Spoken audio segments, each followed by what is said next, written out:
Hello everyone and welcome to War Sleep Stories. I'm here to guide you into a peaceful, restful state. If you enjoy these stories, please don't forget to hit that like button and subscribe to the channel. It really helps us create more for you. Before we dive in, I'd love to know where you're watching from and what time it is for you right now. Take a moment to settle in, get cozy, and let all your worries drift away.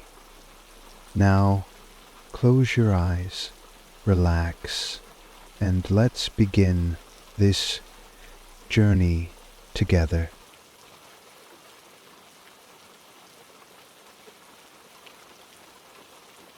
The winds of change stirred the streets of Boston as the crisp December air swept through the city. To many it was a quiet day, ordinary even. But for me, Nathaniel Hawke, a private in the 29th Regiment of Foot, stationed in this rebellious city, the unease was palpable. Every footstep, every glance seemed laced with suspicion. The British forces had been stationed here for over a year. Yet no matter how we tried to assert control, the colonists' resentment simmered, threatening to boil over. As I stood watch over the wharf from my post, I couldn't shake the feeling that something was about to change. The uneasy tension in the air was thick, almost suffocating. The British government had imposed intolerable taxes, and our presence had only escalated the fury of the locals. The Boston massacre, only a few years past, had left a scar on the relationship between us and the colonists. It was said that people would remember our actions for generations to come, but none of us knew how far that memory would stretch, how the flames of dissent would catch fire. We were the symbol of oppression to these people, and it was clear that the time of patience was over. I remember the whispers in the barracks, rumors of unrest, of protests. The patriots were organizing again. The sense of purpose seemed to hang in the air like a storm cloud. What would it take to ignite that storm? It was on a cold evening that I first heard the name Boston Tea Party being murmured in the dark corners of taverns and inns. The people of Boston were quick to talk, especially when they thought the redcoats weren't listening. I overheard one such conversation in the back of the Green Dragon Tavern, the air thick with smoke from pipes and hearths. A man named Samuel Adams, a well-known firebrand, was speaking animatedly to a group of men. They were all tense, leaning forward, their voices low. "Tonight, my friends, we send a message," Adams said. "A message that we will not be ruled by a foreign crown, that we will not be taxed without representation. The tea must be destroyed." I didn't know the full details yet, but it was clear that something large was being planned. What did it mean for us soldiers stationed so far from home, so close to the rising tide of rebellion? I spent the rest of the evening with a gnawing feeling in my gut, wondering just how deeply the Americans' discontent had taken root. Little did I know I was about to witness a pivotal moment in history. It was December 16th, 1773, and the cold had settled into the bones of the city. The night was darker than usual, as though the world itself knew that something monumental was about to occur. I had just returned from patrol when I heard the first rumors. Whispers filled the barracks, growing more frantic with every passing hour. The patriots were on the move, and they were planning something big, something that would involve the ships in the harbor. I quickly donned my uniform and grabbed my musket, nerves tingling with anticipation. I knew that something was coming, but I wasn't sure what. The thought that the people of Boston, the very people we were meant to govern, would dare defy the crown was unnerving. But even in my unease, there was a strange sort of curiosity. We had been stationed in this city for months, but I had never witnessed the kind of passion that was now overtaking it. The bells rang in the distance, but instead of signaling a celebration, they marked the beginning of something far more dangerous. I saw a group of men, their faces half covered, heading towards the ships in the harbor. I recognized a few of them, local tradesmen and laborers, some of whom I had seen at the tavern. They were moving with purpose, and there was no mistaking their intent. As the group gathered near the ships, I could see that they weren't just planning a protest. They were ready for action. The mood in the air had shifted from tense anticipation to something darker. It wasn't just about the tea. It was about standing up to the crown, about making a statement that could not be ignored. The word rebellion was no longer whispered, it was being shouted. From my post across the wharf, I watched as the men began to board the ships. They moved swiftly and methodically, as though they had been planning this for weeks. Some were dressed as Native Americans, distracting, yes, but more importantly, symbolic. Their message was clear: they were no longer subjects of a distant king. They were men of the colonies, men who would decide their own fate. The moment the first crates of tea hit the water, the crowd erupted in cheers. My heart pounded in my chest, a mixture of fear and awe overtaking me. I knew that this was no ordinary act of protest. This was defiance, and it was only the beginning. By dawn the harbour was littered with broken crates, and the tea, the symbol of British tyranny, was sinking into the icy waters. The city was buzzing with the news, but I couldn't shake the feeling that we were standing on the edge of something much larger. I stood on the edge of the harbour, looking out at the floating debris, my mind racing. As I stood there, Captain Thomas Preston, my superior, approached. His face was grim. "Get back to your post, Hawk.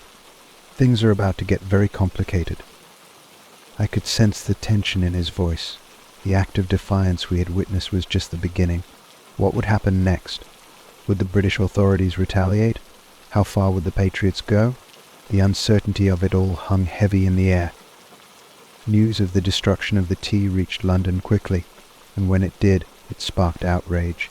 The British government had already been struggling to maintain control over the colonies, and this act of defiance was seen as a direct challenge to the Crown's authority. Punitive measures were swiftly discussed, and the port of Boston was soon closed to all trade. The city, which had once flourished as a major port, now found itself isolated and under siege. For the soldiers in Boston, the closing of the port meant one thing: more unrest. The Patriots had already proven they were willing to go to great lengths to make their point. The city was now a powder keg, and every action we took risked sparking an even larger explosion. As the days passed, we braced ourselves for what was to come. The Patriots were organizing, gathering their forces, preparing for the potential retaliation that they knew was coming. For us soldiers, the situation was tense, but there was a quiet understanding among us. We had our orders. Our loyalty was to the Crown, and we would follow those orders no matter the cost. But as I stood on my post, I couldn't help but wonder about the men I had served with. Many of them, like me, were far from home, drafted into service for a cause that felt more distant every day. The men in the barracks often spoke of their families back in England, of the lives they had left behind. Now we were facing the very real possibility of conflict, not just with the Patriots, but with the very people we had been sent to control. As the weeks passed, the tensions between the British soldiers and the Patriots grew. Every interaction was loaded with suspicion. The people of Boston, once so proud of their independence, were now our enemies. Even the merchants who had once supplied us with food and goods now turned their backs. But amidst this growing hostility, there was one thing I could not ignore: the resolve of the Patriots. They were not just fighting for a cause, they were fighting for their homes, their families, and their future. It was something I could not deny, no matter how hard I tried to convince myself that we were in the right. As 1774 wore on, the storm of revolution grew ever closer. Every passing day seemed to bring new challenges, new decisions. For the British soldiers, it felt as though the ground was shifting beneath our feet. And yet, despite all the tension, there was still that moment, that quiet moment, when I realized that we were all just men, caught in the middle of a war that we had no real control over. And in that moment I understood something. The Boston Tea Party was not just about tea. It was about the larger struggle for freedom, for independence. It was about the birth of a nation that would soon come to challenge the very empire that we were sworn to protect. The British response to the Tea Party was swift and severe. As the news of the destruction of the tea barrels spread across the Atlantic, the government in London wasted no time in crafting a response. The coercive acts, as they were now known, were passed to punish the colony and restore order. The port of Boston was closed, and all trade halted. No ship could enter or leave the harbor, starving the city of the vital supplies it relied upon. I watched as the citizens of Boston grew increasingly desperate. The streets were quieter now, the usual bustling of merchants and laborers reduced to a somber stillness. Every store was empty, and every hand seemed to be busy making preparations for the coming storm. People spoke in hushed tones, always looking over their shoulders. The patriots, of course, were emboldened. I overheard more plans being whispered in the shadows. The revolution was no longer just a murmur of discontent. It was now a full-blown movement. But for us soldiers, the days were growing longer. We were trapped in the very city that was seething with rebellion, and yet we had our orders. The city, now a powder keg, was our charge to protect. But the question weighed heavily on my mind: could we contain the fire, or would it burn us all? As the weeks passed, it became clear that we were no longer welcome in Boston. The streets were increasingly hostile, and even the civilians who had once seemed indifferent to our presence now shot us cold, defiant glares. The tension was building. The patriots, organized and determined, were readying themselves for whatever came next. I was stationed at the Boston Common one evening when I noticed a group of men gathering near the old State House. They were talking in low, heated voices, but their faces were lit with the fire of purpose. Among them, I saw a familiar face, John Adams, a respected lawyer, but more importantly, a leader of the Patriots. He was speaking passionately, outlining the ways in which the colony could resist the British without resorting to open violence. But I knew better. These men were not interested in diplomacy anymore. The die had been cast. The growing divide between the British soldiers and the colonists was no longer just political. It was personal. We were no longer protectors, we were occupiers. And the patriots were no longer citizens, they were enemies.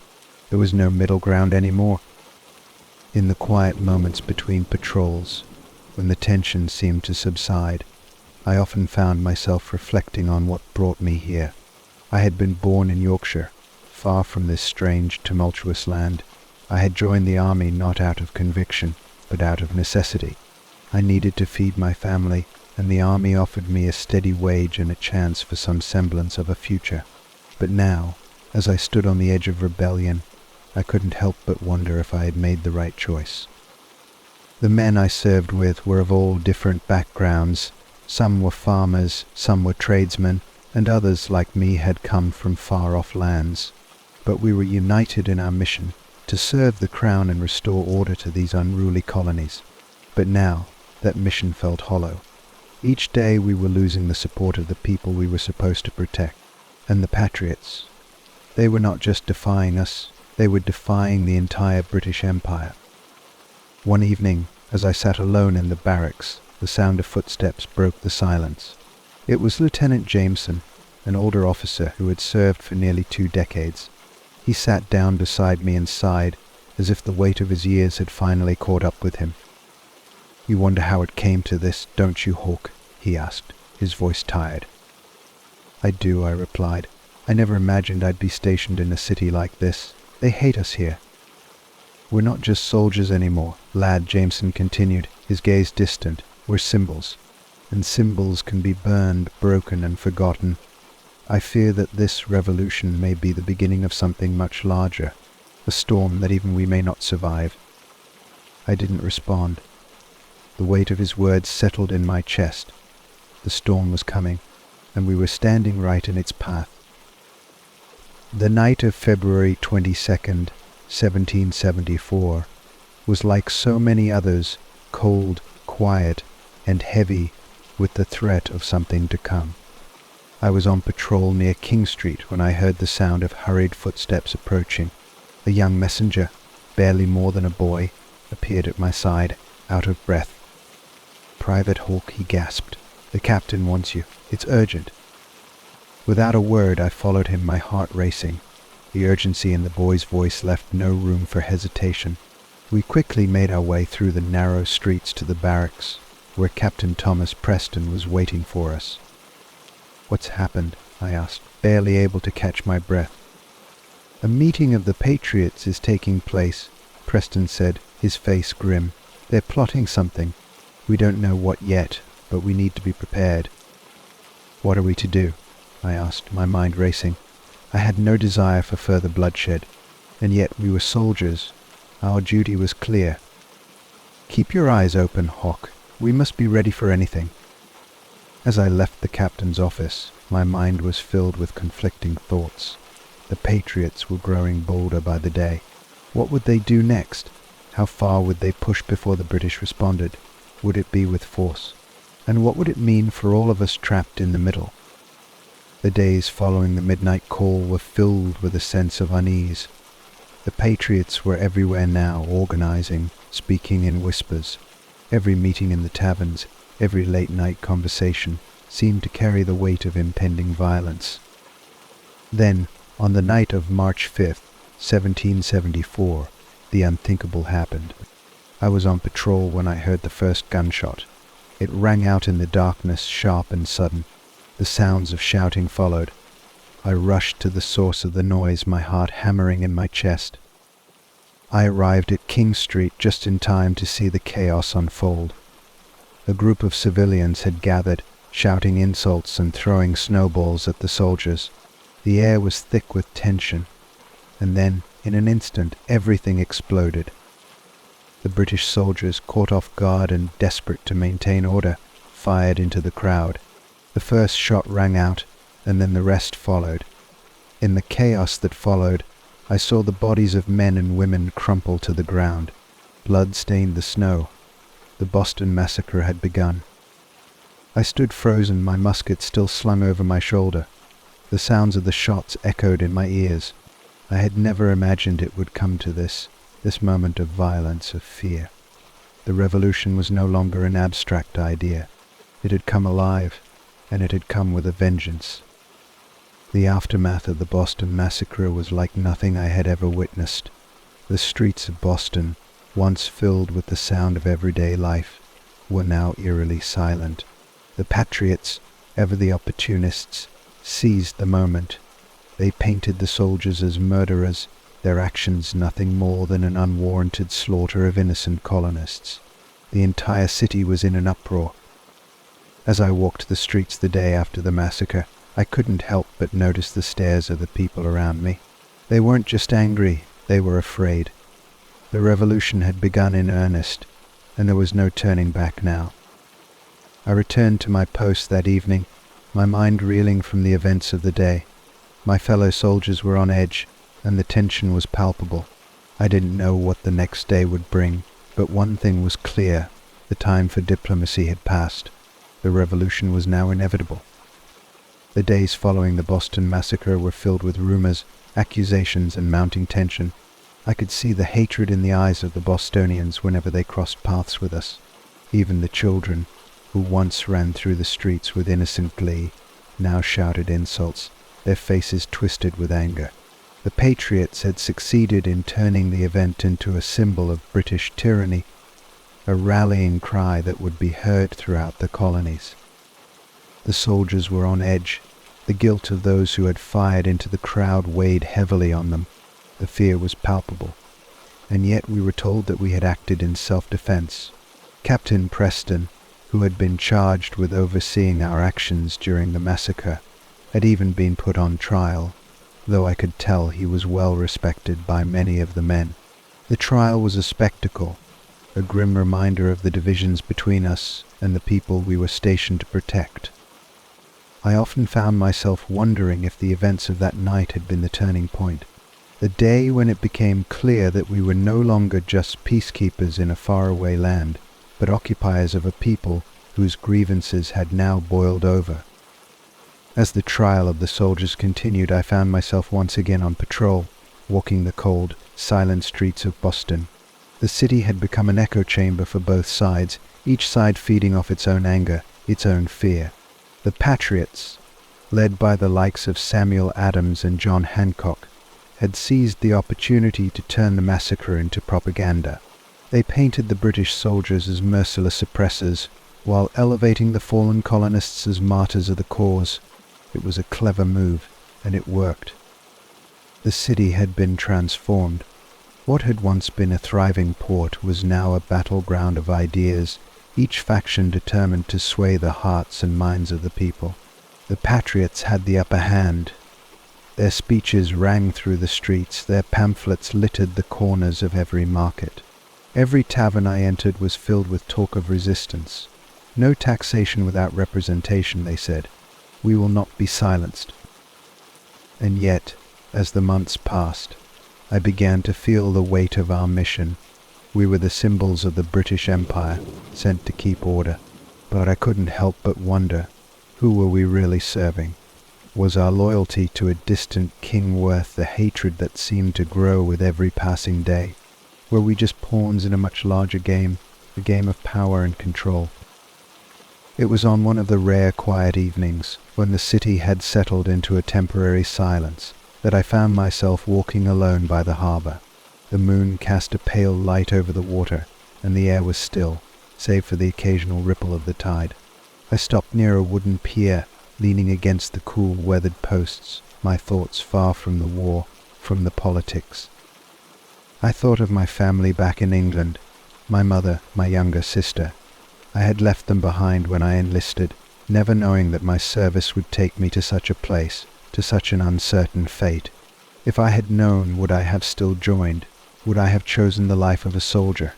The conflict I felt inside me was deep, gnawing at me. Was this fight, this war, really mine? As I stood there, lost in thought, I was startled by a voice behind me. "Private Hawke, is it?" I turned to see Lieutenant Jameson, standing a few paces away, his figure outlined by the moonlight. He gave me a nod of recognition. "Are you not on patrol, sir?" I asked, trying to maintain my composure. "I'm off duty," Jameson said, a rare smile crossing his face. "Though it seems there's little rest in a city like this."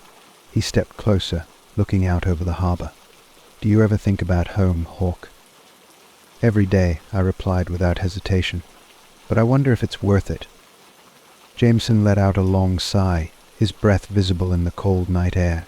"I understand that feeling. But sometimes, lad, we have no choice in the matter. We serve the Crown because that's what we were raised to do. The question is not whether it's worth it, but whether we'll survive long enough to find out." I didn't respond. There was no answer to that. In the spring of 1774, the Patriots took their defiance to a new level. The Continental Congress was convened in Philadelphia, a formal gathering of colonial leaders who would decide the future course of the colonies. It was a critical moment, one that signaled the shift from protests to formalized rebellion. For the first time I felt the full weight of what was happening. The Patriots were no longer just a band of angry civilians. They were organizing, preparing for something larger than any of us had anticipated. The whispers of revolution had turned into clear, unmistakable action, and the British response was not far behind. I couldn't help but wonder how much longer we, the soldiers, would stand between the two sides. Would we become the force that maintained order? Or would we become the target of a people who were no longer willing to bow to foreign rule? It was the spring of 1775 when everything changed. The shot heard round the world.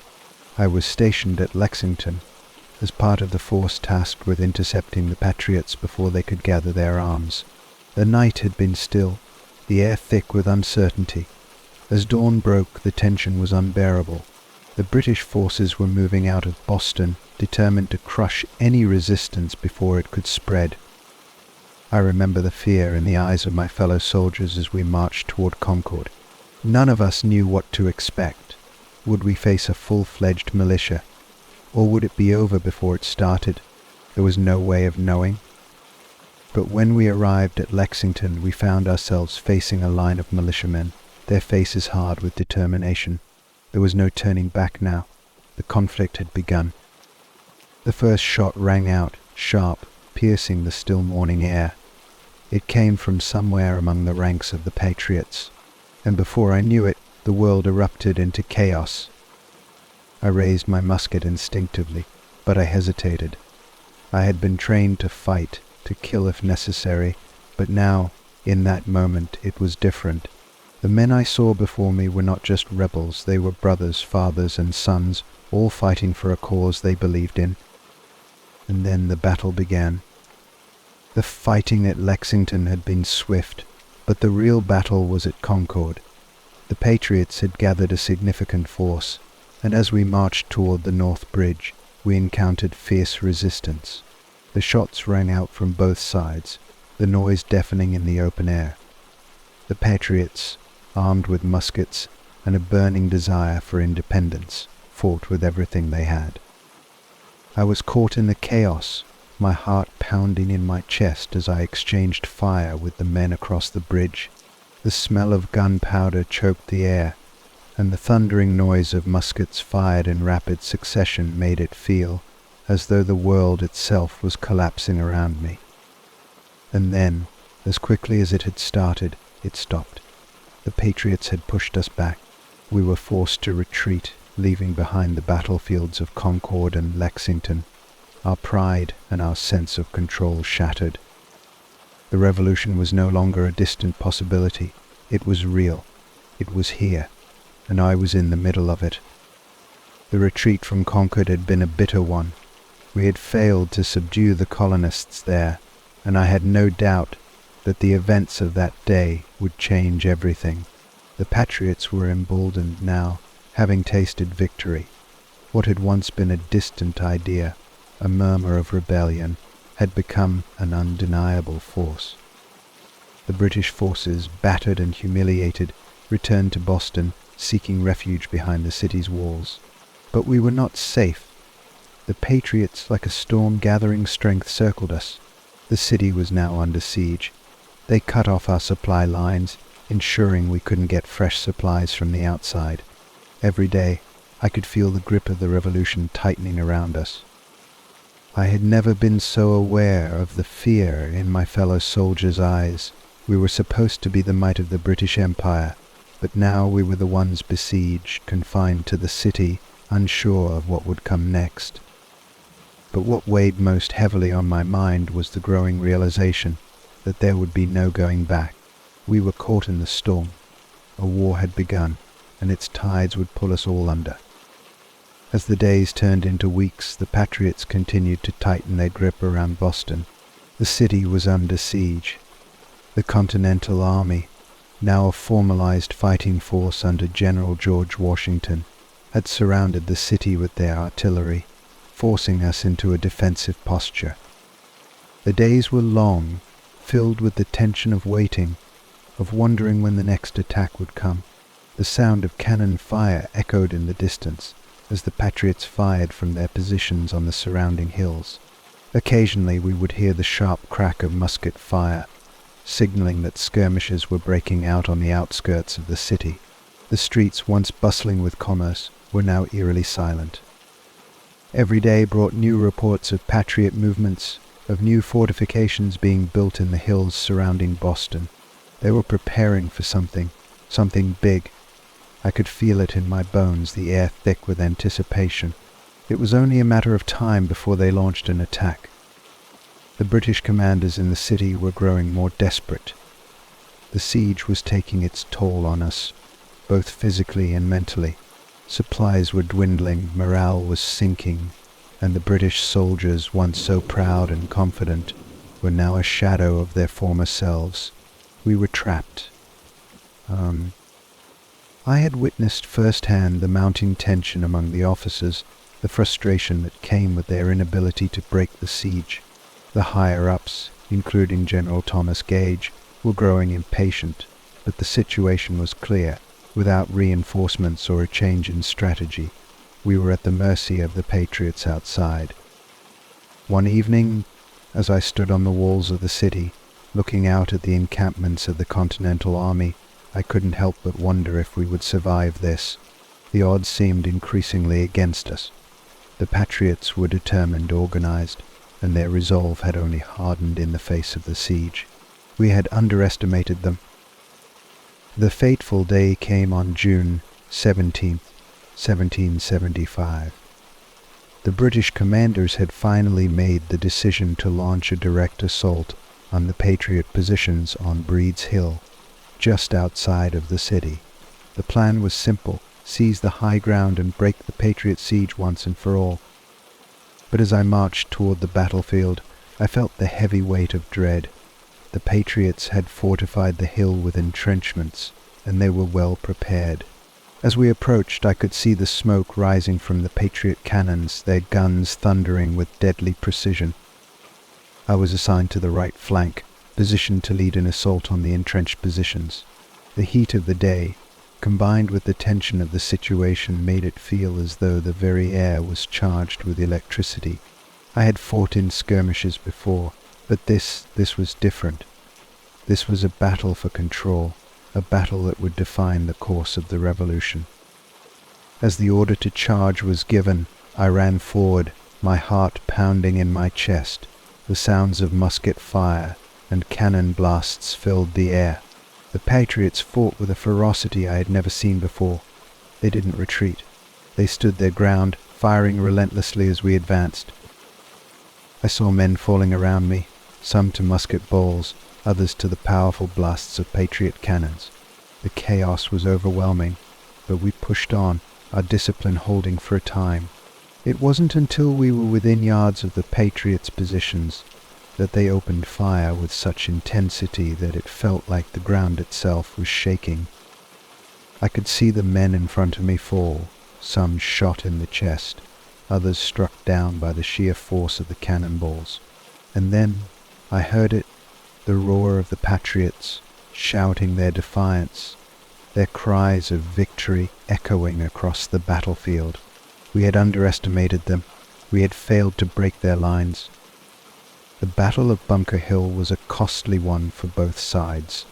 The British had taken the hill, but at a tremendous cost. Nearly half of our forces were lost, and the Patriots had proven that they would not yield. The moral victory was theirs. The days following Bunker Hill were filled with the grim work of tending to the wounded and burying the dead. The casualties on both sides were staggering, and I was assigned to help with the wounded. It was a grim task, one that I had never imagined I would face. But there was no time for hesitation. The war was on, and we were all part of it now. The Patriots were emboldened by their success at Bunker Hill. They had proven that they could stand up to the might of the British Army, and their numbers swelled as more colonists joined the ranks of the Continental Army. The realization was sinking in. This would not be a short conflict. This was a war, and it would change everything. I stood by the field hospital one evening, watching as the wounded were brought in, many of them Patriots, but also some of our own men. Their faces were pale, their bodies battered and broken. I had never seen so much suffering in one place. It was a stark reminder of what war truly meant. The sense of victory that the British officers tried to cling to after Bunker Hill was hollow. We had won the ground, but at what cost? The Patriots had demonstrated their resolve, their willingness to fight for their cause. And I couldn't help but wonder, were we still fighting for the same thing, or had we crossed a line from which there would be no return? The days following Bunker Hill were marked by an uneasy calm. The British had regrouped, but the Patriots were more determined than ever. They were gaining ground, both in terms of military strength and political support. The Continental Congress was now working to form a unified resistance, while the British were losing control, bit by bit. The siege of Boston continued, and I found myself looking out at the fortified positions of the Patriots, wondering how much longer we could hold. The realization was becoming clearer. This would be a war of attrition, one that would take its toll on both sides. And as I stood there, I couldn't help but think about my place in all of this. Was I still just a soldier following orders, or was I part of something larger, something that could change the world? The days after Bunker Hill blurred together. The British forces still occupied Boston, but the city no longer felt safe, not for anyone. The Patriots' resolve had been tested and found strong. They had shown us that they could stand their ground, and that they were not afraid to die for their cause. We had underestimated them. Now we were paying the price for that mistake. I had grown accustomed to the stench of the battlefield, to the sight of men in their final moments, but nothing could prepare me for the transformation Boston was undergoing. The streets once teeming with the bustle of trade and life now felt haunted, alive only with the heavy steps of soldiers on patrol.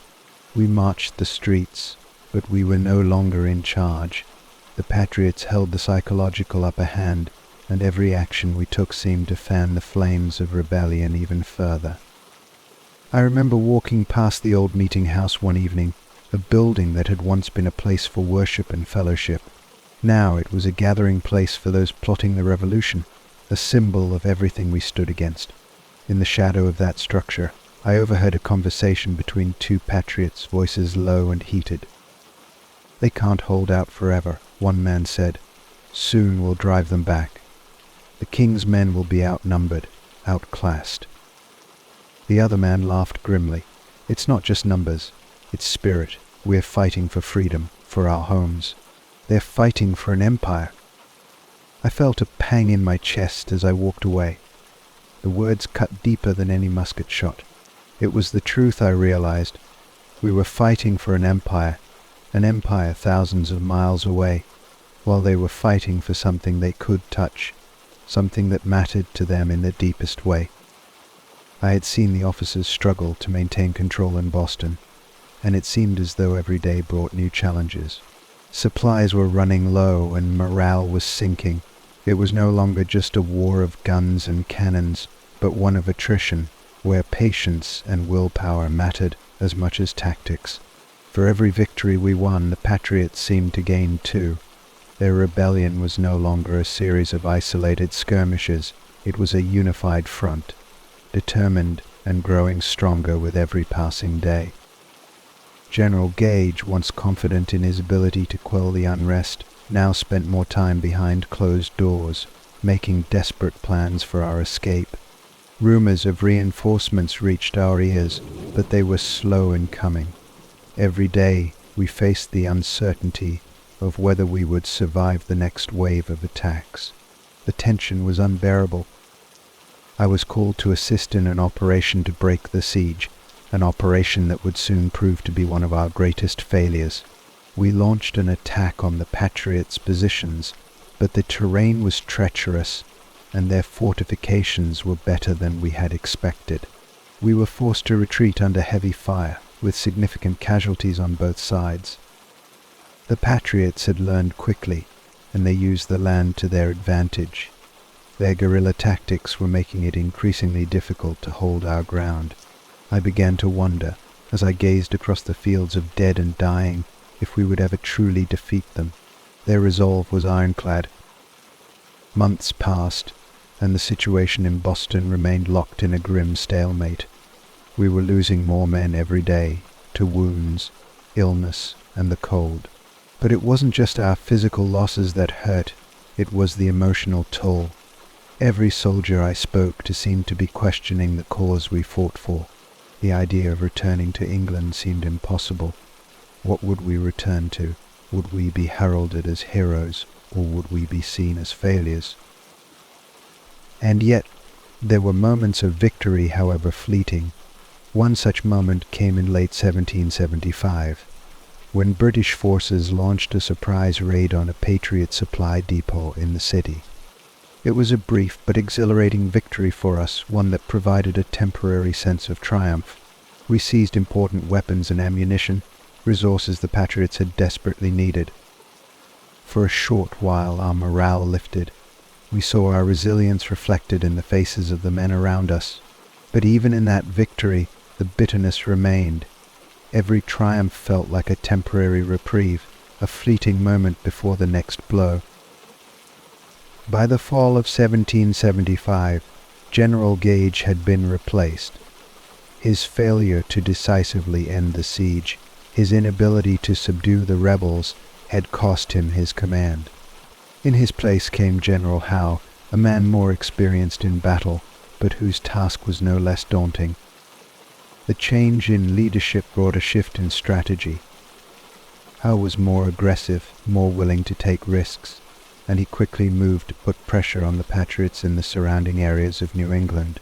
Boston remained locked in a tense standoff, but our military efforts were spreading further out, trying to suppress any revolutions before they could fully take root.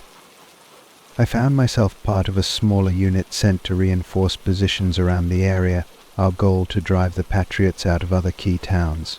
We encountered stiff resistance, and even as we were able to take some ground, I knew it was only a matter of time before the Patriots would regroup. The Patriots fought back harder than we anticipated. Town after town fell to them, and we were forced to burn many of the villages in retaliation. I remember the orders clearly: destroy their resources, tear down their forts, burn their homes. It was a dark command, one that gnawed at my conscience with every town we reduced to ashes. And yet, even as the fires spread across the countryside, I began to notice something strange. The people we had burned out of their homes did not flee. They gathered in secret, organized in ways I had never expected. The revolutionary fervor had spread beyond the walls of Boston. It was alive and well in the hearts of those we had hoped to control. Winter came, cold and relentless, and Boston became a frozen wasteland. The siege, the hardship, the relentless pressure, it all seemed to weigh heavier with each passing day. The Patriots, still surrounding the city, had their own struggles, but it felt like the cold was taking its toll on everyone. We had no choice but to huddle together for warmth in the heart of the city, living on sparse rations. I spent long nights writing letters to my family, trying to make sense of everything, to explain the impossible choice I had made in becoming a soldier of the crown. But as the winter deepened, I realized that no matter how many letters I sent, no matter how many desperate pleas I wrote, my life here had become one I could never truly explain to them. I was trapped, not just by the war, but by the ideals of duty and loyalty I had once held dear. I could feel the weight of those ideals beginning to crumble. In the spring of 1776, the Patriots began to escalate their attacks, their ranks swelling with fresh recruits. Their confidence had grown, and they were becoming more audacious.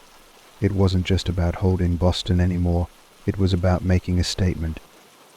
The Continental Army, led by General Washington, was now a force to be reckoned with. They had grown in strength, in tactics, in resolve. The British were still a formidable military machine, but it was becoming clearer with each passing day that the tide was turning against us. The British were preparing for what seemed like the inevitable, an all-out offensive, but even as I readied myself for the coming battles, I knew that everything was changing. The revolution was no longer a skirmish, it was an all-out war, and as I looked across the battlefield, as I saw the men standing beside me, I realized that the time for questions had passed. This was no longer a fight for the king. It was a fight for the soul of a nation. And whether I was ready or not, I was part of it.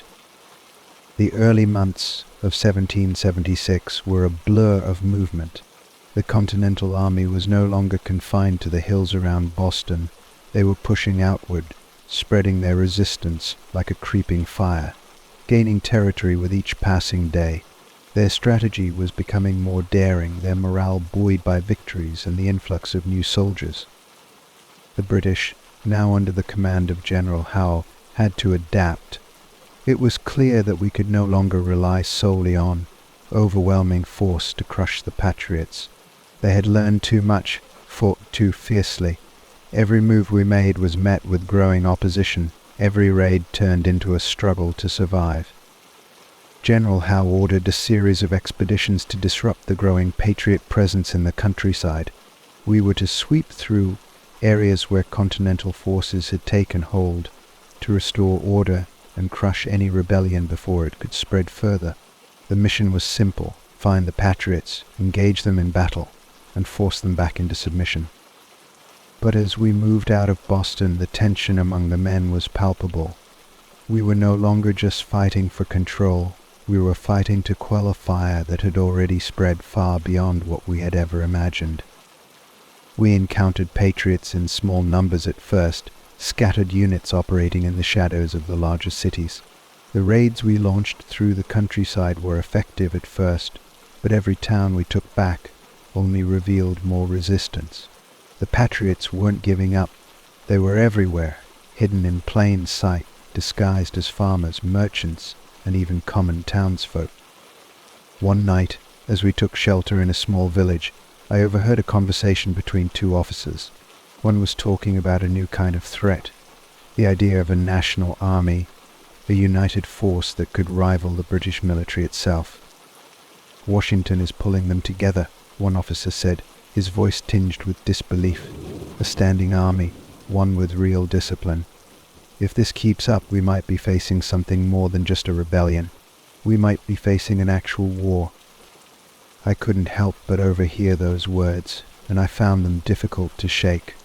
It was a realization that hit me like a cold gust of wind. This wasn't just a skirmish anymore.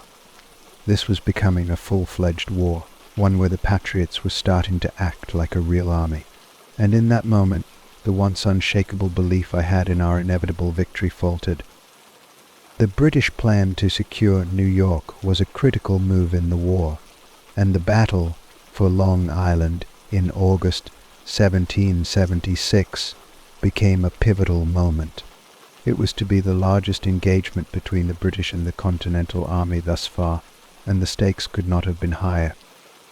We had landed on Long Island, determined to crush the Continental forces stationed there and prevent them from using New York as a base of operations.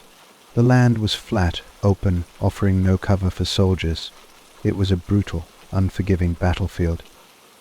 The first day of the battle was a chaotic mess of confusion, and it seemed as though every step forward we took was met with fierce resistance from the Continental Army. Their soldiers, led by General Washington, fought with a tenacity that I had not seen before. The clash of steel, the crack of musket fire, and the screams of the wounded filled the air, drowning out everything else. I found myself on the front lines, struggling to keep pace with the overwhelming force of the Continental troops. It was hard to see how we would win this battle. The Patriots were well organized, moving in ways that felt like they were always one step ahead. It wasn't until the second day of fighting that I realized how the battle would end. The Patriots, facing significant pressure, began to retreat in an orderly fashion. But their retreat wasn't a rout. It was a strategic withdrawal, done with such discipline that it made me realize how much they had grown as an army. The British took the island, but we paid a heavy price. Hundreds of soldiers on both sides were dead or wounded, and even more were left with the emotional scars of the battle. There was no celebration, no joy in our victory. The Patriots had fought us harder than any opponent I had faced before, and I couldn't help but respect them for it. In the aftermath of Long Island, we could not rest. The British forces remained scattered across New York, and Washington's army was not far behind, regrouping, training, and preparing for the inevitable next conflict. I had been part of the forces that pushed into New Jersey, trying to chase down the remnants of the Continental Army and push them further south. But the Patriots were learning, adapting, and avoiding direct conflict whenever they could. They fought differently, using the land, the people, and the weather to their advantage. In December 1776, Washington made the bold decision to cross the Delaware River and strike at Trenton, where we least expected it. The Battle of Trenton was one of those moments where everything seemed to change. We had no idea what was coming. Washington's surprise attack shattered our expectations, and more importantly, struck at the heart of our arrogance. His army, hungry and under-equipped, still managed to defeat the Hessian mercenaries we had relied on to bolster our forces. The surprise of Trenton was a blow to the British forces, and it sent a ripple of doubt through our ranks. How could we have underestimated the resolve of men who had just endured months of hardship? What was their strength? And how far would they go? The winter of 1777 to 1778 found us in a long, drawn-out standoff, with both sides recuperating from the hardships of the previous year. British forces were dug into their winter positions, while the Continental Army struggled to hold together at Valley Forge. The winter was brutal for both sides, but the Patriots had one advantage: the leadership of General Washington. Despite the terrible conditions, freezing cold, lack of food, disease, the Continental Army began to emerge from Valley Forge stronger than before. They were learning discipline, coordination, and tactics from their French allies, and even though their numbers were still small, their resolve had become unshakable. I had witnessed the Patriots' transformation firsthand, and it was impossible to ignore. They had become an army, and their leaders were now recognized as skilled tacticians. I had to admit it, though it stung. The revolution was no longer a fleeting rebellion. It was a full-scale war, and we were no longer the clear victors. In 1778, I began to feel the weight of the war differently. It was no longer about duty to the crown or loyalty to the empire. I had come to understand that what we were fighting against was more than just a rebellion. The Patriots had become a symbol of something larger, a revolution, a fight for freedom and self-determination. There was a growing sense among the British ranks that we had lost the initiative. Our defeats at the hands of the Continental Army were mounting. We had underestimated our enemy, thinking that their resolve would break after a few defeats, after a few painful battles. But they had kept pushing forward, and every day they grew stronger. It felt as though the British Empire was a ship sinking beneath the weight of its own hubris. And though I still wore the uniform of the British Army, I couldn't help but feel like I was standing on the wrong side of history. It wasn't just a matter of loyalty anymore.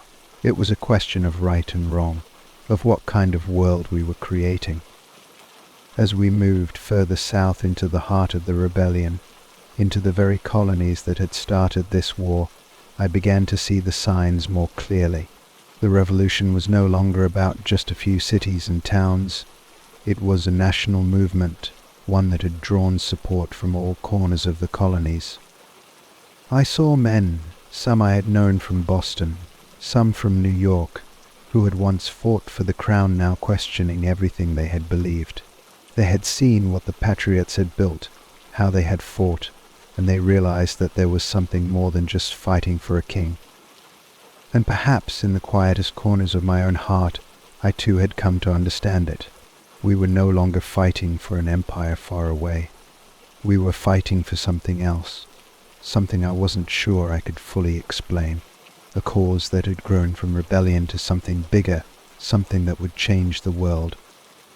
It was the summer of 1778, and the war seemed to be shifting in the Patriots' favor. The Continental Army had proven their strength time and time again, and now they had forged alliances with the French. The presence of French forces in American waters was a powerful message to the British. Our empire was being stretched thin.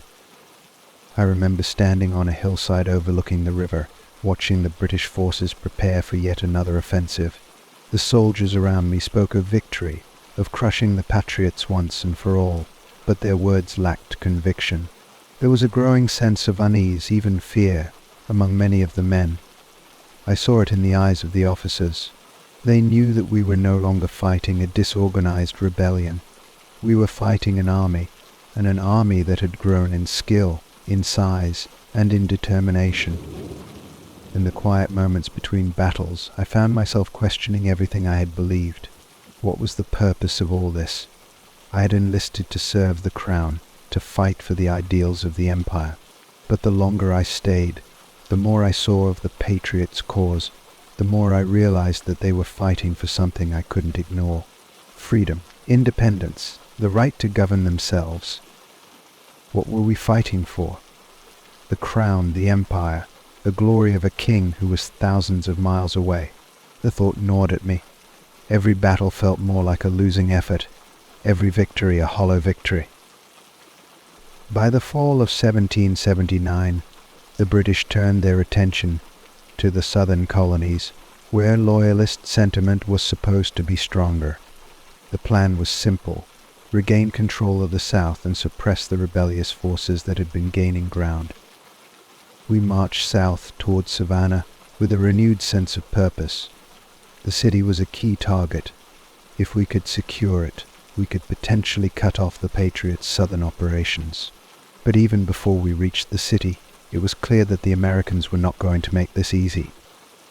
Savannah was well defended, its fortifications strong, its forces resolute.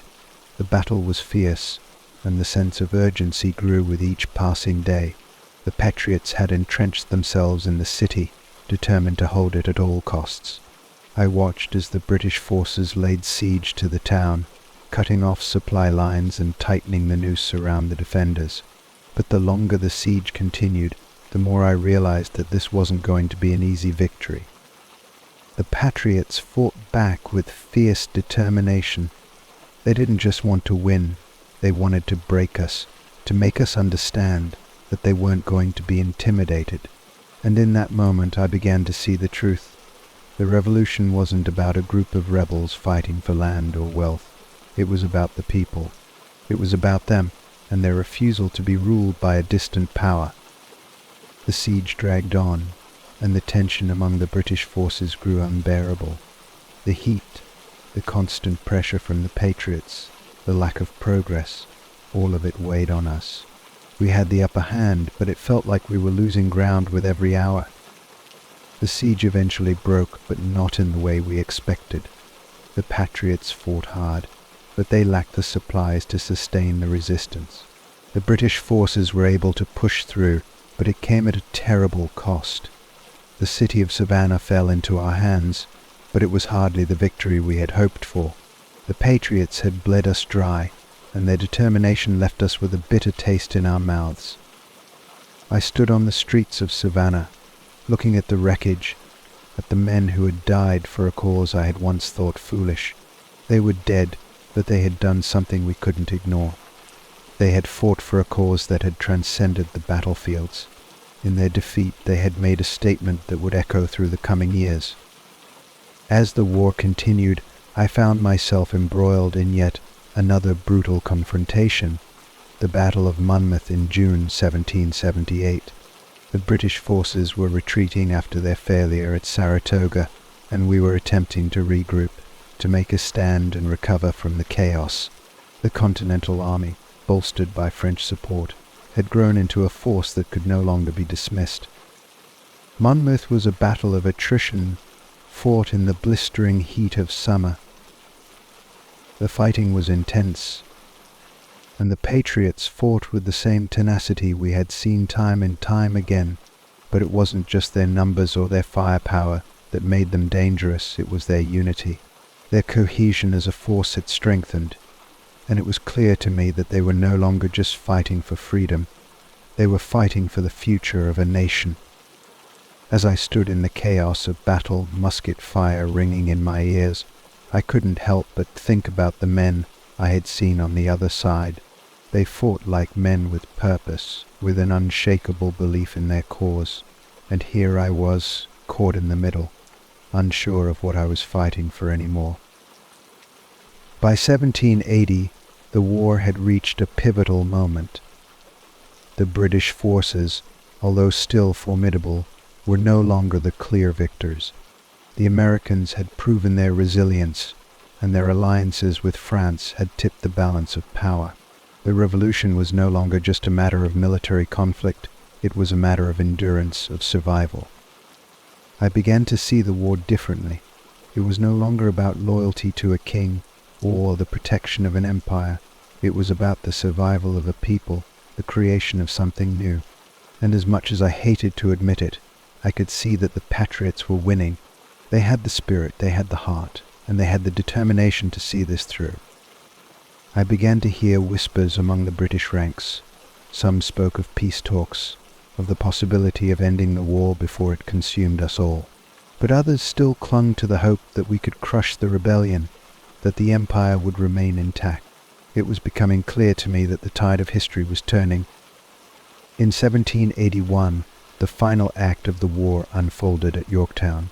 General Cornwallis, the British commander in the Southern Theatre, found himself trapped by the combined forces of Washington's Continental Army and the French Army, both on land and at sea. It was the decisive battle of the Revolution, and we knew it was a battle we could not win.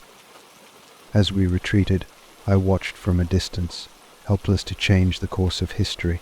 The Patriots, backed by their French allies, had surrounded us, cutting off our escape routes and sealing our fate. The siege was a brutal one, but it was clear that the war had come to an end. Cornwallis surrendered, and with his capitulation, the dream of a British victory began to fade.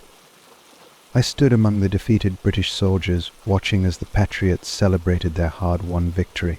I had no words to offer, no defense for the actions we had taken over the past few years. The war was over, and we had lost. The signing of the Treaty of Paris in 1783 marked the official end of the Revolutionary War. The United States of America was born from the ashes of the conflict, and the British Empire was forced to acknowledge the independence of the former colonies.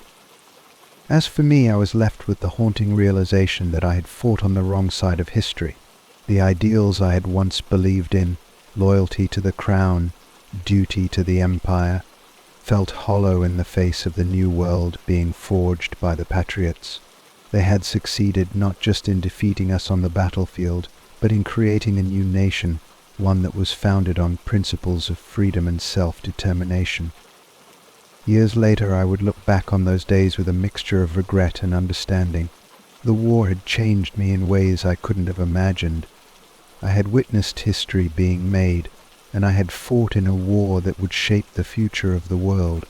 But as the smoke of battle cleared and peace settled over the land, I realized that I, too, had been part of that change.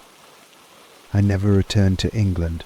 The idea of going back, of living in a world that had no place for me, seemed impossible. Instead, I stayed in America, watching as the fledgling nation grew stronger with each passing year. And though my place in the revolution was a small one, my life, like the country itself, was forever changed by the events of those tumultuous years. The war was over, but its echoes would resonate through history for generations to come. And as I looked out over the land that had been born from the fires of rebellion, I couldn't help but feel a sense of peace, a peace that had come at a terrible cost, but one that had been hard won by those who believed in a future they could not yet see. It began with a deafening roar, the crack of musket fire, and the scream of battle horns. As I crouched behind a rock on the outskirts of the village, I could feel the tremor of the earth beneath my feet. The air smelled of smoke and wet earth, the musk of gunpowder thick in the air. My heart pounded in my chest, and sweat stung my eyes. The forces of the Wampawag, led by their great sachem, Metacom, known to us as King Philip, were closing in. I'd been a soldier in the English colonies for 2 years now, and yet the brutality of this war never ceased to astound me. My name is Samuel White, a private in the Plymouth Militia. I was born in the crowded streets of London, and the closest I'd ever come to combat before now was the occasional street brawl. But this was something different. King Philip's War wasn't a series of skirmishes. It was a firestorm that threatened to consume the entire region. I had heard rumors in the past weeks of the growing tension between the colonists and the native tribes, but I'd never imagined it would reach this point. No one did. The English had been encroaching on their land for years, expanding settlements and building farms without respect for the land they had once shared. But the attack on Swansea had changed everything. The Wampanoag were no longer content to negotiate or fight small skirmishes. They were fighting for survival, and they had the skill and fury to make their resistance felt. As the smoke thickened around me, I crouched lower, trying to make myself as invisible as the rest of the soldiers huddled behind the scant cover of rocks and trees. We were waiting for a signal, though what it would be, I couldn't say.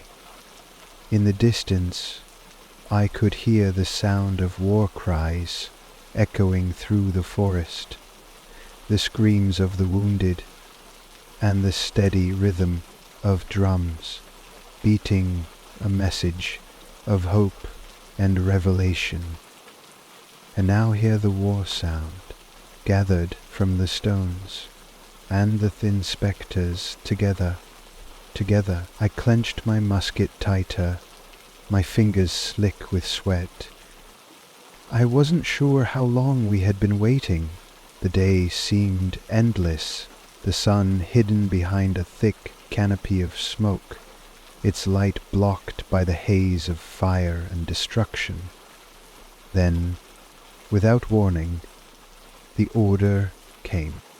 Advance! We rushed forward, the sound of our boots pounding against the earth blending with the chaos of battle around us. There was no time to think, no time to fear. As I moved with the others, I saw flashes of gunfire ahead, followed by the terrifying, sickening crash of musket balls, cutting through flesh and bone. The enemy was waiting for us in the woods, hidden in the shadows of the trees, their rifles trained on our ranks.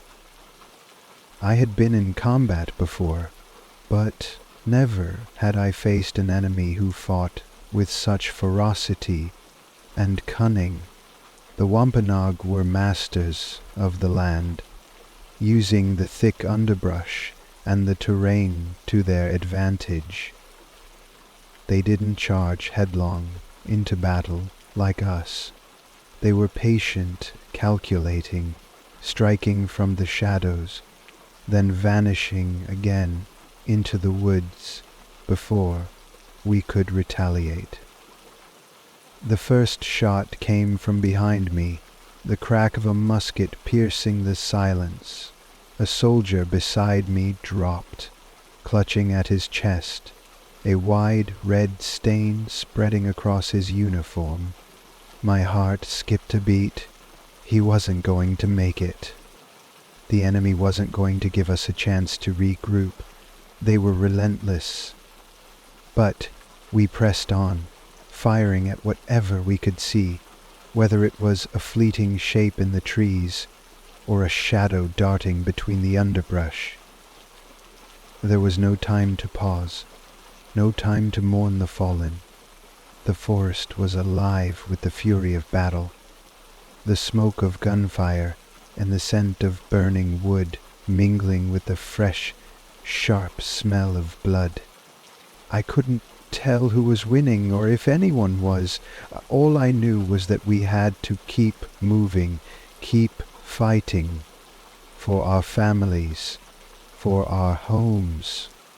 The battle raged for hours, but as the light of day began to fade, a strange stillness settled over the forest.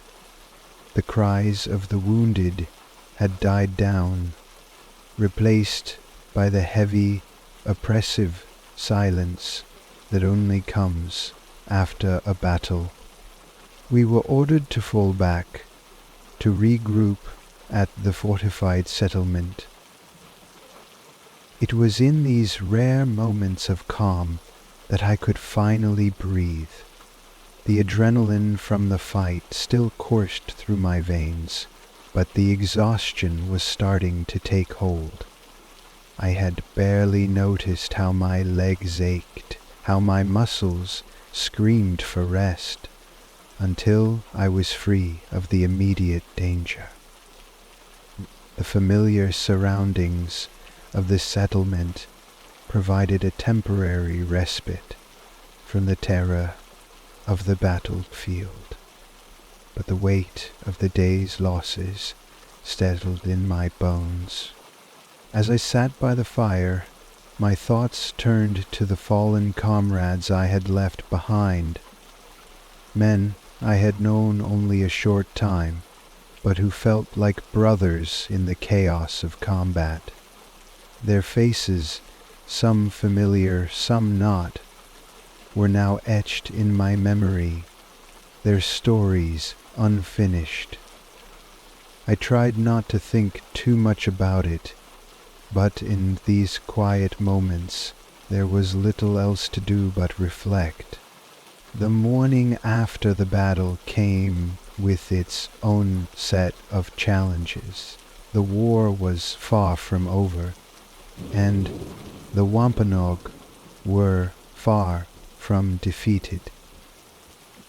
I could hear the rumors, the whispers that King Philip had regrouped, that he was preparing to strike again. His army was elusive, dangerous, and growing. Our commander, Captain Benjamin Church, had been at the forefront of the resistance against the Wampanoag for some time now.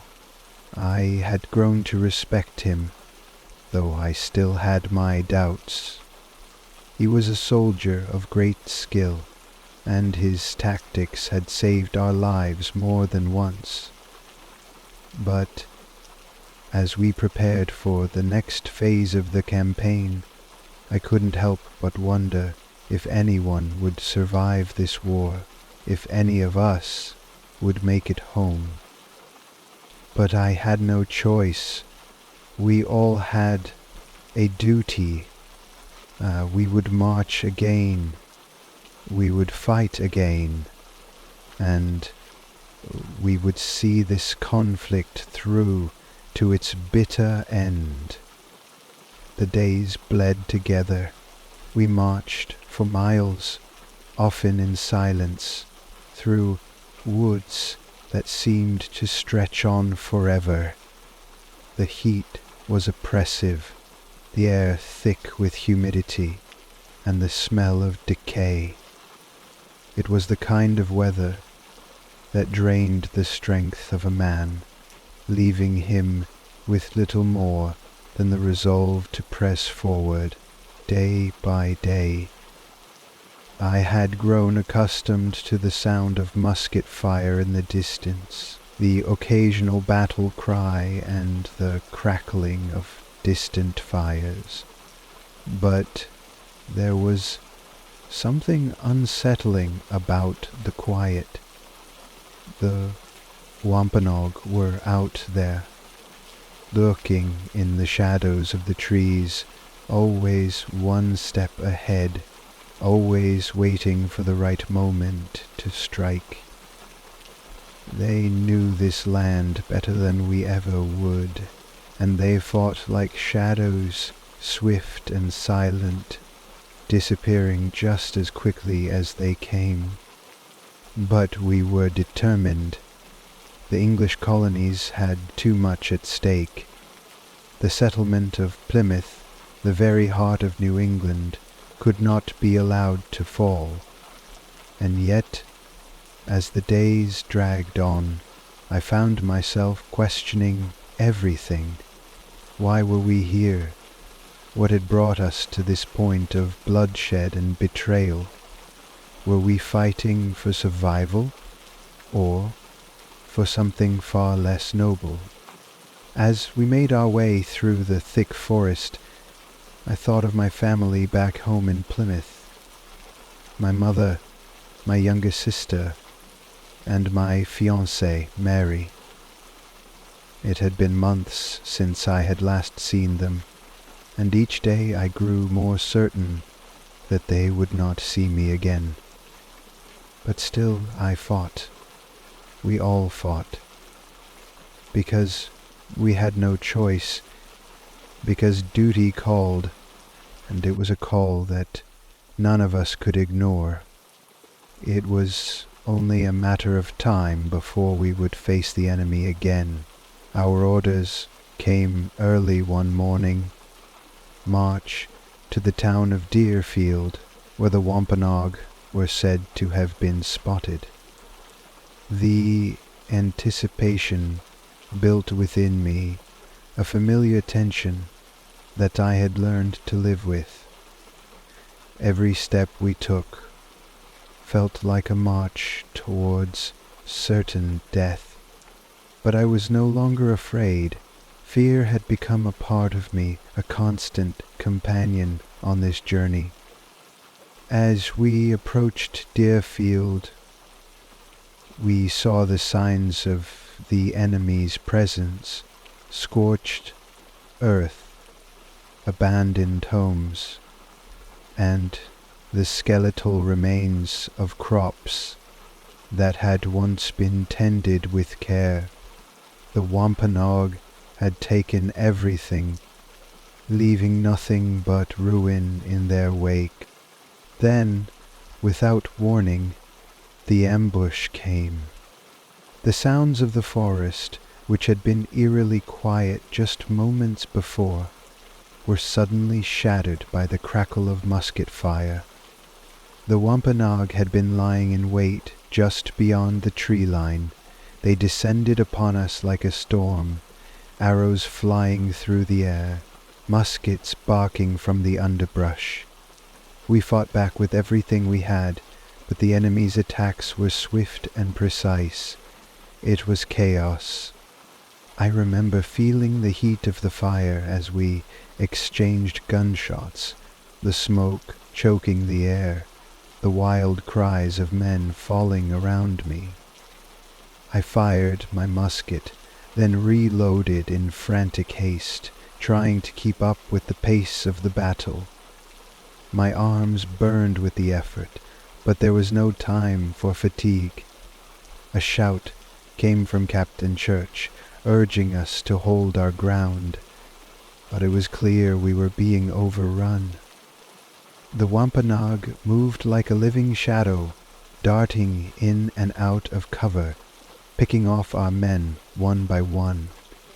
The sound of screams filled the air, and I saw men I had marched with fall before my eyes. Blood stained the ground beneath my boots, and all I could do was press forward, determined to survive. There was no room for fear now, only the drive to protect the men beside me. As we fell back, Captain Church rallied us. "Form up! Get to the river," he ordered. His voice cut through the panic, and we began to retreat, inching our way toward the relative safety of the water. I didn't know how many had fallen that day, but I knew it was too many men, too many good men, lost to this senseless war. Yet I couldn't afford to dwell on it. The enemy was still out there, and if we were to survive, we had to keep moving. The war had taken on a rhythm now, one that I had learned to endure. There were moments of intense battle, followed by long periods of uneasy silence. We would march for days, skirmish with the enemy, and then retreat back to our settlements, only to do it all over again. But the raids on our villages were becoming more frequent, and we were not always prepared. The town of Hadley was one such target. It was a quiet place, settled along the Connecticut River, with peaceful farms and homes, far from the worst of the fighting. But it didn't matter. The Wampanoag had decided to strike. One evening, after a long day's march, we received word of the attack. We immediately prepared to defend the town, but by the time we arrived, it was too late. The enemy had already set the buildings ablaze, and The air was thick with the smoke of burning homes. The cries of women and children echoed in the distance, the sound of helplessness in the face of overwhelming violence. We moved swiftly, fighting our way through the streets, trying to save what we could. But it was clear the Wampanoag were not interested in taking prisoners. They were here to send a message, and they were doing it with brutal efficiency. I remember a moment in the chaos when I found myself face to face with a Wampanoag warrior. He was young, no older than I was, his face painted with streaks of red and black. He didn't hesitate. He lunged at me, his knife raised high, and for a moment I thought I would die there in the smoke and fire. But instinct kicked in, and I fired my musket. The shot struck him in the chest, and he fell. It happened so fast, I didn't have time to think. All I knew was that another life had been taken, another life lost to the madness of this war. As the fire finally died down and the sounds of the raid faded into the night, I couldn't help but wonder if we would ever find peace. Would this endless cycle of violence ever come to an end? Or was this just the beginning of something far worse? As the weeks passed, it became harder to ignore the toll the war was taking on me and my comrades. Our numbers were dwindling, and the constant state of alert was wearing on our nerves. The sounds of battle had become as familiar as the crackling of the fire at night, but it was the quiet moments that weighed heaviest on me, and wonder what the future held. The faces of the fallen haunted my dreams. I could see the men I had fought beside, men who had become like brothers to me, now lying lifeless in the dirt. I had seen too much death for one lifetime, and yet the war showed no sign of slowing. Every day was a struggle to stay focused, to keep my mind from wandering down dark paths. The loss of so many men was a heavy burden. The war had taken not just lives, but also the spirit of those who remained. We had become hardened, our hearts sealed against the pain, but the cost was clear.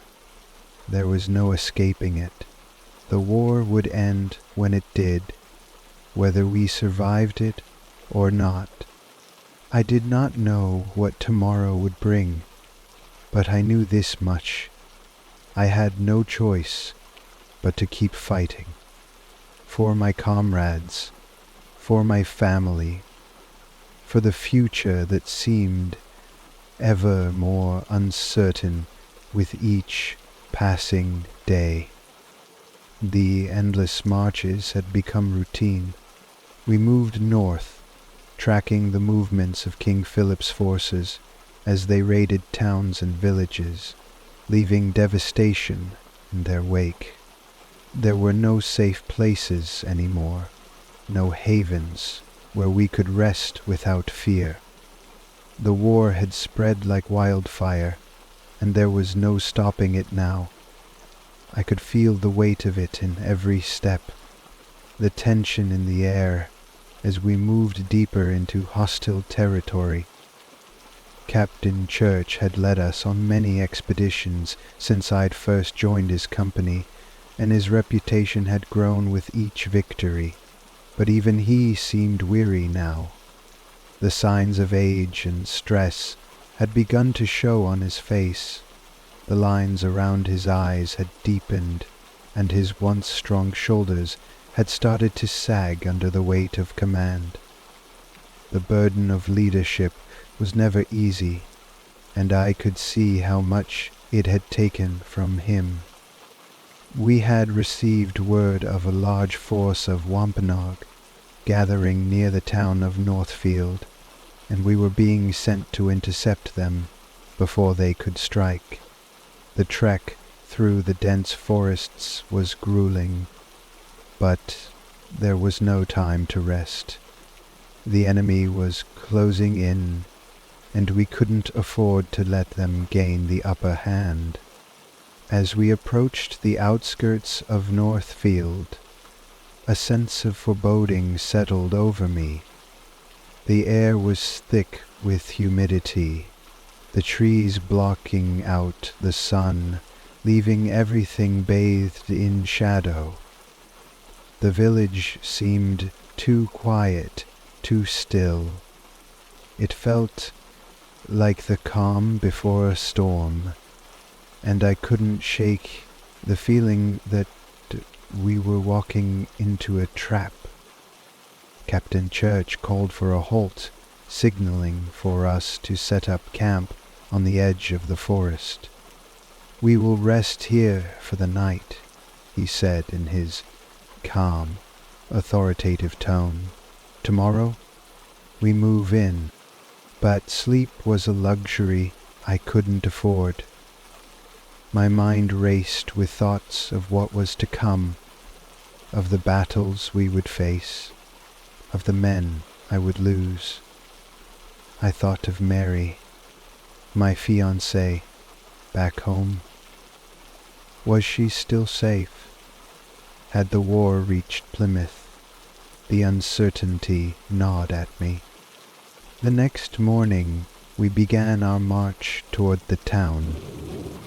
The air was thick with the scent of pine and earth, and the ground was soft beneath our boots. As we drew closer, I could hear the distant sound of drums, low and rhythmic, like the heartbeat of the enemy. The Wampanoag were close. We had no time to prepare for what happened next.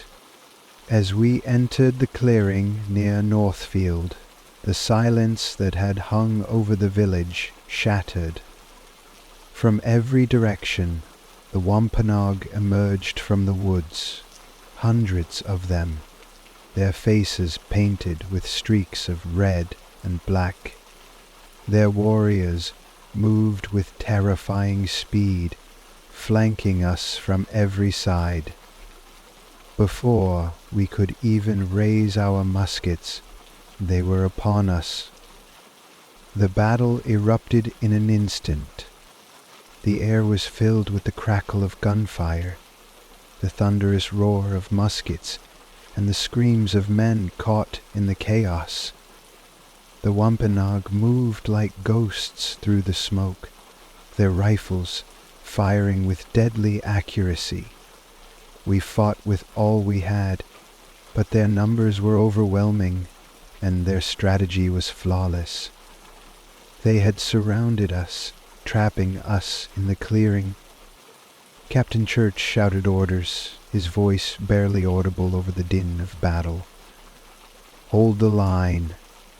Form up. Fall back to the trees."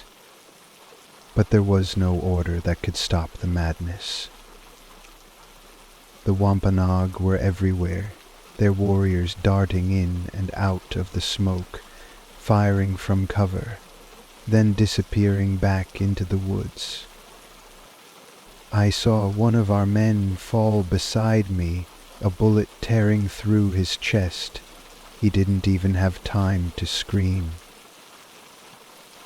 Another soldier was caught in a vicious hand-to-hand struggle, his musket knocked from his grasp as a Wampanoag warrior lunged for him with a knife. I couldn't help him, there was no time. We were surrounded, and all I could do was keep moving, firing as I went. My heart pounded in my chest, and my breath came in ragged gasps. There was no room for fear anymore. There was only survival. I found myself pressed against the trunk of a massive tree, my back to the rough bark as I reloaded my musket. I could hear the faint sound of the drums again, growing louder with each passing moment. The Wampanoag were relentless. They weren't just fighting us. They were trying to break our spirit, to show us that we were powerless in the face of their fury. And in that moment I wasn't sure we would survive. The battle lasted for hours, though it felt like days. When the Wampanoag finally pulled back, leaving the battlefield, littered with the bodies of the fallen, we were left to count our losses. It was impossible to know exactly how many men we had lost, but it was clear that the casualties were heavy. As the smoke began to settle and the sounds of battle faded, I could hear the soft cries of the wounded, those who had survived, but not without cost. As the marchers were tried to seclude themselves from the world, those who had survived, but not associated with it, were still alive and in the battles for our safety. I stood there, staring at the remains of the battlefield, trying to make sense of what had just happened. The smell of blood and gunpowder still hung thick in the air, and the ground was slick with the remnants of the dead.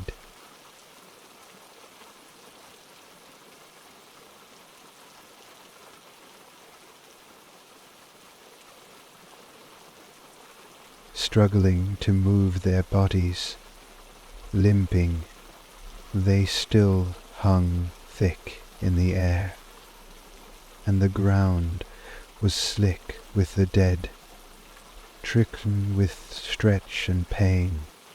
We had won, though at what cost? The Wampanoag had given us a taste of their power, and it was clear that this war was far from over. That night, as I sat by the fire, the faces of the fallen haunted me. I couldn't shake the image of the men who had died that day. Brave soldiers, comrades who had fought beside me in the thick of battle. Some of them I had known for years, others only a few months, but they were all gone now. I thought of my family again. Had the war reached Plymouth? Were they safe?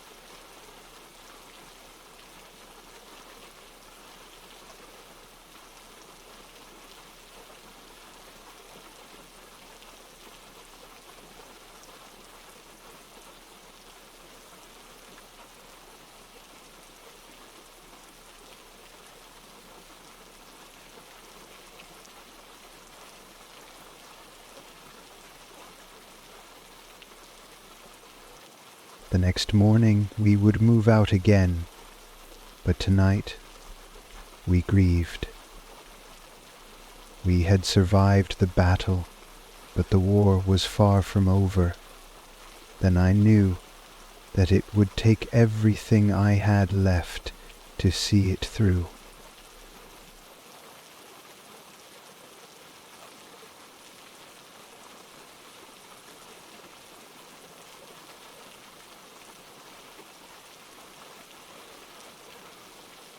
Tonight we grieved. We had survived the battle, but tonight we grieved. We survived, no matter what happened. The days that followed the battle at Northfield were a blur. The loss of so many men weighed heavily on us. But there was no time to dwell on it. The war didn't stop, and neither could we. We had to keep moving. We had to keep fighting. We had to keep living. Nowadays we wander, looking for somewhere to vandalize, but there was no time to dwell on it. The war didn't stop. We had to keep moving. We had to keep fighting. As I marched through the dense forests once more, I thought about how much I had changed since the beginning of this conflict. The man I was before the war, before King Philip's war, was gone. There was no trace of him left. The war had taken everything from me. My innocence, my sense of safety, my understanding of what it meant to be a soldier. But I was still here.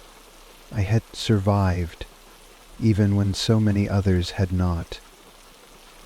And though the pain of loss would never leave me, there was a part of me that knew I had no choice but to keep fighting for my comrades, for my family, for a future that seemed more uncertain with each passing day.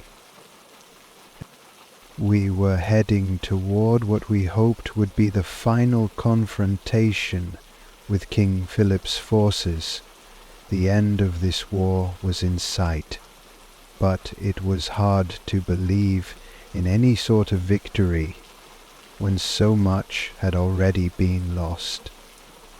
The path ahead would be long and treacherous, and many more lives would be claimed before it was over.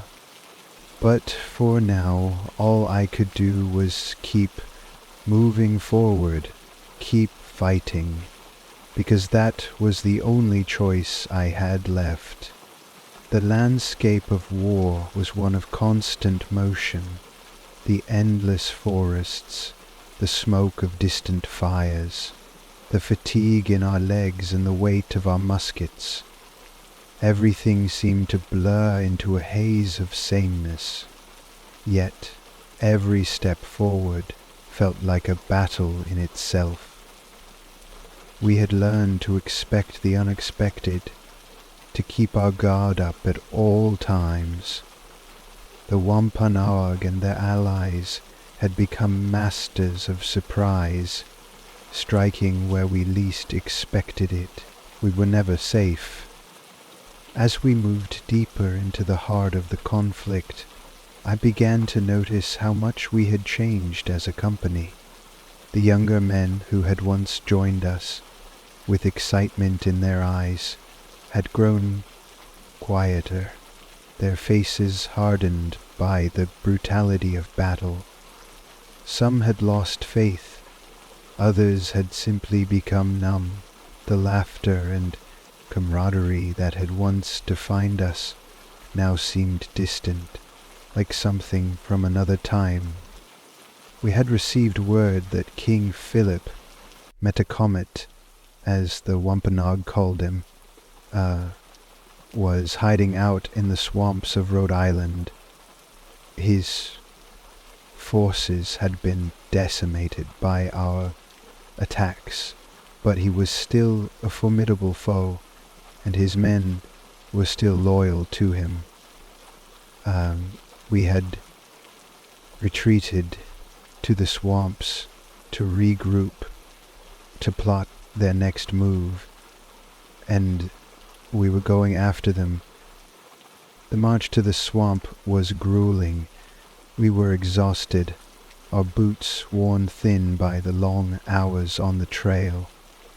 The humid air made every breath feel thick, like we were inhaling the very heat of the earth itself. The landscape around us grew stranger, more foreboding. The trees seemed to close in on us, the underbrush thicker and more tangled.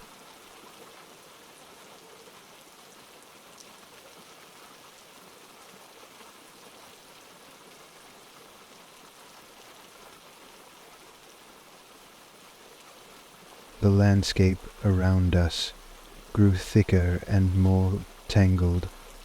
The swamp was ahead, and with it gravity withheld. Our heads bent over with danger, but even as we marched forward, a part of me wanted to turn back. I had been through so much already, so much death, so much bloodshed, and I wondered what it would take to end it all. What would it take to bring peace to this land? Could there ever be peace, or was this war destined to continue for eternity? The sun was low in the sky when we finally reached the swamp. The air was thick with the smell of mud and stagnant water. The ground was soft beneath our boots, and each step seemed to drag us deeper into the muck.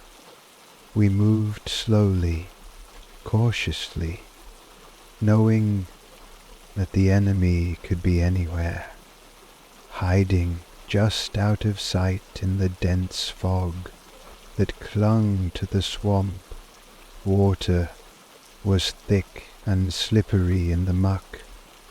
We moved slowly, cautiously, knowing that the enemy could be anywhere on this earth. We had set up a perimeter around the swamp, and Captain Church ordered us to take a short rest before launching our attack, but rest never felt like rest in this war. We sat on the damp ground, our eyes scanning the fog for any signs of movement. The sounds of the swamp, chirping insects, and the occasional croak of a frog, the distant rustling of leaves, filled the air. But there was an eerie stillness to it all. It was too quiet, too waiting.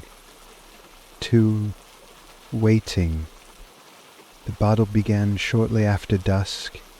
We had just started to move toward the heart of the swamp when a sudden volley of musket fire rang out from the darkness. It was like a warning shot, a call to arms. The Wampanoag had been waiting for us. They had been lying in wait, just as we had suspected, and now the swamp was alive with the crackle of gunfire. We responded quickly, returning fire as we scrambled to find cover. The swamp was an unforgiving battlefield. The thick vegetation made it nearly impossible to see more than a few feet in front of us. The ground was treacherous, with hidden pits of muck that sucked at our boots, slowing our advance. The Wampanoag were everywhere, darting in and out of the fog, firing from behind trees and rocks. Their warriors were like ghosts, moving with terrifying speed and precision. We fought back with all we had, but it was clear that they knew this terrain far better than we did. They had the advantage. For hours the battle raged on. We moved in fits and starts, retreating only to find ourselves surrounded again. The night seemed endless. The cries of the wounded mixed with the crackling of gunfire and the low growls of the swamp.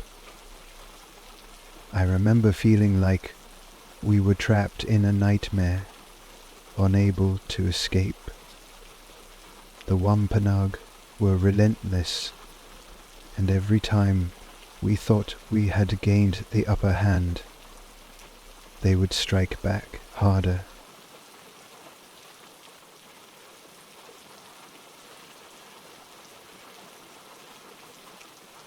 And every time we thought we had gained the upper hand, they would strike us again. They would bring us down bit by bit. It wasn't until the early hours of the morning that we began to push them back.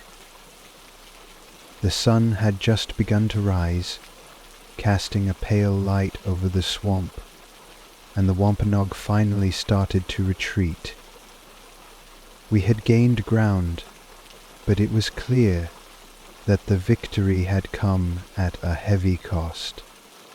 As the battle came to an end, I stood there, breathing heavily, my body covered in sweat and grime. The swamp was eerily quiet now, save for the occasional moan of a wounded soldier or the rustle of leaves in the wind. The air was thick with the smell of gunpowder, blood, and earth. My musket was heavy in my hand, and I could feel the weight of it as if it were a part of me now. We had won, yes, but at what cost? The ground was littered with the bodies of the fallen, both our men and the Wampanoag. The water in the swamp was stained with blood, and the once beautiful landscape now seemed scarred and desolate. There was no triumph in this victory, only loss. I looked around at the men who had survived, and I saw the same weariness in their eyes that I felt in my own heart. The war had taken its toll on all of us. We were no longer the eager soldiers who had marched out at the start of this campaign. We were survivors, wounded, tired, and broken. And yet we knew there was still more to come. King Philip would no longer be in it. Captain Church walked past me, his face grim. "We've won this battle," he said, his voice quiet, almost hollow, "but the war is far from over. We've taken a step closer to ending this, but it's not over." I nodded, but his words felt like a weight on my chest. How many more battles would we fight? How many more would we lose? And when would it finally end? As we gathered the wounded and began the long march back to our camp, I couldn't help but think of the lives we had lost in that swamp. The faces of the fallen, men who had been my comrades, my brothers in arms, haunted me. They were gone, and I was still here. And for what? What had we truly accomplished? Weeks passed, and the war seemed to drag on endlessly. King Philip's forces were in disarray, their numbers dwindling with every skirmish. But we were no closer to ending the conflict. The land was scarred by months of fighting, and the people, both English and Native American, were exhausted, their spirits broken. Our final push came when we learned of King Philip's retreat into the woods of Mount Hope. a small hilltop fortress in present-day Rhode Island. His forces were scattered, but he was still a threat, and we knew we had to finish this once and for all. We set out for Mount Hope, ready for the final confrontation. As we marched, I couldn't help but reflect on the years of conflict that had brought us here. The war had started with the death of a single man, John Sassaman, but it had grown into something far larger than anyone had ever anticipated. It had torn apart communities, shattered families, and claimed countless lives on both sides. And now we were nearing the end. The march to Mount Hope was swift. We were running out of time.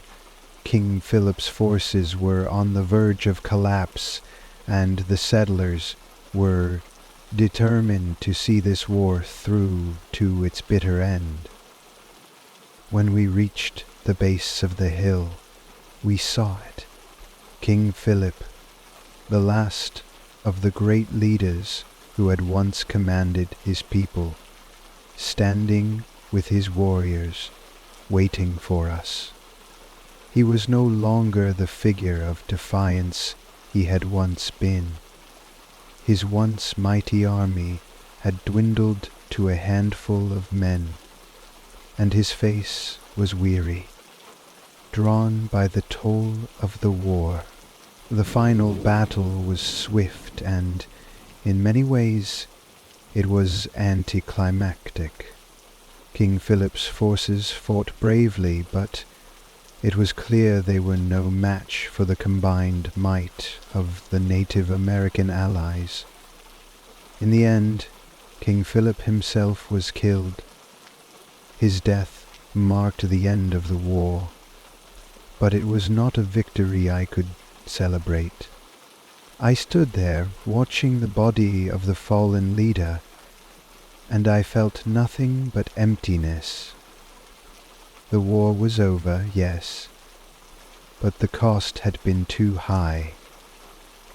The land was scarred, and the people were broken.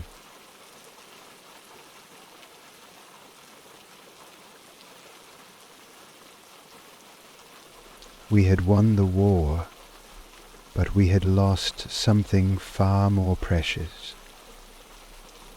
our humanity. In the months that followed King Philip's death, life slowly began to return to some semblance of normalcy. The war had ended, but the scars it left on the land and its people would never fade. I returned to Plymouth, but the home I came back to was no longer the same. The faces of the dead haunted me, and the land felt foreign, as though the war had left an indelible mark on everything it touched. I did not know if I would ever find peace again. The war had changed me, and the world around me had changed as well.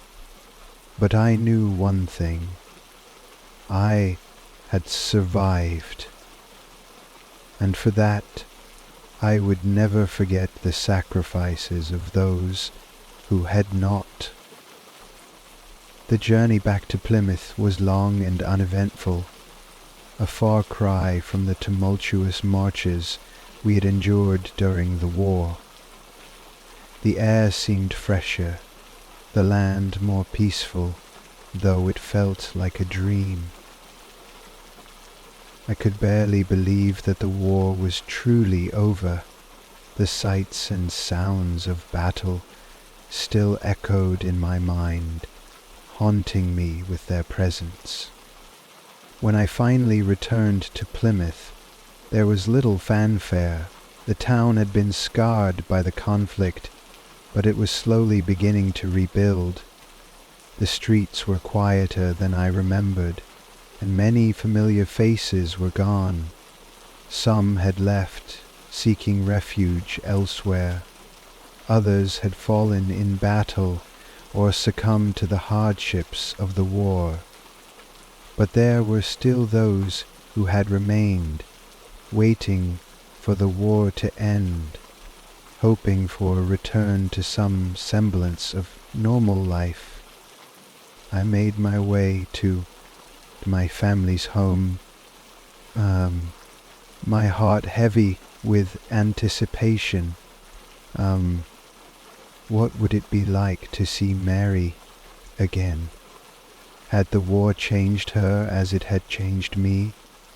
My mind raced with questions as I approached the house. Mary was there waiting for me. She had grown thinner, her face etched with worry in the passage of time, but her eyes, those familiar, kind eyes, were still the same.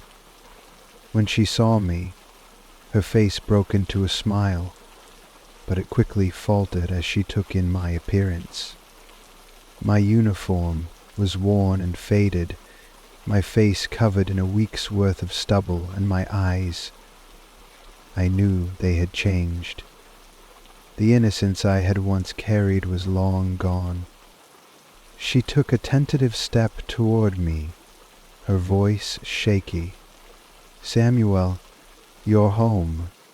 I nodded, but the words felt heavy in my throat. I'm home, Mary. I'm back."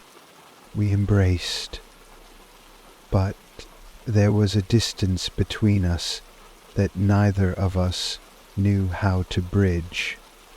She pulled back slightly, her hands resting on my chest, looking up at me with a mixture of relief and concern. "I prayed every day that you would come back to me," she said, her voice barely above a whisper. "And I prayed every day that I would," I replied, my voice thick with emotion. "But the man who left here, he's not the same man who's returned." Her eyes softened and she touched my cheek gently. "I know, Samuel. I know." It was then that I realized how much the war had taken from both of us. The years of uncertainty, the constant fear, the loss. We had both changed in ways we couldn't yet fully understand, but we had made it through, and for that we were grateful. As the days passed, I tried to adjust to life back in Plymouth. The routine was comforting in some ways, but I couldn't shake the feeling that I was out of place.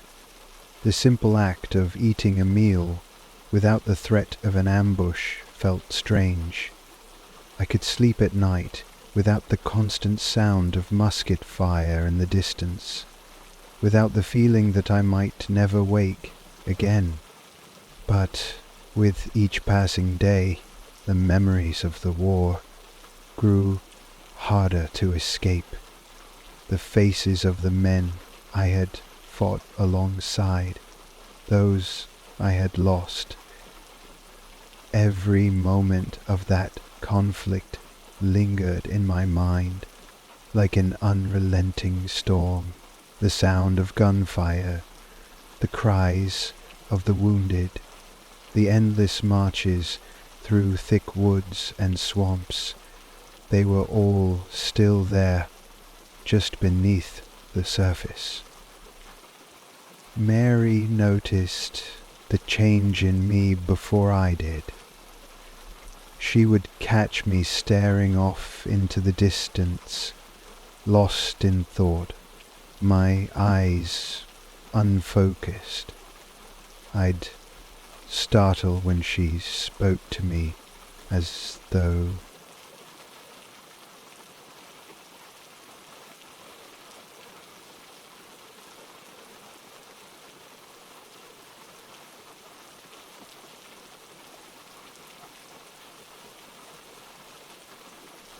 startled when she spoke to me as though I hadn't heard her at all. "Are you all right?" she would ask, her voice filled with concern. I would nod, but the truth was I didn't know if I was all right. How could I be when I had seen so much? How could I return to normal when everything I had known had been shattered by the war? The sounds of death, the sight of bodies piled high, the faces of friends and enemies alike. How could I ever forget? I couldn't talk about it, not yet. And I knew Mary didn't fully understand, though she tried. She would sit beside me at night, her hand resting gently on mine, offering silent support. But the words between us seemed so inadequate, so hollow. How could I explain the things I had witnessed when I couldn't even make sense of them myself? We spent our days together, walking the streets of Plymouth, visiting the small shops, speaking with the neighbours who had also lived through the war.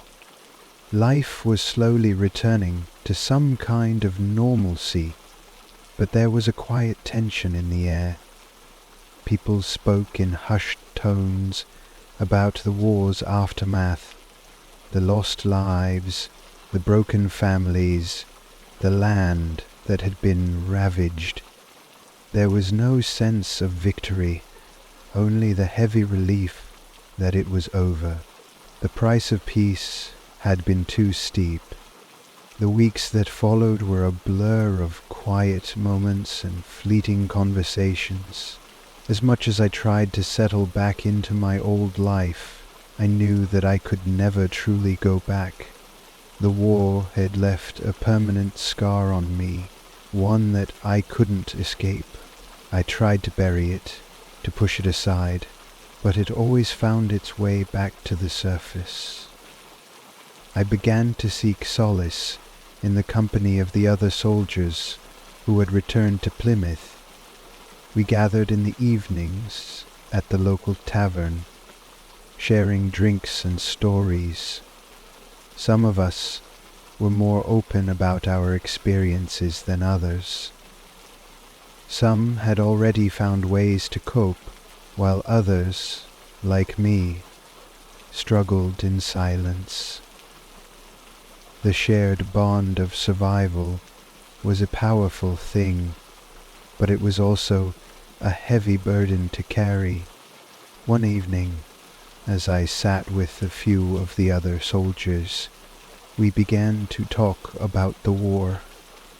The conversation started casually, as most do, but it quickly turned somber. The memories of the battles we had fought, the men we had lost, it all came rushing back.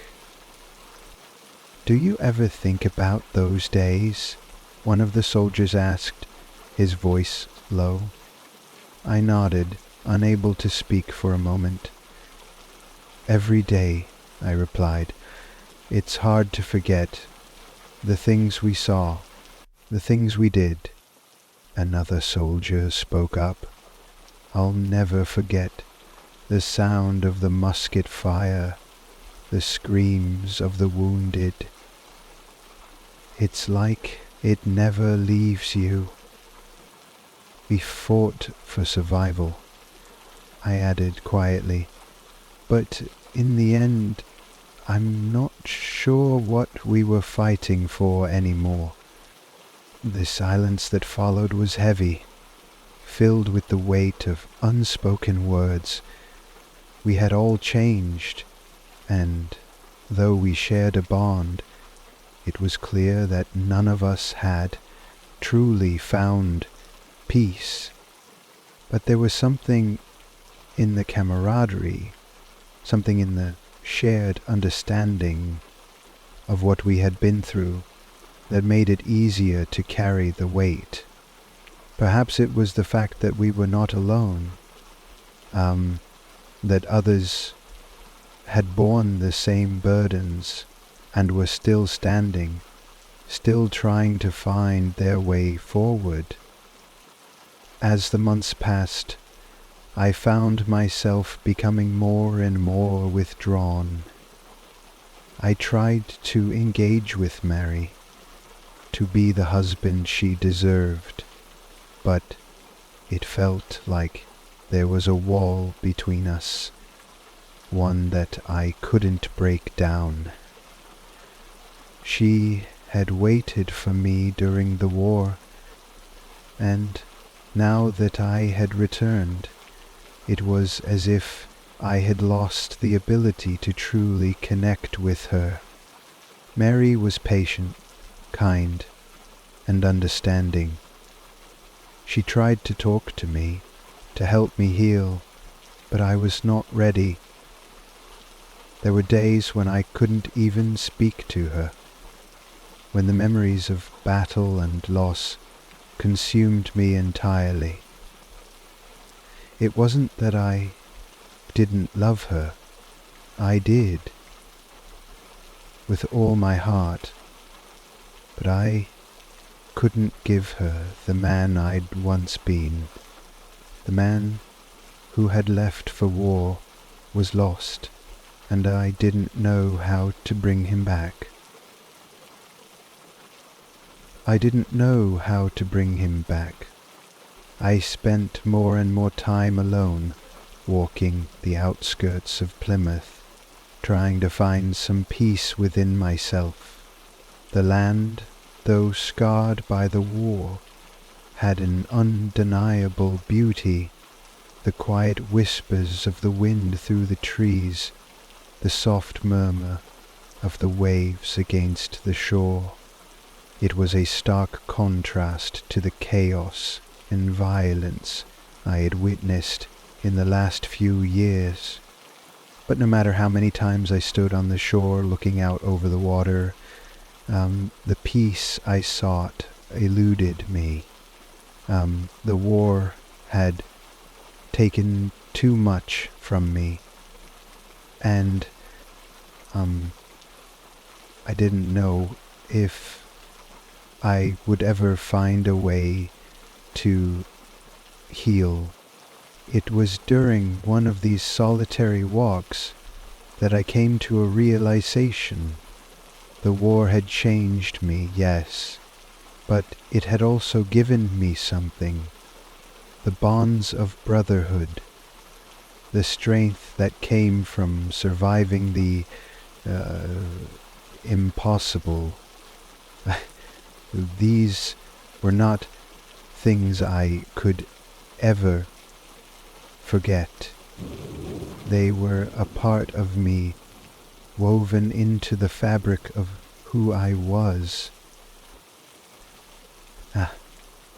And maybe, just maybe, that was where my healing would begin, not by forgetting the past, but by accepting it, by carrying it with me, but not letting it define me.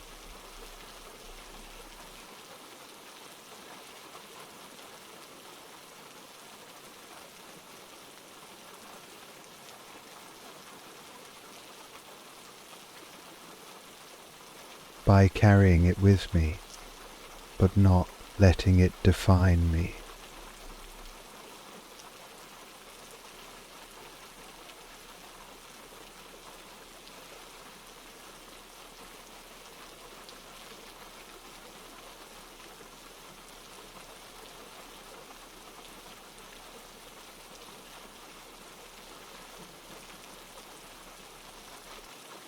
I returned to Mary that night, ready to speak, ready to share the burden I had been carrying alone for so long.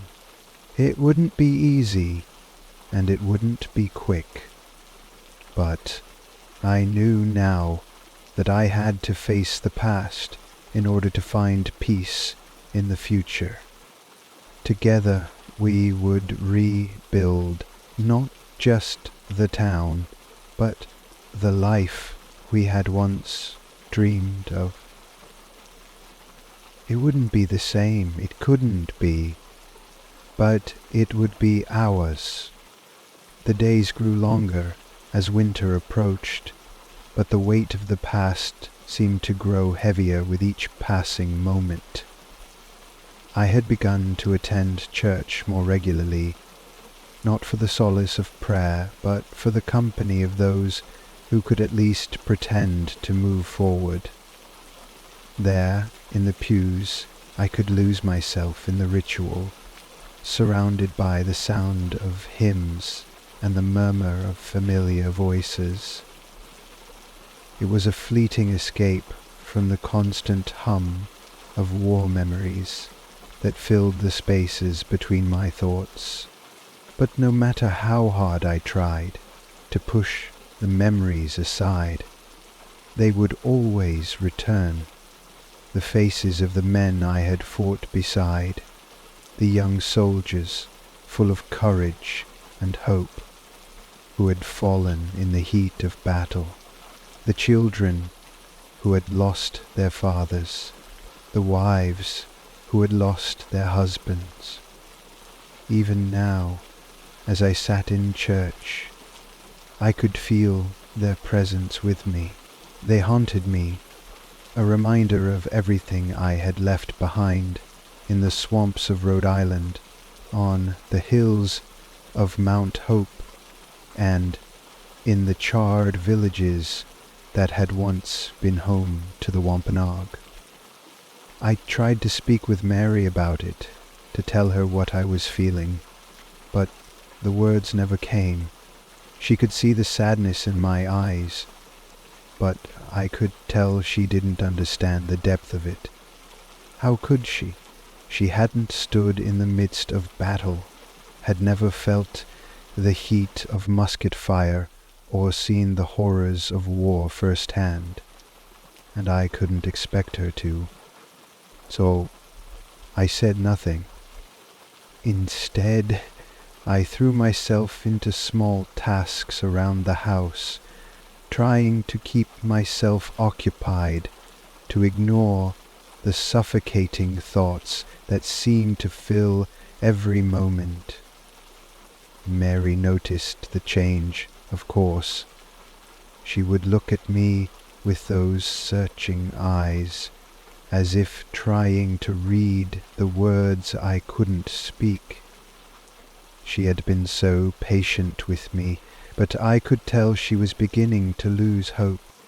"I know you're carrying something, Samuel," she said one evening as we sat in the flickering candlelight. "But you can't carry it alone. You have to talk about it." I shook my head, pushing the words away. "I don't know how." I whispered, "I don't know where to begin." She reached across the table, her hand warm and steady. "You don't have to have all the answers. Just talk to me. Let me help." I wanted to so badly, but I couldn't. There were no words for what I had seen, for the ghosts that whispered in my ears every time I closed my eyes.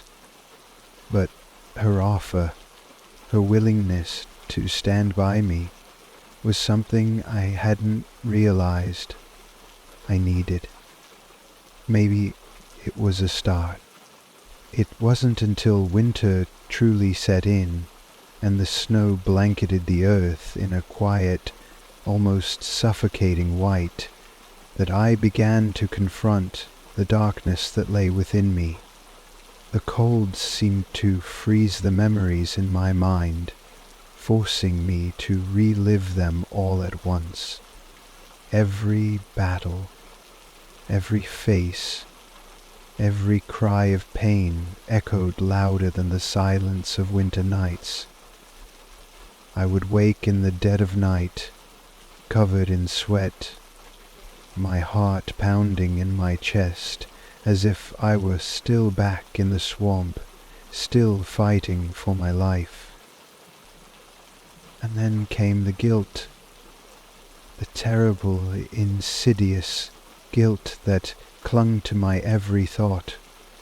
I had survived, and so many of my comrades had not.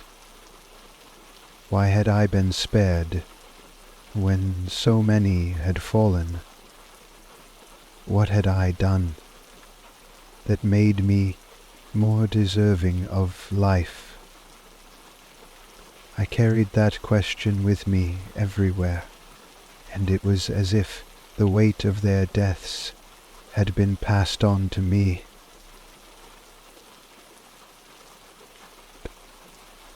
Hide that question with me.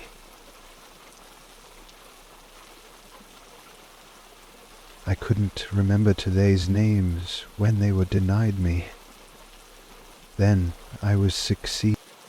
One afternoon, as I walked alone through the fields outside Plymouth, I couldn't escape the question any longer. I sank to my knees in the snow, the cold biting through my coat, and let the tears come, the tears I had been holding back for so long, the tears from my fallen brothers, for the wives and children left behind, for the lives ruined by the war. I stared intently at the slow river for 5 days and thought to myself, if I could just stop crying, if I could stop crying, if I could just stop crying for months and months and months and months and lose my wits for movement. What did I survive? I whispered into the wind. Why did they die and I lived? For the first time the pain wasn't just a numb ache. It was a raw, cutting wound that I could no longer ignore. The weight of the war was not just in the loss, but in the fact that I had lived to see its aftermath. The land was scarred, the people broken, and I was left with the burden of survival. As winter dragged on, I found an old box of letters in the attic. They were the letters I had written to Mary before I left for the war, and some she had sent to me in return. I had almost forgotten about them. In the midst of battle and hardship, I hadn't had the time or the inclination to think about home. But now, with the war behind me, I realized how much I had missed those letters, the words of hope and love that had kept me going when all seemed lost. I sat in the quiet of the evening, reading through them one by one. Some of the letters were filled with the simple joy of love, others with a longing of separation.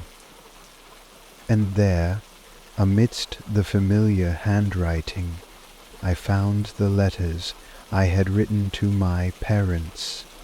They had never been sent.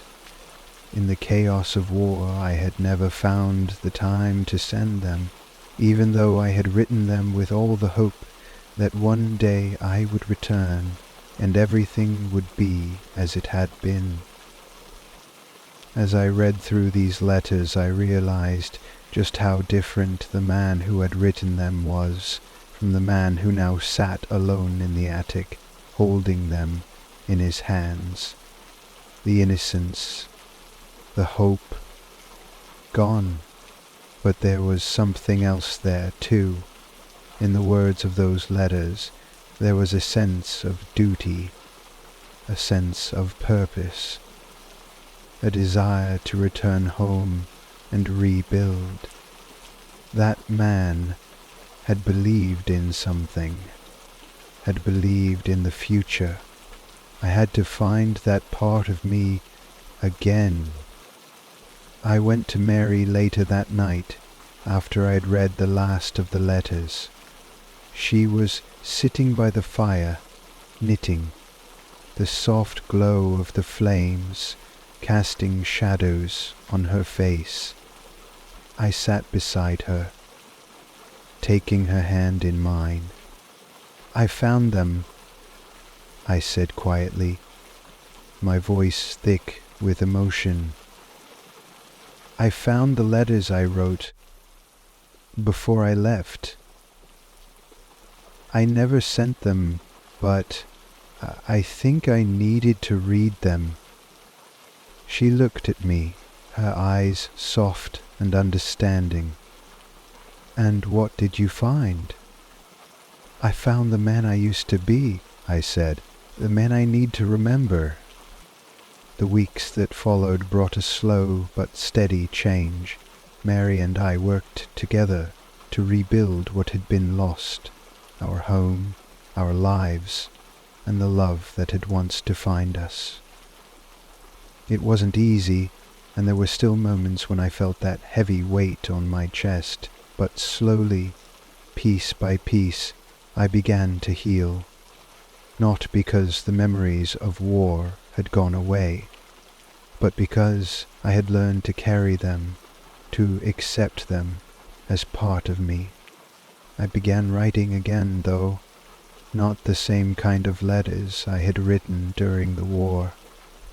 These were letters to myself, letters to my future. They were filled with dreams and hopes, things I had once thought impossible. Mary would sit beside me in the evenings, reading or knitting, while I wrote.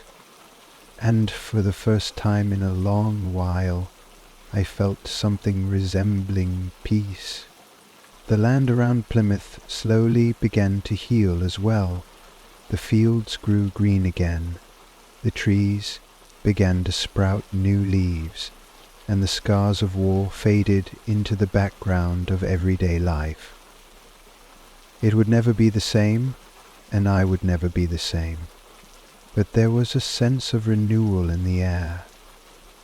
We had survived, and that in itself was a victory. The town had lost much during the war, but it had also gained something invaluable, a sense of resilience, of community, and of hope. We were rebuilding not just the land, but the future. And so we moved forward together. Years passed, and as I grew older, the memories of the war softened into something more distant, though no less poignant. I had long since come to terms with the fact that war changes everything. It changes people, places, and even the way you view the world. But in the end, it was not the scars of the past that defined me. It was what I did with them. I watched as the younger generations grew up, children who had never known the fear of battle, who had never had to fight for survival. I saw them building a new future, one shaped not by war, but by the hope that their world could be different. And as I watched them, I realized that the legacy of the war was not one of destruction, but one of survival, resilience, and the unbreakable will to rebuild. Mary and I had grown old together. Our children had children of their own, and our family, though small, had become a symbol of the strength and endurance that had seen us through the darkest times. We had created something from the ashes of war, a new beginning, a future, a chance for peace. And when I lay down to rest at the end of my days, I knew that I had done everything I could. I had survived. I had lived. And I had made sure that the next generation would know the cost of war, but also the power of hope. In the end, that was the legacy we left behind. Not the bloodshed, not the battles, but the story of survival and the promise of a new day. As the years rolled by, my role in the community shifted from that of a soldier to that of a teacher. I had seen so much of the world, of death and destruction, that I felt an obligation to share those experiences, not as a lesson in warfare, but as a reminder of the cost of conflict. The children of Plymouth, who would never know the horrors of King Philip's War, were now the ones who would shape the future. I wanted to ensure they understood the lessons learned from the suffering of the past. I spent my days telling stories, not of victories or glory, but of the people who had endured unimaginable hardship. I spoke of the Wampanoag, the indigenous people of our land, and of the promises made, broken, and the devastating toll that war had taken on both sides. I spoke of my comrades, men who had fought beside me, and the courage they had shown. Even as they fell, I did not want these stories to be forgotten. My son Nathaniel often joined me in these lessons, sitting quietly at my side as I shared the tales with the young ones. He was the child born from the aftermath of war, the product of a union that had survived the darkness of those times. He was bright and inquisitive, asking questions about the war that I sometimes struggled to answer. It was his curiosity that kept me grounded, reminding me that the past was not something to be buried in silence, but something to be understood, to be learned from. I want to make sure they never forget, I told Mary one evening, as we sat on the porch watching Nathaniel play in the yard. The next generation deserves to know the full truth of what happened. We must carry the weight of history so they don't repeat it. Mary, ever patient, nodded. You've done your part, Samuel. You've lived through it. You've shared it. The future is in their hands now. She was right. Our children and grandchildren would carry the torch forward. My own memories of battle would fade with time, but the lessons I imparted would, hopefully, endure. I had long since realized that the scars of war, though deeply painful, were also part of a larger narrative, one of growth, learning, and resilience. We could not erase the past, but we could ensure that it would not define us. It was not long after that the first signs of my age began to show in earnest. The weariness in my joints, the fading sharpness of my eyesight, the slow fading of strength that had once been my defining feature. These were all reminders that time was moving forward regardless of my will. As the years passed, I found myself increasingly withdrawn, not out of sadness, but out of a growing sense of peace.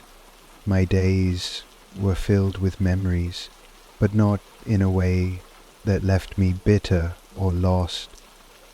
I had come to accept my past, not as a burden, but as a part of who I had become.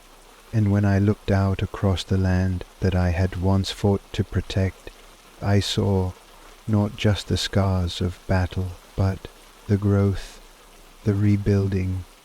The town of Plymouth had flourished again, a testament to the resilience of the people who lived here. Nathaniel had grown into a strong young man, full of potential and ambition. He was eager to learn, to make his own way in the world. And I saw in him the spark of a new era, one that would be defined not by conflict, but by hope.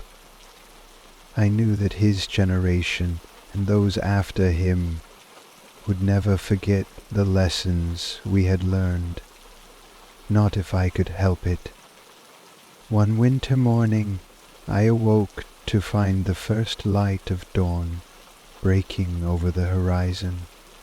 I could hear the quiet hum of activity outside, children playing, the town slowly coming to life.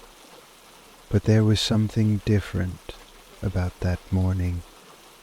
I felt an overwhelming sense of calm, as if the weight of all those years, the war, the battles, the loss, had finally been lifted. I felt as if the time had come for me to rest. The vacant sky was clear, the cool water of a pool nearby, and the fragrance of plant and flower, the clearest of all mornings on earth. And my love, Sam Housand. Mary was beside me, as she always had been, her face gentle and warm as she stroked my hand. "Samuel," she whispered, her voice filled with love and quiet understanding. "I think it's time." I nodded. I had known for some time that the end was near. The toll of the years, both physical and emotional, had been heavy. But as I lay there beside her, I felt no fear, no regret. The work I had done in my life, the legacy I had left behind, had been enough. I had survived the war, had found peace, and had watched my family grow. What more could I ask for? As the sun rose higher, casting its golden light over the land, I felt the weight of sleep pulling me gently into its embrace. I closed my eyes, knowing that the world would continue without me, that my story would live on in the hearts of those I had loved, and those who would carry it forward. I had done my part. It was enough. Samuel White passed quietly, leaving behind a legacy that would endure long after his death. His contributions to the town of Plymouth, to the preservation of history, and to the rebuilding of a fractured community were felt for generations. The story of King Philip's War, with its profound impact on both the settlers and the indigenous peoples of the region, was not one easily forgotten. Though the war had ended with King Philip's death, its consequences reverberated for decades. The destruction of communities, the loss of life, and the fragile peace that followed shaped the course of history in ways that would take years to fully understand. But it was men like Samuel White who had lived through the worst of it and emerged with a sense of purpose, who ensured that the story would not be lost. In the years that followed, Plymouth continued to thrive. The scars of war were slowly healed, and the town became a symbol of resilience, a reminder that even in the darkest times, life could and would continue. The stories of the past were passed down from generation to generation, not as tales of victory or revenge, but as lessons of survival, of the cost of conflict, and the power of forgiveness. Samuel's children, and later his grandchildren, carried on his work, teaching the lessons of King Philip's War to their children. The town of Plymouth became not just a place of historical significance, but a community rooted in the values of peace and unity. The wars of the past may have shaped the present, but it was the hope for a better future that would define the generations to come. And so, the legacy of Samuel White, the soldier who had fought in King Philip's War, lived on in the hearts and minds of those who came after him. His story, and the stories of the men and women who had fought beside him, were woven into the fabric of Plymouth's history, ensuring that the lessons of the past would never be forgotten. As the years turned into decades, the town of Plymouth flourished.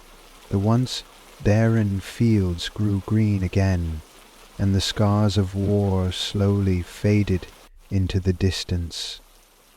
The memory of King Philip's War was preserved in the stories told by the elders, the lessons shared with the young, and the monuments erected to remember the fallen. Samuel White's grave, marked with a simple stone in the quiet churchyard, became a place of reflection for those who sought to understand the cost of war. Visitors would stop by, paying their respects and reading the inscription, a soldier, a survivor, a man of peace. In the end, the legacy of King Philip's War was not one of endless bloodshed or division, but one of survival, healing, and renewal. The war had taken much, but it had also given birth to a new world, a world in which the lessons of the past were not forgotten, and the hope for a peaceful future lived on in the hearts of all who carried the torch forward. The past, as Samuel had always believed, was not something to be buried. It was something to be remembered, to be learned from, and to be passed on to the generations who would shape the future. And so, the story of Samuel White, of King Philip's War, and of the enduring strength of Plymouth lives on. The streets of Boston in the spring of 1775 were no longer the bustling alleys of trade and camaraderie they had once been. Instead, they were shadowed by the iron presence of British authority.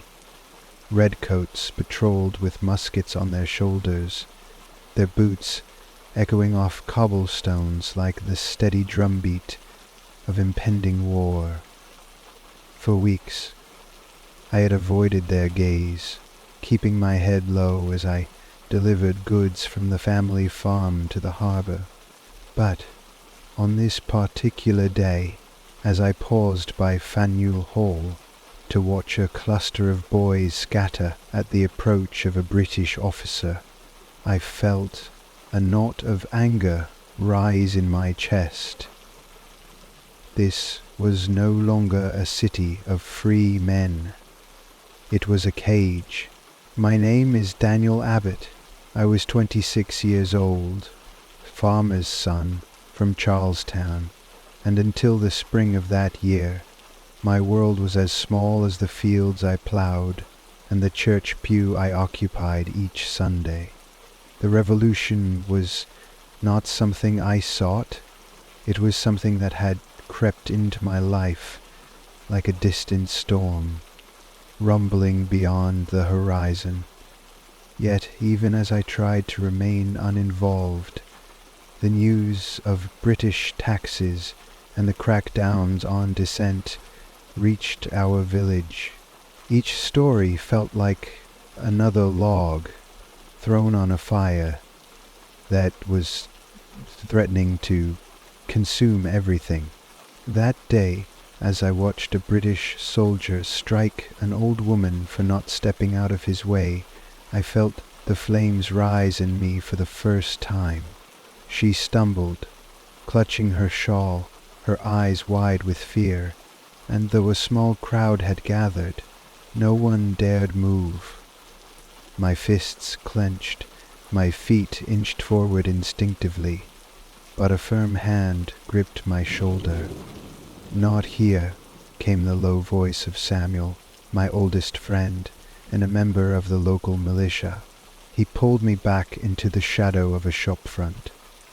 "They're looking for any excuse to make an example of us." Later that evening, the tavern was alive with murmurs of rebellion. Men like Samuel and I spoke in hushed tones, our voices barely carrying over the creak of wooden beams and the clink of tankards. Samuel leaned close, his expression grim. "Word is, they're planning to seize our powder stores at Concord. We can't let them. If they take our arms, they'll take the fight out of us before it begins." I nodded, though doubt gnawed at the edges of my resolve. Could farmers like us truly stand against the might of the British Empire? The next morning the dawn came wrapped in a heavy fog, the kind that made the harbour look like a ghostly painting. I had barely slept, my mind filled with images of powder kegs, marching redcoats, and the old woman's terrified face. As I walked to the meeting house in Charlestown, I passed neighbours who avoided my gaze, their faces wary and drawn. Something was coming. I felt it in the air, in the way the British soldiers carried themselves, tense, vigilant. At the meeting house, Samuel was already there, along with a dozen other men from the militia. Colonel William Prescott stood at the front, his tall frame commanding the room. Prescott's voice was steady, though his words carried the weight of urgency. "The British are moving to disarm us," he said. "The British are moving to strike next. If we lose our power and shot, we lose our chance to resist.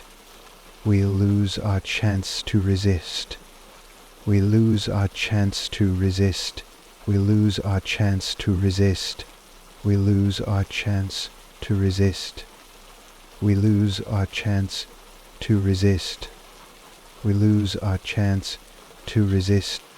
A murmur ran through the room, low but charged.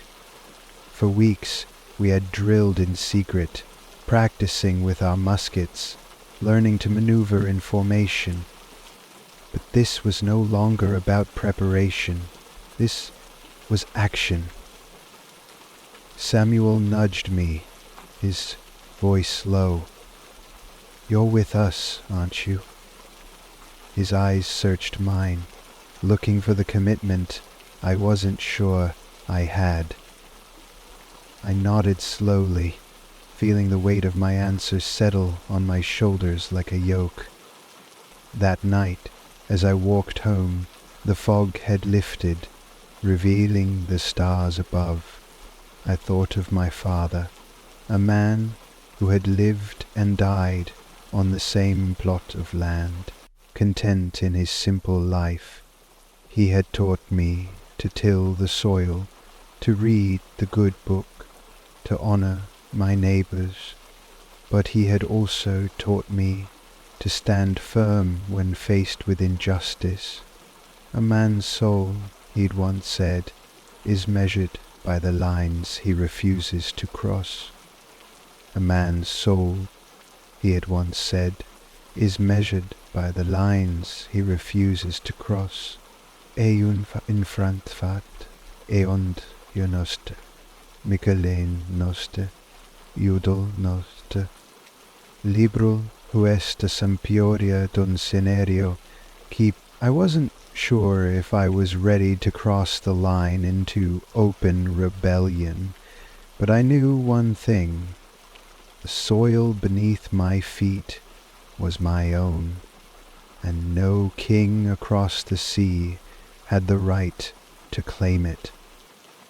April 18th, 1775 began like any other day. The streets of Boston hummed with the usual rhythms of trade and gossip, though a simmering tension lay just beneath the surface. By sundown, that tension broke. I was in Charlestown when the news came. British troops were preparing to march. Paul Revere, the silversmith turned patriot, had set out to warn the countryside. His lanterns, two hung high in the steeple of the old North Church, signaled that the redcoats were crossing the Charles River. Samuel burst into my home that evening, his face flushed. "It's happening," he said breathlessly. "They're moving on Concord. Prescott's ordered us to muster at once." My mother looked up from her spinning wheel, her eyes wide with worry. "Daniel," she began, but I cut her off. "I have to go, Ma. If we wait for them to crush us, we'll never have the chance to stand." Her silence was heavy, but she didn't argue. Instead, she rose and pressed a small, worn Bible into my hands. "Keep this with you," she whispered, "and remember who you are." The militia gathered in the dead of night, our numbers swelling as word spread. The air was thick with the scent of the river and the distant tang of pine. Colonel Prescott stood before us, lantern light dancing on his weathered face. "We'll march to Concord and meet them there," he said. "But remember, we fight for our homes, not for glory. Let them fire the first shot, not vengeance." There was much stress in the camp. I had been so preoccupied with my own mistress, while outnumbered a few of the people to my right and left, spending months into the darkness, muskets slung over our shoulders and the cold biting at our fingers. I felt a strange calm settle over me. The fear that had gnawed at me for weeks was still there, but it had been joined by something else, a sense of purpose, of belonging. Beside me, Samuel gripped his musket, his jaw set. "You scared?" I asked quietly. He nodded, a faint smile breaking his grim expression. "Terrified. But fear doesn't matter when there's something worth fighting for.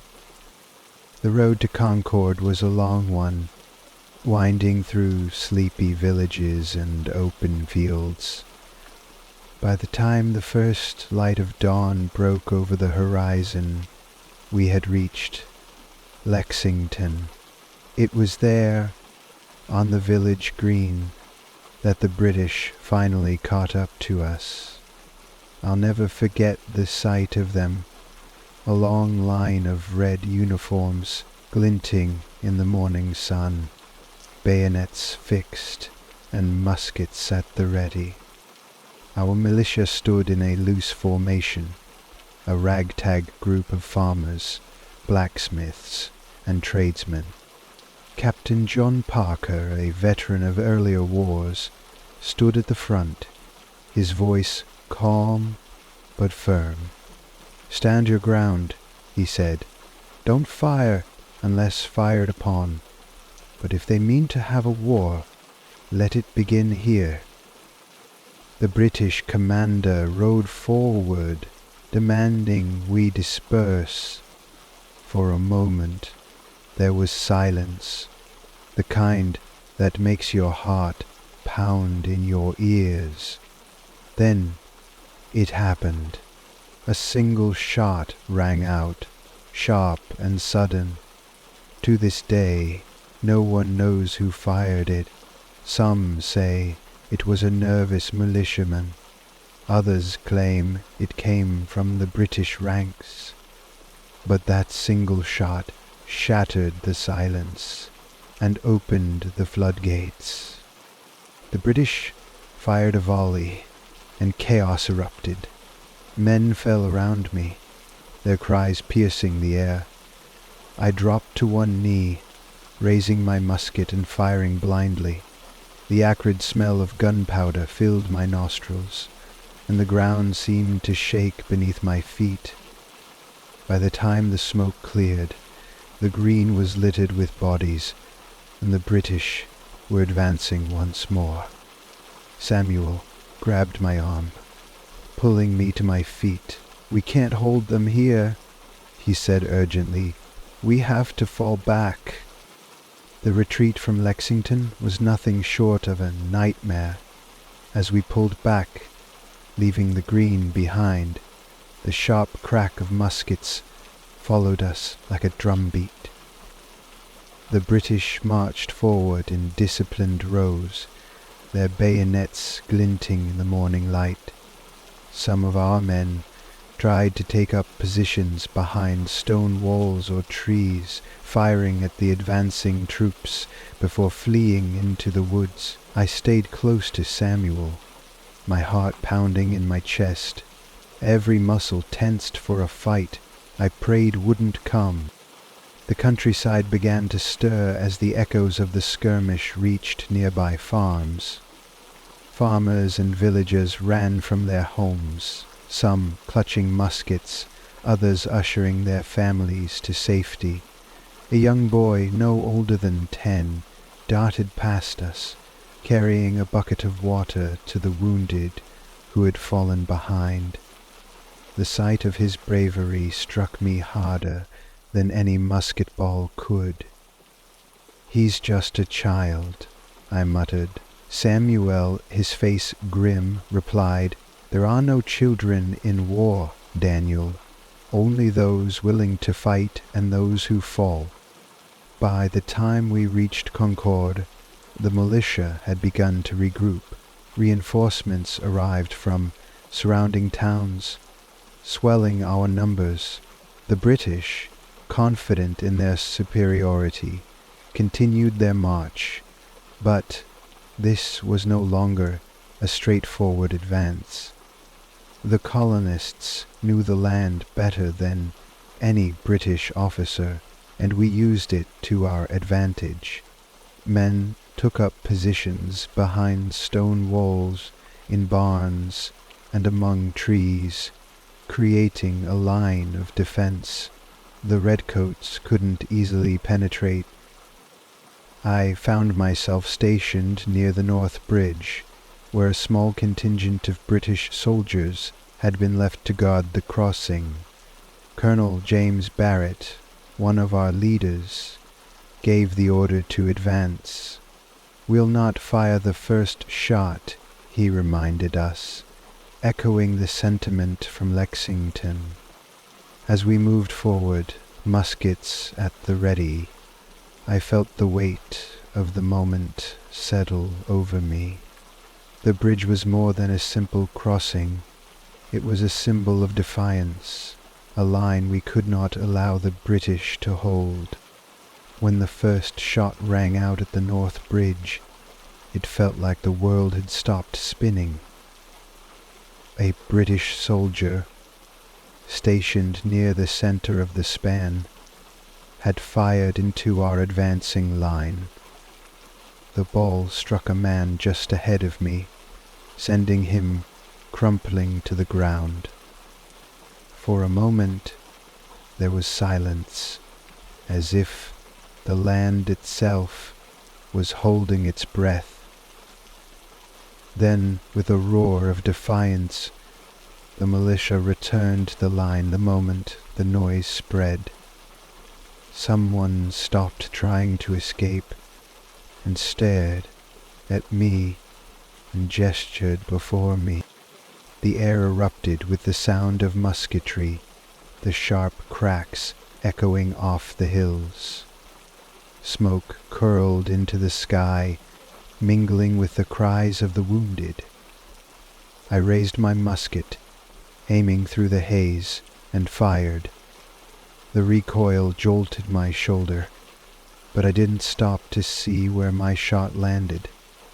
Around me, men reloaded and fired with a determination I hadn't thought possible. These were farmers, merchants, and smiths, not professional soldiers. Ramrod shots ripped my face, and as I saw, the color grew grayer. And yet in that moment, we were an army. The British at the bridge began to falter, their disciplined lines breaking under the weight of our attack. Some tried to hold their ground, but the sheer ferocity of the militia forced them to retreat. As they pulled back, leaving the bridge in our hands, a cheer went up among our ranks. It was the first true victory of the day, and though small, it ignited a spark of hope.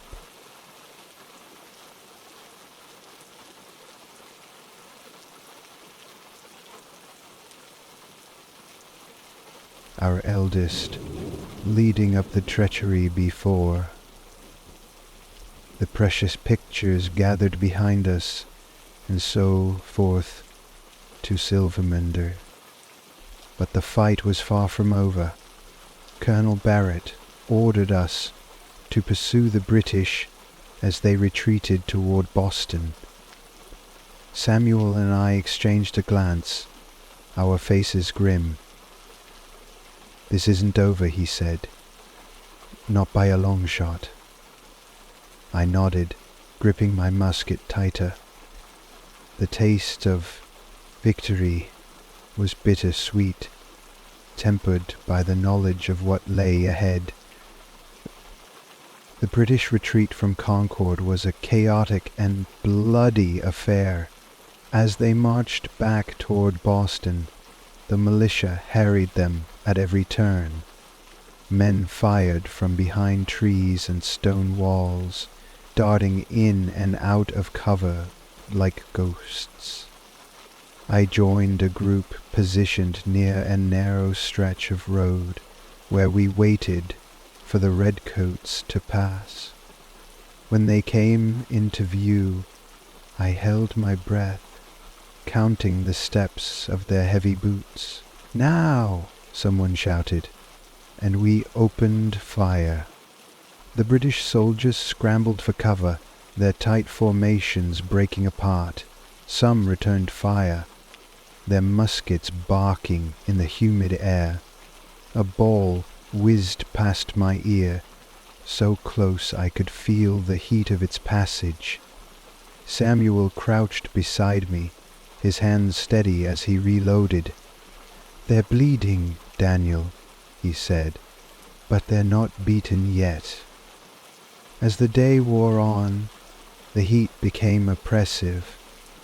The redcoats, weighed down by their uniforms and equipment, began to tire. Their retreat turned into a desperate march, with casualties mounting on both sides. I saw men fall, their blood staining the dirt roads, and I wondered how much longer we could keep this up. But the militia, driven by the memory of Lexington and the hope of freedom, refused to relent. And after a heavy counterattack from the trenches by soldiers, we had seen the warriors released by the redcoats from the trenches by the commissaries, and our ancestors born to decadent deaths had to fight the same fate. By the time the British reached the relative safety of Charlestown, their ranks were decimated. Nearly 300 of their men lay dead, wounded, or missing. Our losses were fewer, but each one was a heavy blow. As I sat by a fire that night, cleaning my musket, I thought of the families who would never see their loved ones again. Samuel sat beside me, silent for once, as we sat there, listening to the families who would never speak their woes again.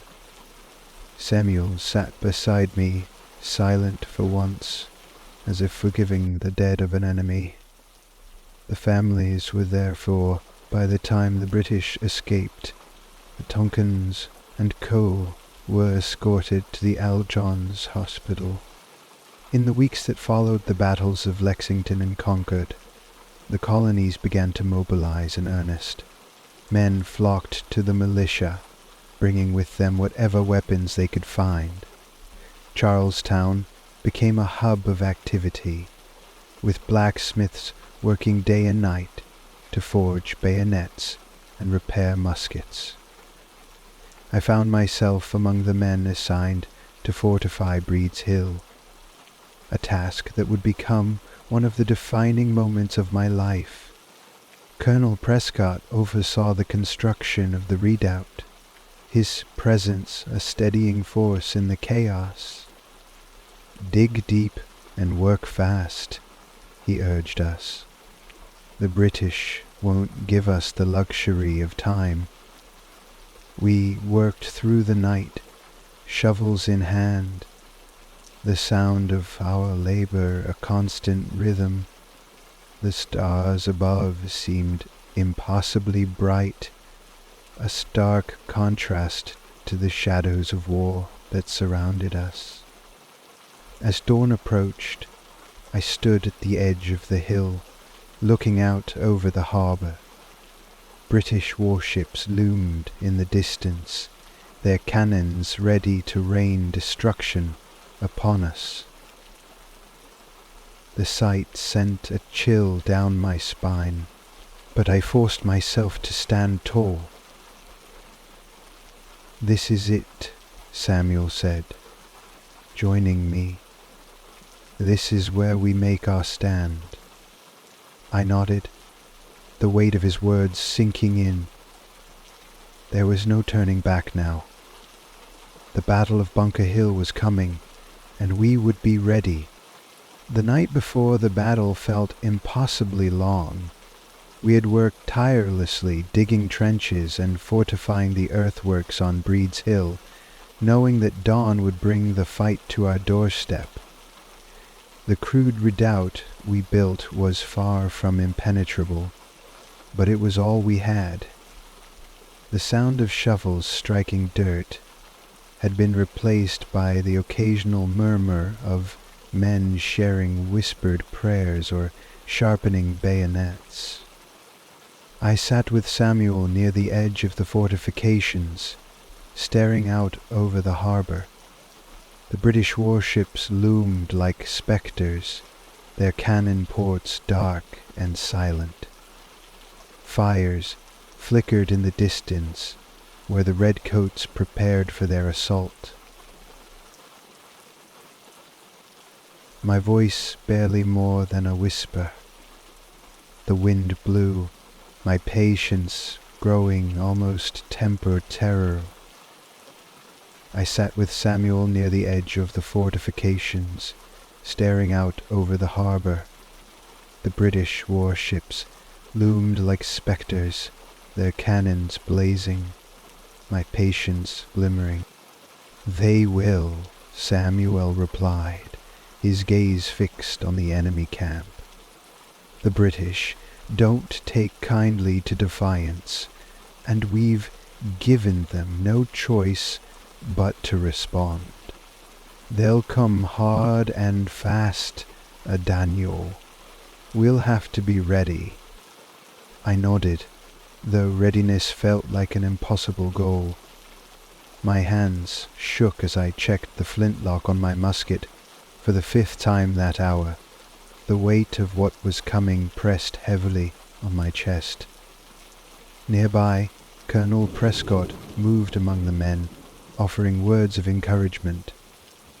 When he reached us, he paused, his expression calm but firm. "We've done all we can to prepare," he said. "Rest, if you can. Tomorrow, we'll share a little food." The monarch hung calmly from his saddle.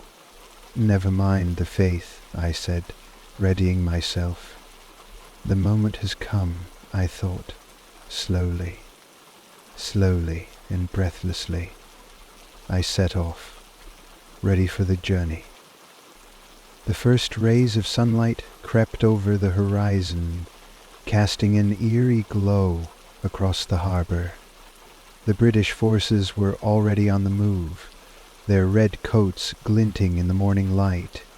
From our position on Breed's Hill, we could see their ranks assembling with precision. Warships in the harbor fired their cannons, sending thunderous booms across the water. The ground shook with each impact, though their shots fell short of our position. My breath caught in my throat as I took in the sight of the enemy. Thousands of soldiers, their bayonets gleaming, marched in perfect formation. Compared to our ragged group of farmers and tradesmen, they seemed unstoppable. But then I looked around at my comrades, men who had left their homes and families to stand against tyranny. Their faces were set with determination, their hands steady on their muskets. Samuel nudged me, breaking my reverie. "It's time," he said simply.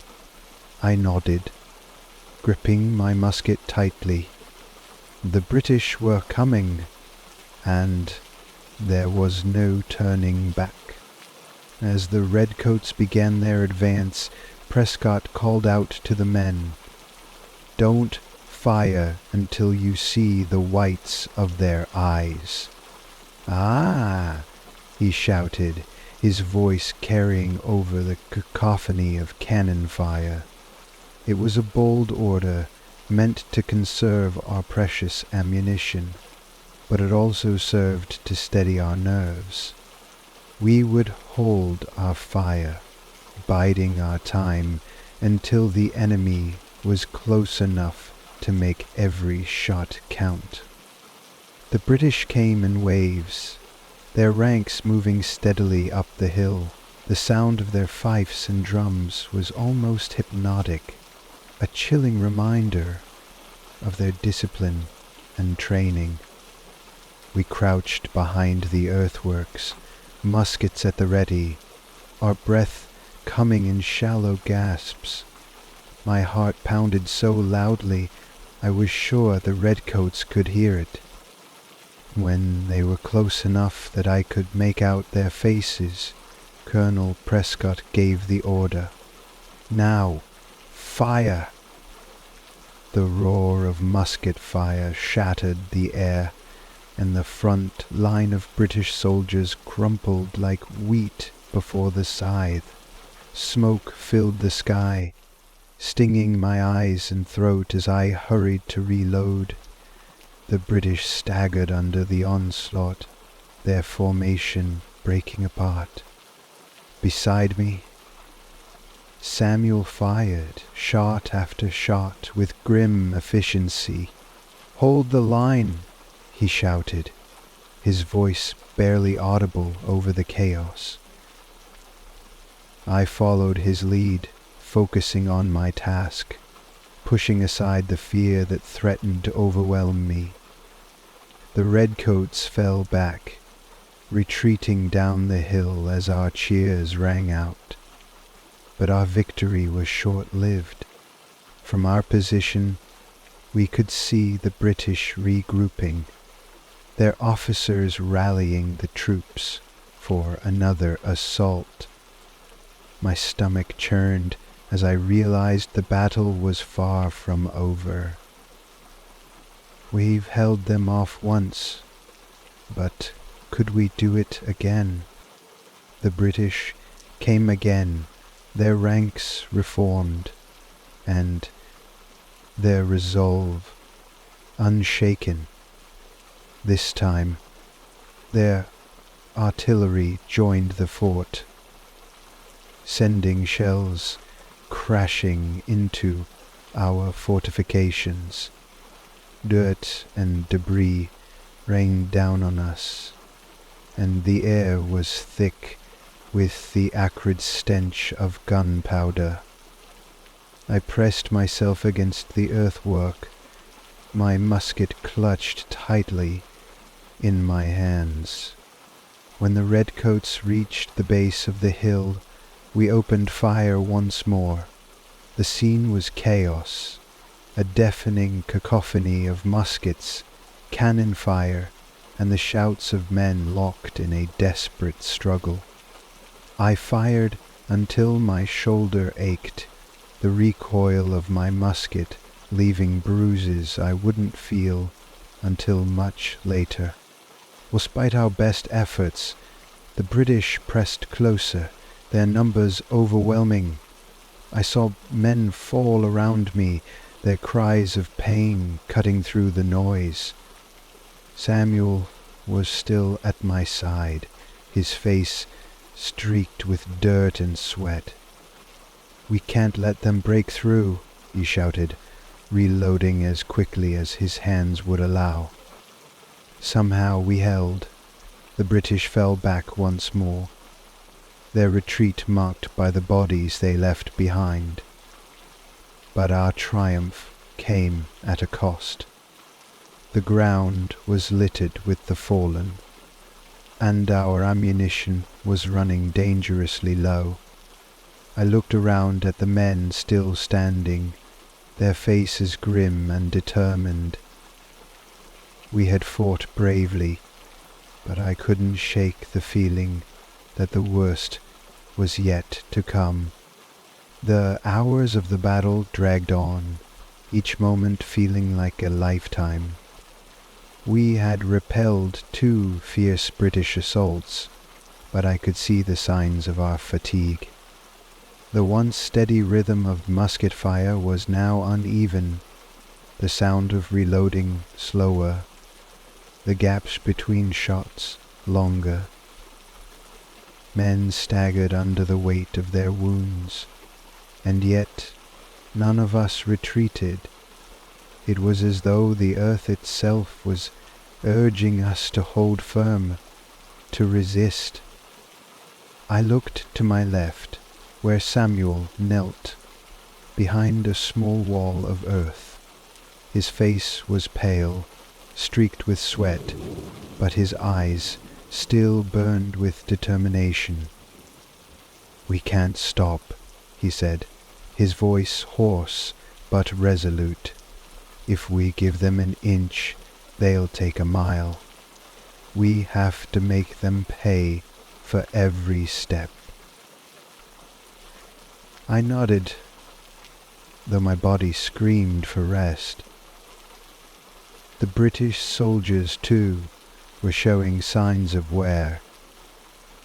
Their lines wavered under our fire, their movements more hesitant.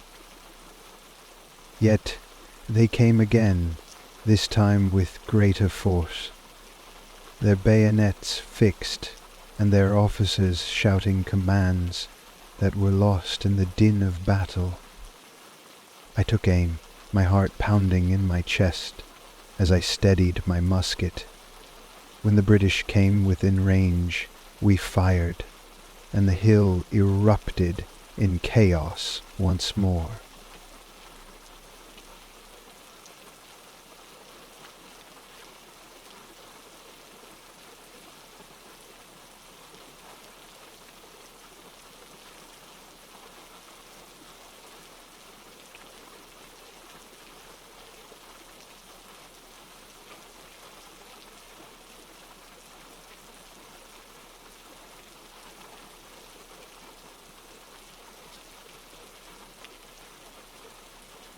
My heart pounded as I recognized my guns.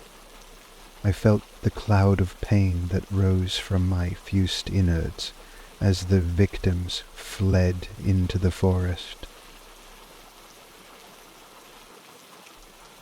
But despite our best efforts, we could see them starting to overwhelm us. The British soldiers, though suffering heavy losses, pushed through their superior numbers and relentless pressure, forcing us back from the fortifications. By midday, the tide of the battle had turned. The British, now bolstered by reinforcements, had pushed us off the hill and were beginning to take control of the redoubt. My heart sank as I saw the flag of the Continental Army fall from its makeshift pole, replaced by the redcoats of our enemy.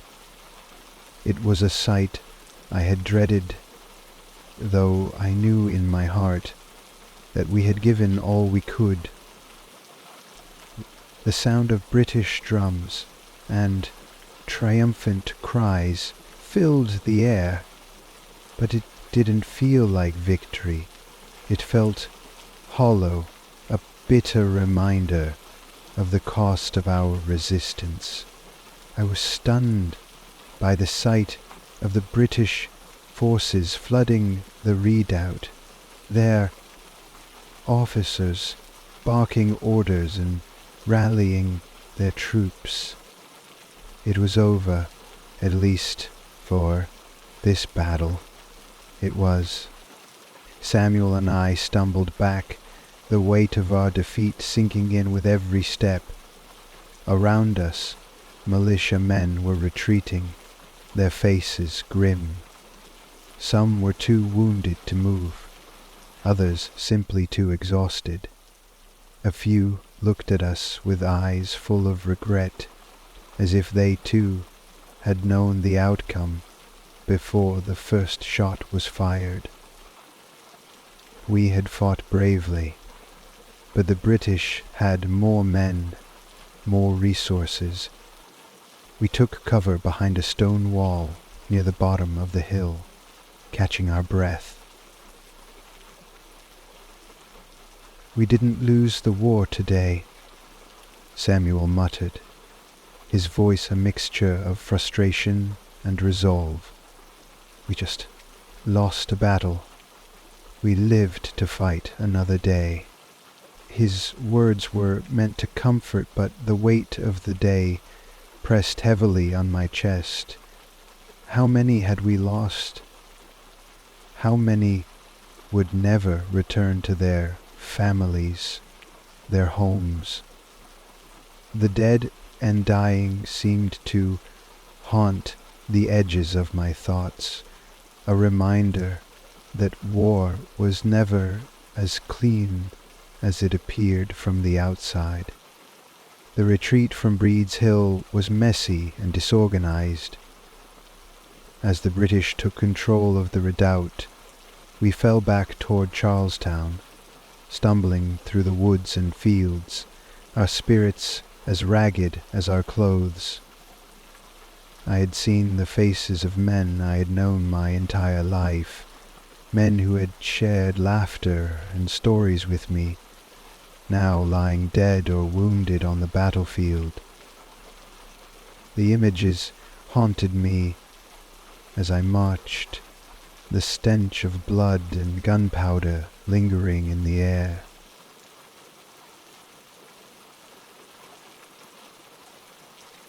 Members of my entire family, men who lost everyone they loved before my suicide attempt, men's souls who were supposed to love. By the time we reached the safety of the surrounding hills, the sun was high in the sky. Our forces had suffered significant losses, over 400 men dead or wounded, while the British had lost nearly as many. Despite the hard-fought resistance we had put up, the battle was theirs. But as we gathered in the woods outside of Charlestown, there was no sense of finality. Men spoke in low voices, some wounded, but already planning for the next fight. Others sat in silent mourning for the fallen. I sat next to Samuel, trying to steady my breath. The sting of defeat still cut through me. But there was something else in the air now, the unmistakable taste of defiance. "We'll be back," Samuel said, his voice firm despite the exhaustion. "This isn't over. The British might have taken the hill, but they haven't taken our will. They never will." I nodded, though a part of me wasn't sure if I believed him. It was hard to reconcile the bloody events of the day with the vision of a triumphant army marching forward. But there was something about Samuel's resolve that made me hold on to that spark of hope. In the days following the battle, the news spread quickly. Boston was a city on edge, and the victory at Breed's Hill was heralded as a symbol of the colonists' resolve, despite the fact that the British had ultimately won the ground. But for us, the men who fought and bled there, it was a bitter reminder of what we had lost and what we had gained. Samuel and I spent the next few days tending to the wounded, moving them to makeshift hospitals, and offering what comfort we could.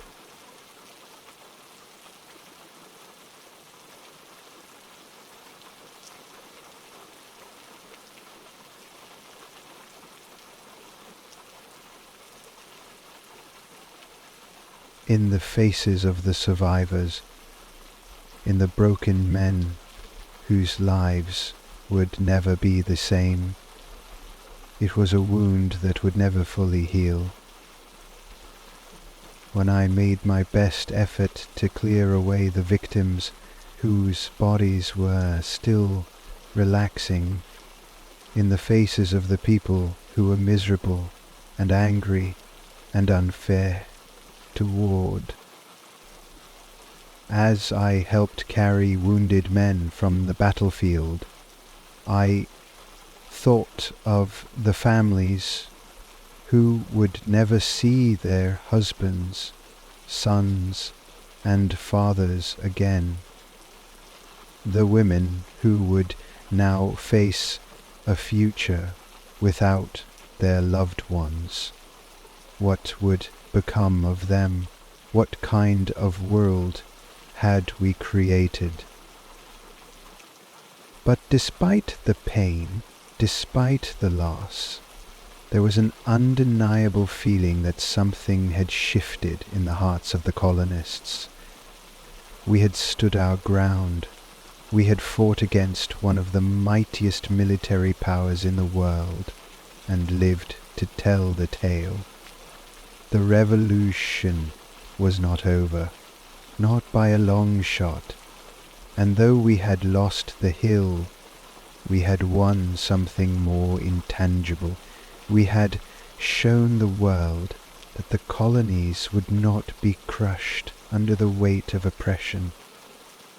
In the days following the retreat from Breed's Hill, the mood among the colonists was a curious mix of despair and hope. The losses we had sustained were heavy, but the spirit of defiance had only grown stronger. Every man who had stood on that hill now carried a weighty sense of pride. Despite the outcome, we had made the British bleed, and we had shown them that we were not easily played. Samuel and I returned to our camp near Charlestown, where the militia had gathered to regroup. The sounds of men talking, laughing, and even singing were strange against the backdrop of the past few days' horrors. It was a brief respite, but one that offered a glimpse of something more powerful than fear: resolve. As I sat by the fire, I reflected on the events of the battle. We had not been soldiers, at least not in the formal sense, but we had fought like soldiers. We had faced down trained professionals, and though we were outnumbered and outgunned, we had not flinched. I couldn't help but wonder what the future held for us. Would we ever again face a battle like that? Or would the British forces eventually grow tired of chasing us through the hills and forests of New England? Suddenly, a figure approached from the shadows. It was Colonel Prescott, his face drawn, but still carrying the weight of command. He looked at the men gathered around the fire, his eyes lingering on each one for a moment longer than necessary.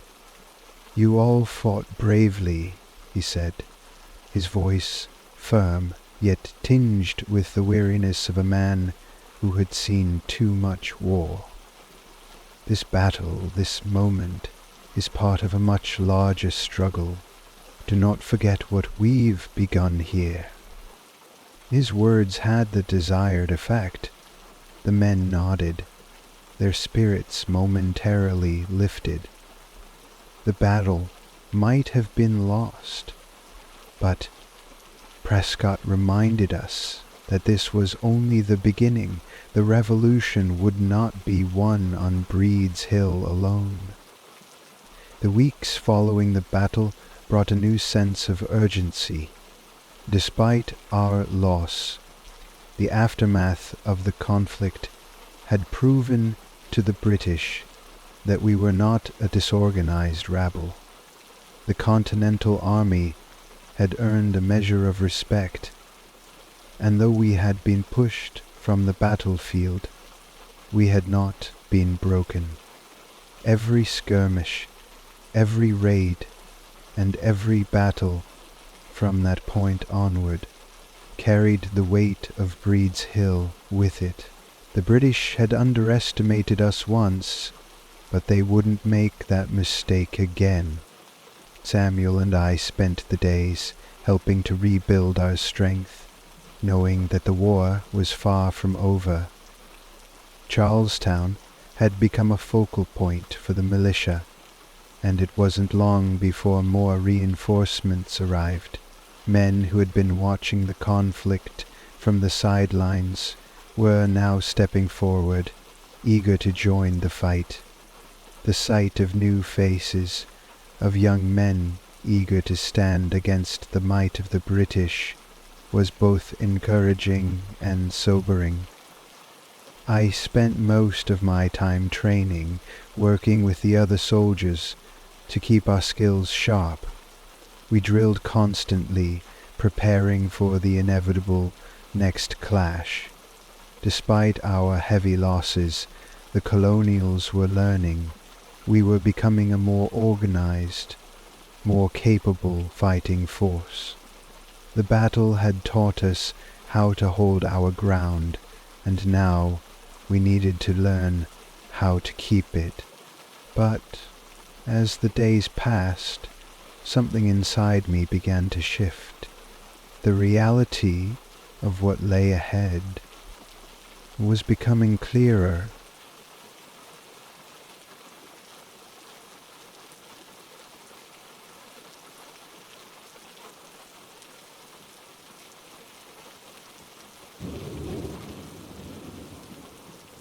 I couldn't do this anymore, and for every inch of land we took, there would be a cost in lives. To whom I at the most time focused, for online, thinking differently. We were facing an enemy that would everest my efforts. We were not taught to settle.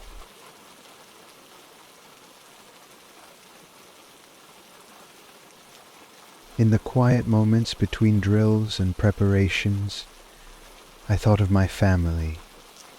I hadn't seen them since I joined the militia, and the longing to return home was becoming unbearable.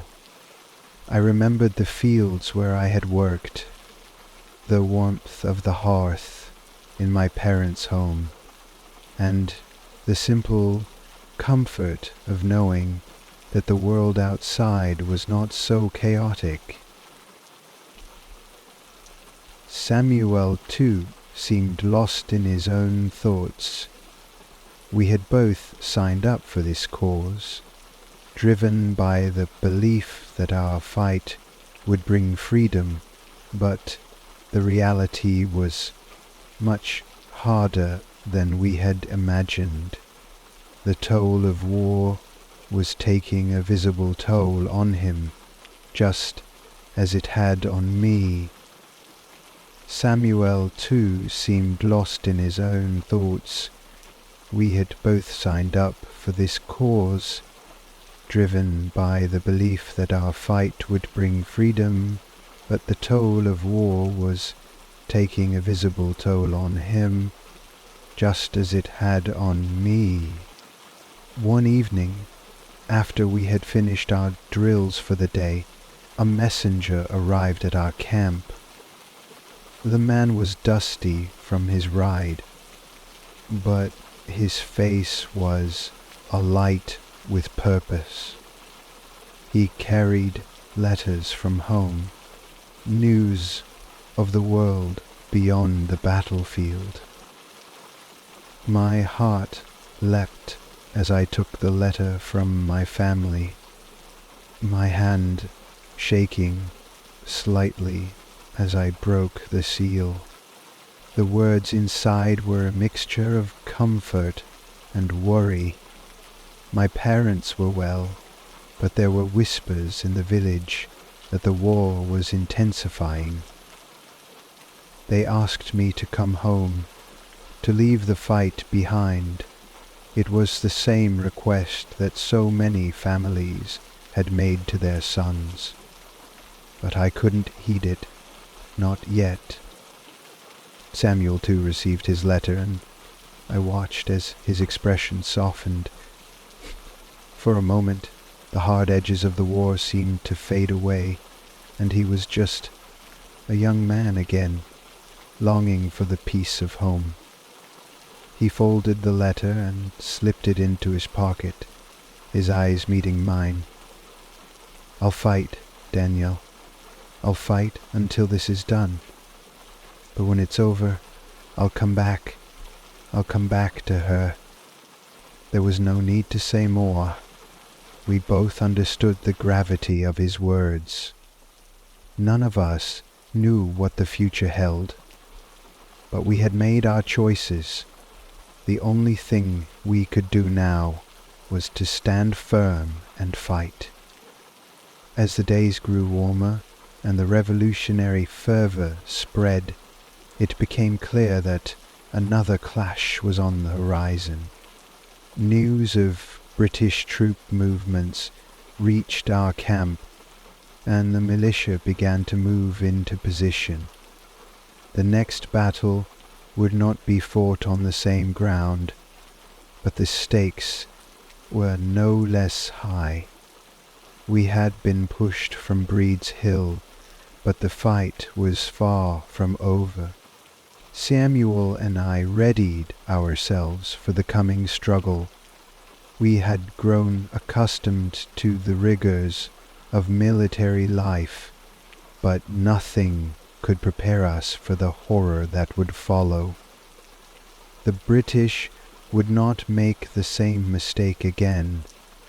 They had learned, just as we had, and when the next battle began, it would be a fight to the death. I could feel the tension in the air, a quiet, brooding force that hung over the men. Everyone knew what was at stake. The next few weeks would change the course of the revolution. For better or worse, this fight would decide whether the cause of independence would live or die. The weight of that knowledge settled heavily on my shoulders as we marched out of our camp, heading toward what we knew would be another blood-soaked confrontation. I found myself wondering about the future. What would become of us? Would we live to see the dawn of independence, or would we become another forgotten casualty of a war that never truly ended? I didn't have the answers. All I knew was that, for now, I had to keep fighting. The air was thick with the smells of gunpowder and the earth, as men went about sharpening their weapons and checking their supplies. The once crisp uniforms were now stained and worn, reflecting the grueling demands of battle. Each soldier carried his own weight, the weight of duty, of fear, and the heavy burden of knowing that the cause for which we fought was fraught with uncertainty. Would we win? Would we survive? These questions lingered in every corner of our camp, unanswered but deeply felt. I couldn't shake the image of the battlefield from my mind. Men falling, their cries lost in the fog of smoke. The sound of musket fire, once sharp and decisive, had become a part of the landscape, blending with the natural world, as if it was always meant to be there. The tension I felt now was different. It was a fear of what we were becoming. In the quiet moments, I found myself reflecting on the life I had left behind. Samuel, too, had changed. He spoke less of home now and more of the revolution. There was a growing resolve in his eyes, but also a weary resignation, as if he understood as there was no going back. The war had marked us, and it would continue to shape us as long as it raged on. By mid-June, news reached our camp that the British were preparing for a larger push. The Royal Army, under General Howe, was assembling a significant force in Boston, and their objective was clear: to crush the rebellion once and for all. The militias, bolstered by new recruits, began to organize, knowing that the next clash could very well determine the course of the war. Samuel and I, along with our fellow soldiers, were tasked with fortifying the defensive positions on the outskirts of Charlestown. The work was relentless. As we dug into the earth, building redoubts and barricades, in anticipation of the inevitable assault, the sun beat down on us, the work growing increasingly difficult with each passing hour. Yet, despite the physical exhaustion, the work was relentless as we dug into the earth, building a variety of weapons in resistance to the coming attack. In these moments, I felt a deep connection to the men around me, men I had only just met, but who had become my brothers in arms. The British were coming, and we knew it. It was no longer a question of whether we would fight, but when and where the battle would take place. Each man in our camp was keenly aware that this could be the final stand. Samuel and I spoke little of our families now. There was no room for such thoughts. It was our control to protect every family from the fate issue. Survival was the only thing that mattered, and every decision, every action carried the weight of that destiny. The day before the British arrived, I stood atop one of our newly constructed fortifications, looking out across the landscape. The rolling hills and quiet fields were deceptively peaceful. It was hard to imagine that in just a few short hours, this place would be stained with blood, echoing with the sounds of battle once more. There was no turning back now.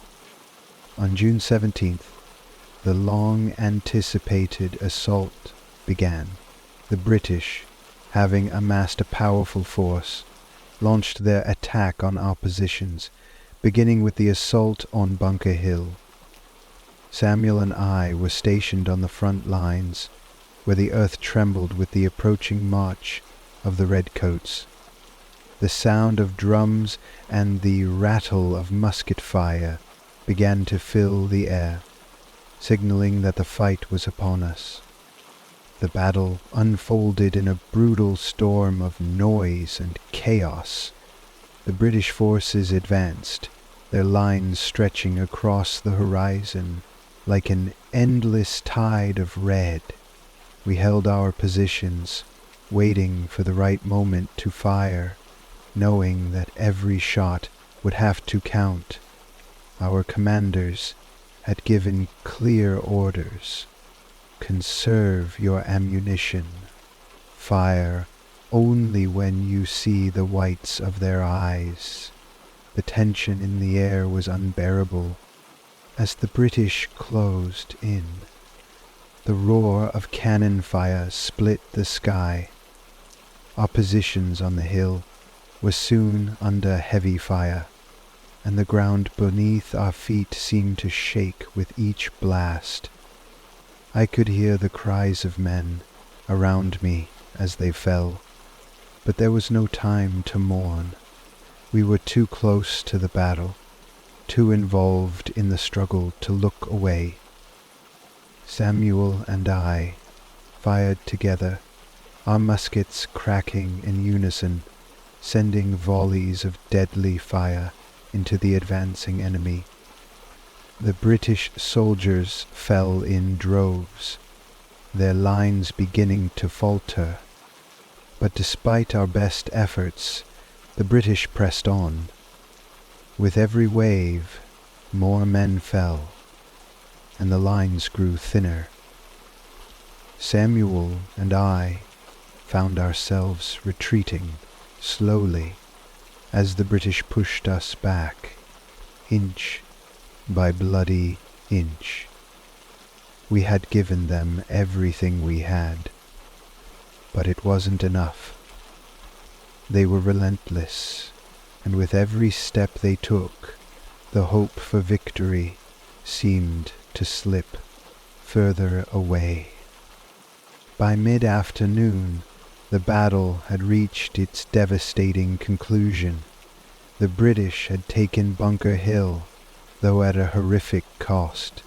Nearly 1,000 British soldiers had fallen, while our militia suffered around 400 casualties, including dead and wounded.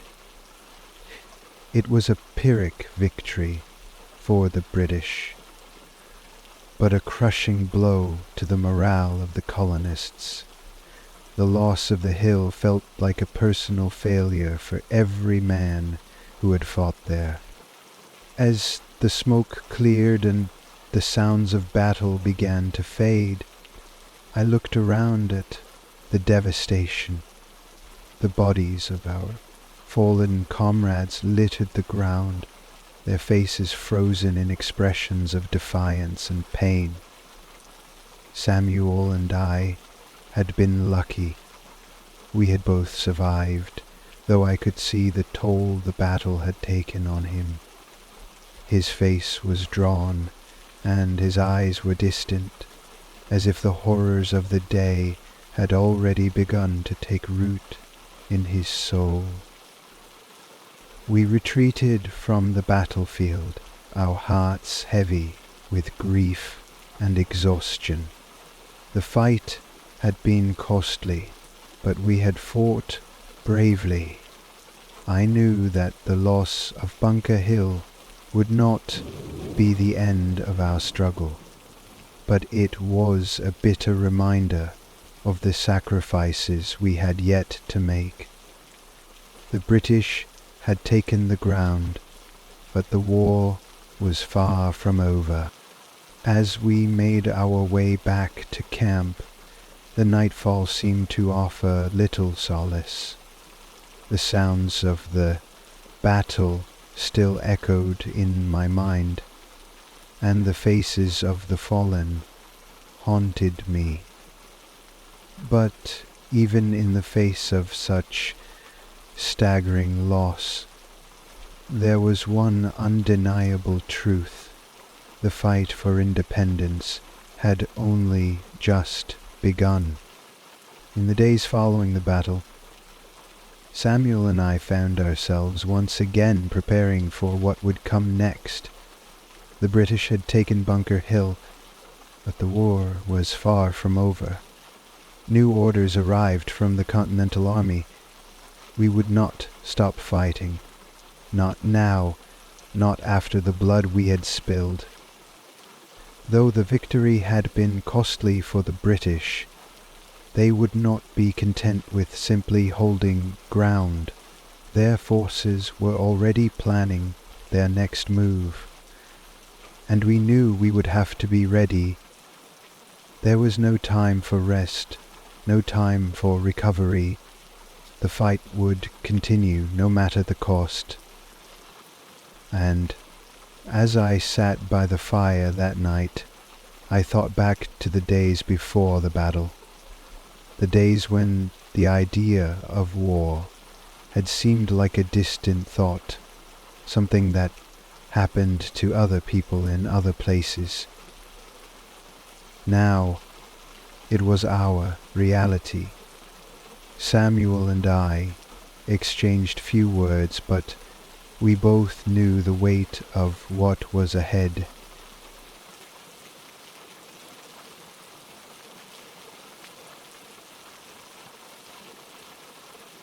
As I sat by the fire that night, I thought upon the end of May. I think uncovering so many of the signs of our past, mute and shadowed in the eyes of the past history. But we also knew that we had no choice. The revolution was our cause, and we would fight until it was won, or we were no more. The road ahead was uncertain, and the future shrouded in darkness. But one thing was clear: we would never back down. The British might have taken the hill, but we had not given up. We were still standing, and we would fight for our liberty, no matter what the cost. The days after Bunker Hill felt like a blur. The British might have held the ground, but we had held their will. The memory of our resilience on the battlefield began to settle in the minds of the men, slowly giving way to a sense of purpose. Samuel and I, along with the others who had survived, spent our days tending to wounds and licking the mental scars of that brutal confrontation. Our camp, though battered, had become a place of renewed determination. Soldiers who had seen their brothers fall now moved with a quiet intensity. Their eyes no longer filled with fear, but with the fire of resistance.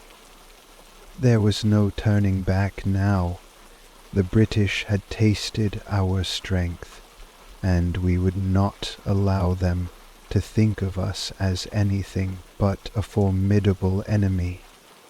Colonel Prescott, though visibly fatigued from the battle, gave a stirring speech to the men who had remained.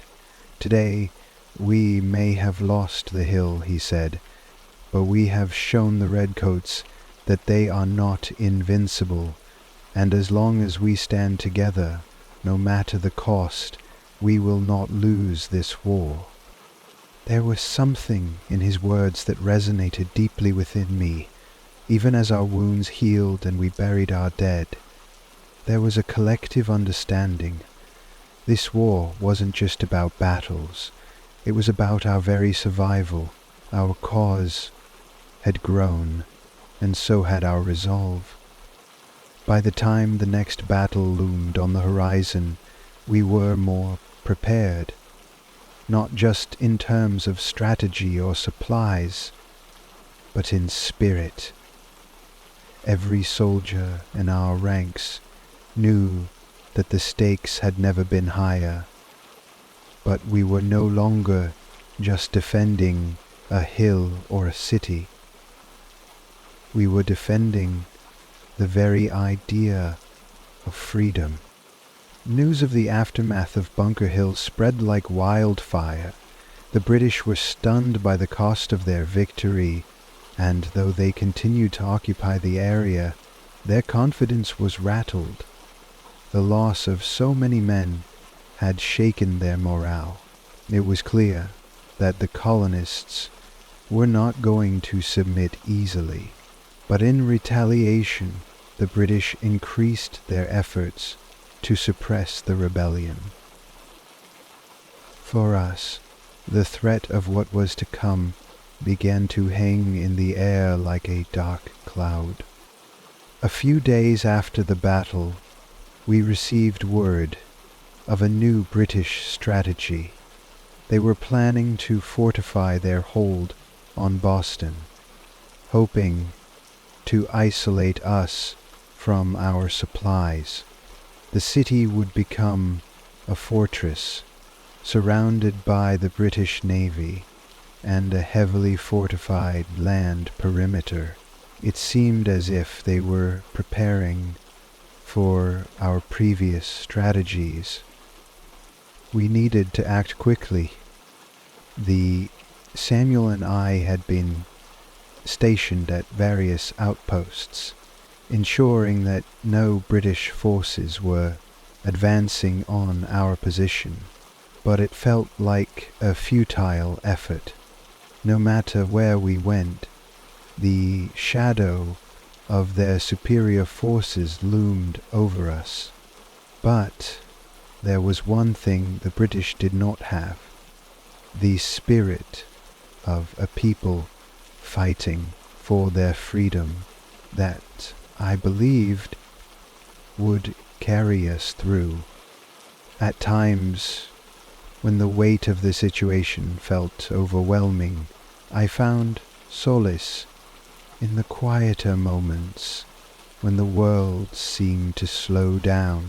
I would sit on the edge of the camp at dusk, gazing at the distant hills.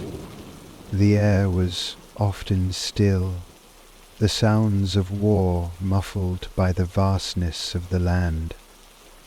Samuel joined me one evening, his face grim but thoughtful.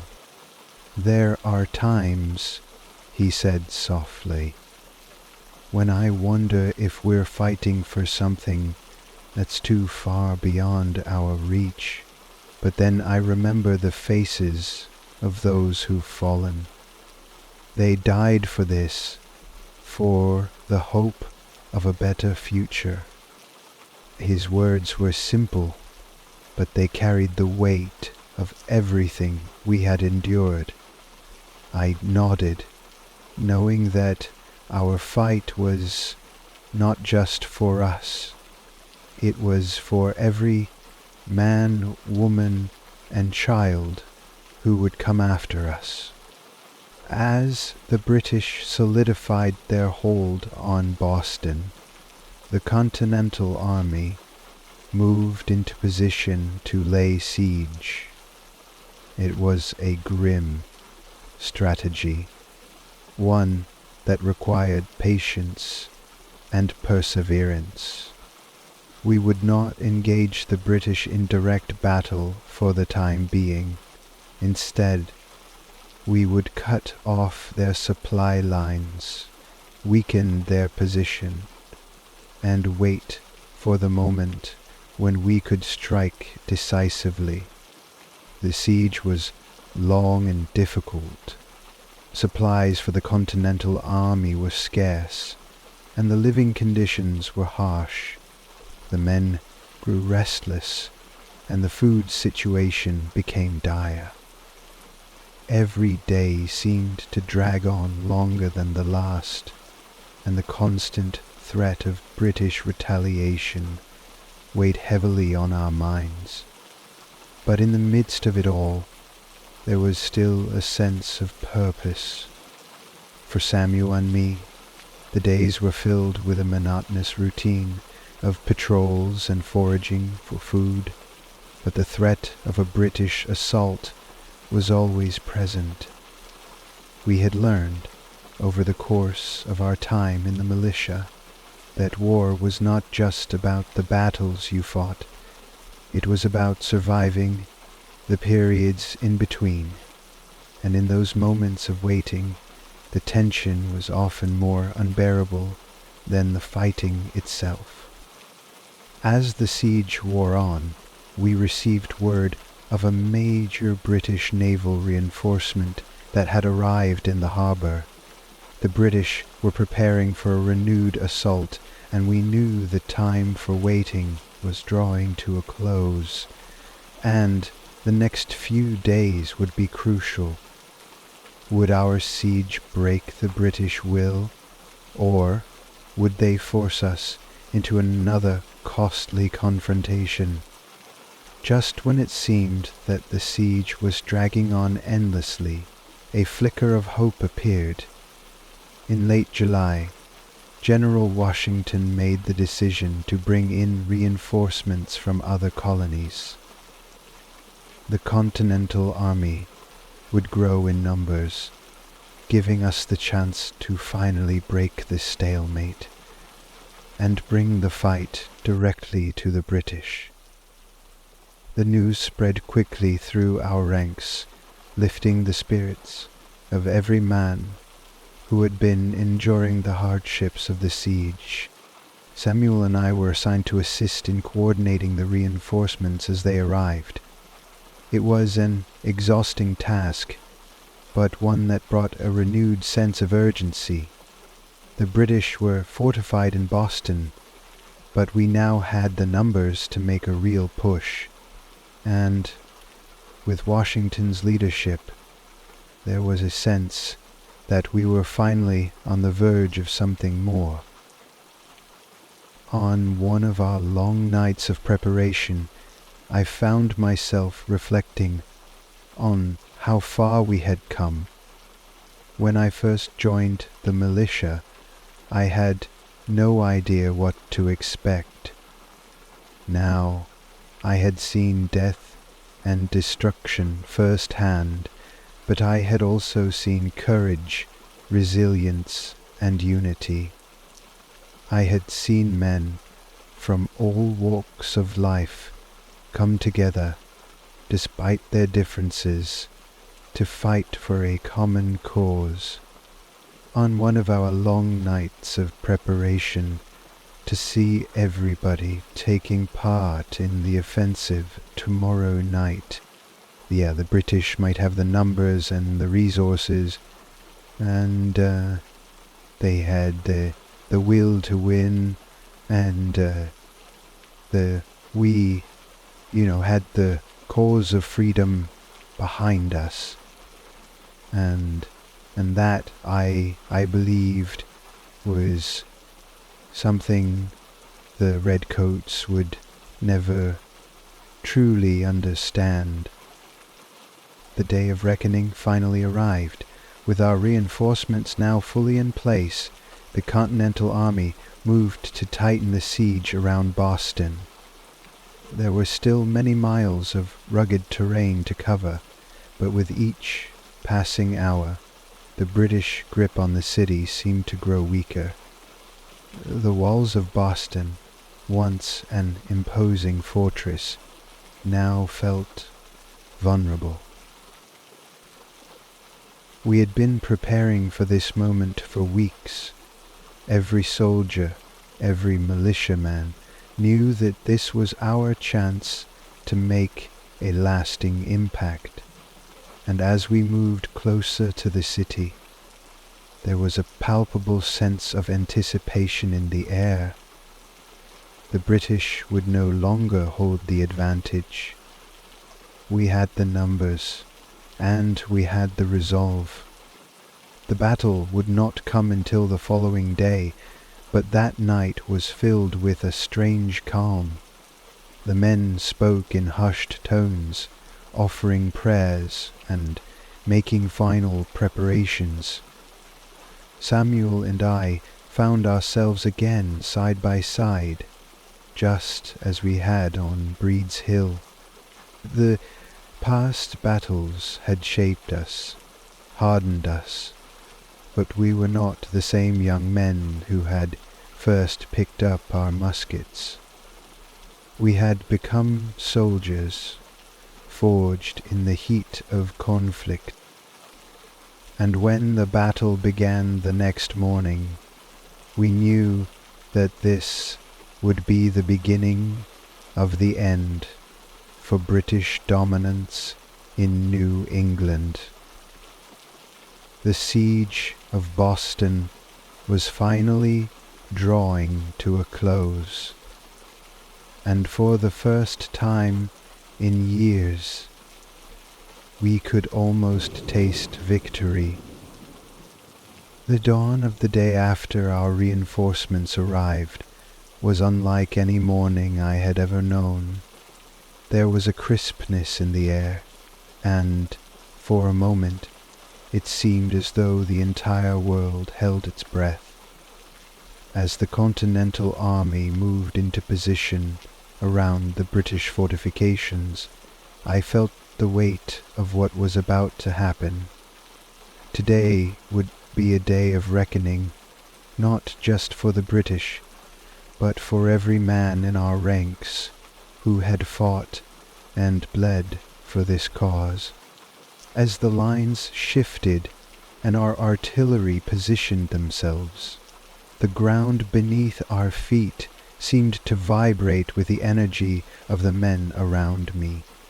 Samuel and I joined our fellow soldiers near the front, preparing ourselves for the inevitable clash. We had spent months fortifying our positions, but now it felt as though the battle was truly upon us. Despite the growing tension, there was also a sense of unity. The early days of the revolution had been filled with uncertainty and fear, but now those emotions had hardened into something else. We were no longer just fighting for survival. We were fighting for the future of a nation. The British forces, now isolated within their stronghold, were feeling the pressure. Their ships were no longer able to supply them with the ease they once had, and the siege was beginning to take its toll. The constant bombardment from our artillery had left the redcoats with fewer options. It was clear that they could either break the siege and fight their way out, or surrender, but neither choice would be easy. The next few days were marked by a quiet anticipation. Samuel and I had been assigned to scout ahead, gathering any intelligence we could from the local landscape. The British, despite their stronghold, were no longer as confident as they once were. The isolation they had imposed upon themselves, hoping to hold out, had become a prison of their own making. The British, despite their stronghold, were no longer as confident as they once were. The British, though sometimes impossible to inflict upon one without seemingly the glimmer of prospect, they were under the most We marched silently through the brush, our steps muffled by the dense foliage, trying not to alert the enemy to our presence. The tension between us, the soldiers of the Continental Army, and the redcoats had never been greater.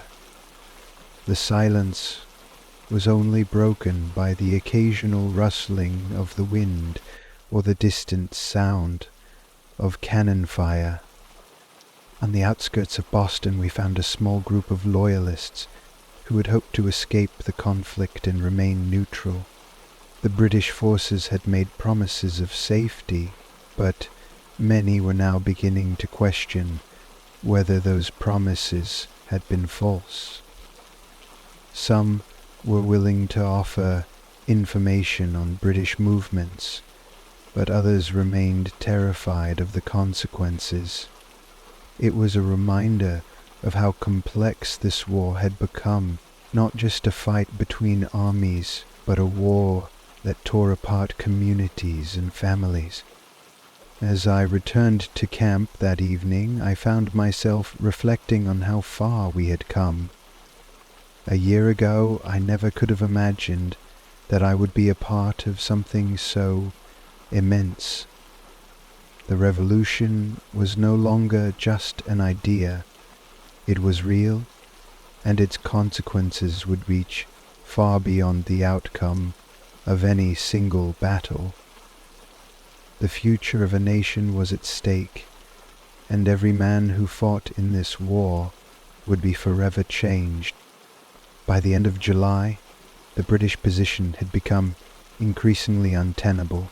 The siege, now dragging on for months, was slowly suffocating them. Food and ammunition were running low, and their communication with the outside world had been cut off. Their soldiers, who had once been filled with confidence, now moved through the streets of Boston with a shadow of doubt hanging over them. The Continental Army, for all its hardships, was in much better shape. Our supplies, while still scarce, were sufficient for the task at hand. Our morale was high, and every soldier knew that this was our moment. The battle that followed was intense, but it was not as brutal as some of the previous engagements. The British soldiers, exhausted and demoralized, were no longer fighting with the same precision or aggression they once had. The Continental Army had learned how to exploit their weaknesses, using our knowledge of the terrain and our superior numbers to gain the upper hand. By the end of the day, the British had been pushed back. Their lines had fractured, and their retreat was imminent. It was the first real sign that the siege was working, and that the British were beginning to crumble under the pressure. As the British forces began their retreat, a strange calm descended over our camp. The sound of battle faded, replaced by the distant rumble of their cannons as they withdrew from their positions. It was clear that the British had been forced into a difficult decision. They could not hold Boston any longer, and the siege had done its work. For the soldiers of the Continental Army, this was a moment of triumph. We had not only held our ground, but we had pushed the British back. Samuel and I exchanged a look, both of us knowing that this was not the end of the war, but it was a turning point. The British had been forced to retreat, but we knew they would be back. The war for independence was far from over. The streets of Boston, once a battleground, were now silent. The British ships, which had once dominated the harbor, began to pull away, leaving the city in the hands of the patriots. But there was no celebration, not yet. We had won this round, but the war was still far from over. The British would regroup, and they would return, stronger than ever. In the aftermath of the retreat, the Continental Army began to strengthen its hold on Boston. The morale of the soldiers was high, but we all knew that the true test was still ahead. The British would not let go of their colonies so easily, and though we had won a victory, we were still a long way from securing the freedom we so desperately sought. The retreat of the British from Boston was hailed as a major victory for the Continental Army. And news spread quickly through the Continental Army, fueling the fire of revolution in the hearts of patriots everywhere. For the first time, it seemed as though we might actually stand a chance against the greatest military power in the world. But for those of us who had fought in the siege, the victory was bittersweet. We had witnessed the cost of war, the lives lost, the comrades we would never see again. Samuel, like many others, spent much of his time reflecting on the battle's toll. There was no joy in our victory, only the heavy realization that more would follow. In the days after the British withdrawal, our commanders began to prepare for the next phase of the war. Supplies were replenished, but there was little time for rest. We knew that this victory had only delayed the inevitable. More battles, more bloodshed, more sacrifices. As I sat by the fire one evening, I thought of the men who had fallen. Their faces, their names would forever be etched in my mind. The fight was far from over, but in that moment I realized that the cause we had fought for, the cause of liberty, was more than just a dream. It was more than just a dream. It was more than just a dream. It was more than just a dream. It was more than just a dream. It was more than just a dream. It was more than just a dream. It was more than just a dream. We started September. We finished the so-called American Revolution on the promises made. As the months passed and the Continental Army solidified its position in Boston, the impact of our victory began to resonate throughout the colonies. But even as the British retreated, the nature of the conflict began to change. The war was no longer just about Boston. It had become a battle for the future of an entire nation. Samuel and I had grown accustomed to the constant strain of war, the daily threat of battle. But now, as we stood in the newly liberated city, we could sense a shift in the air. The British might have lost this battle, but they were not defeated. And we, too, had not yet secured our place in history. The next steps would be critical. General Washington and the Continental Congress were already strategizing the next moves in the war. We knew that we had only just begun to fight for our independence, but in our hearts there was a sense that something important had been achieved. We had held Boston. We had made the British bleed, and we had shown the world that we were willing to stand and fight for what was ours. But the road ahead remained uncertain. We would have to remain vigilant, for the British would return, and the cost of freedom would continue to climb. And yet, in the face of all the hardship, there was a spark of hope that had never been there before. The revolution was alive, and it would not be easily extinguished. As autumn settled over the freshly liberated city of Boston, the Continental Army prepared for what would come next. The victory at the siege of Boston had given us a much-needed boost, but the war was far from won. The British forces were regrouping, and their massive naval fleet remained a constant threat.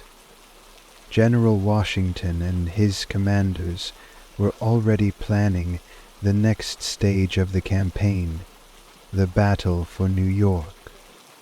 Samuel and I, though weary from the months of siege and skirmishes, knew that our moment of rest had come to an end. The British would not give up on their colonial holdings so easily, and New York was a critical prize for both sides. Its strategic location, with access to the Atlantic and the Hudson River, made it a key to controlling the colonies. If we were to stand any chance of gaining the upper hand, we would have to fight for it. The journey to New York was a long one. The roads were fraught with peril, and we had to be constantly alert for British scouts and loyalist sympathizers. The tension in the air was palpable. As we marched through the landscape, our minds were consumed with the thought of what lay ahead. Washington's army, now bolstered by reinforcements from the southern colonies, was moving cautiously south. We would have to be strategic in how we approached the British forces, who had established strongholds in New York. Every man in the Continental Army knew that the success or failure of this campaign could determine the course of the entire war. The British had fortified their position in New York City. Their fleet dominated the harbor, and their troops had already begun setting up defenses on the land. Our objective was clear: to break through their lines, prevent them from using the city as a staging point for future invasions, and, if possible, liberate it from British control. When we arrived, the sense of urgency was unlike anything I had ever felt. The streets were filled with the bustle of military activity, as Washington and his generals met to finalize their strategy. Samuel and I were given orders to support the supply lines and help secure key points throughout the city. The plan was to slowly tighten the noose around the British position, making it increasingly difficult for them to operate. The city itself, while beautiful, felt like a powder keg ready to explode. Every corner seemed to hide the potential for a skirmish, and the atmosphere was thick with suspicion. Loyalists, though fewer in number, had embedded themselves among the civilians, and their support for the British made them dangerous to those of us who fought for independence. As the days wore on, the tension between the two forces grew. Skirmishes were constant, and we began to realize that the British were more determined than we had initially thought. Every inch of New York seemed to be contested. No building or street corner was safe from the shadow of war. The Battle of New York was inevitable. With every passing day, British reinforcements arrived, swelling their ranks and reinforcing their positions. Washington had no choice but to engage them in battle. His strategy was to wear down the British forces over time, but it became increasingly clear that a decisive confrontation was at hand. Our regiment, along with others from the Continental Army, was called into the fray. I remember the first clash with the British forces, the sound of musket fire, the screams of men, and the thundering of cannonballs in the distance created a chaos that I could hardly comprehend. Samuel and I fought side by side, as we had in the early days of the Revolution. But this battle was different. It was on a scale far larger than any skirmish we had faced before. The British had positioned themselves in strategic areas around the city, making it difficult to gain any ground without heavy casualties. The Continental Army, while motivated, was still in the process of training and organizing. We lacked the precision and resources of the British regulars, but our resilience was unmatched. We fought with a determination that came from knowing that our further survival depended on winning this battle.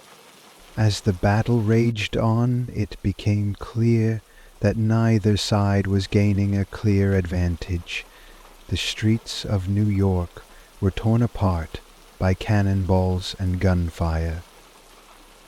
The fighting moved from building to building, street to street, and there was no longer a clear line between civilian and soldier.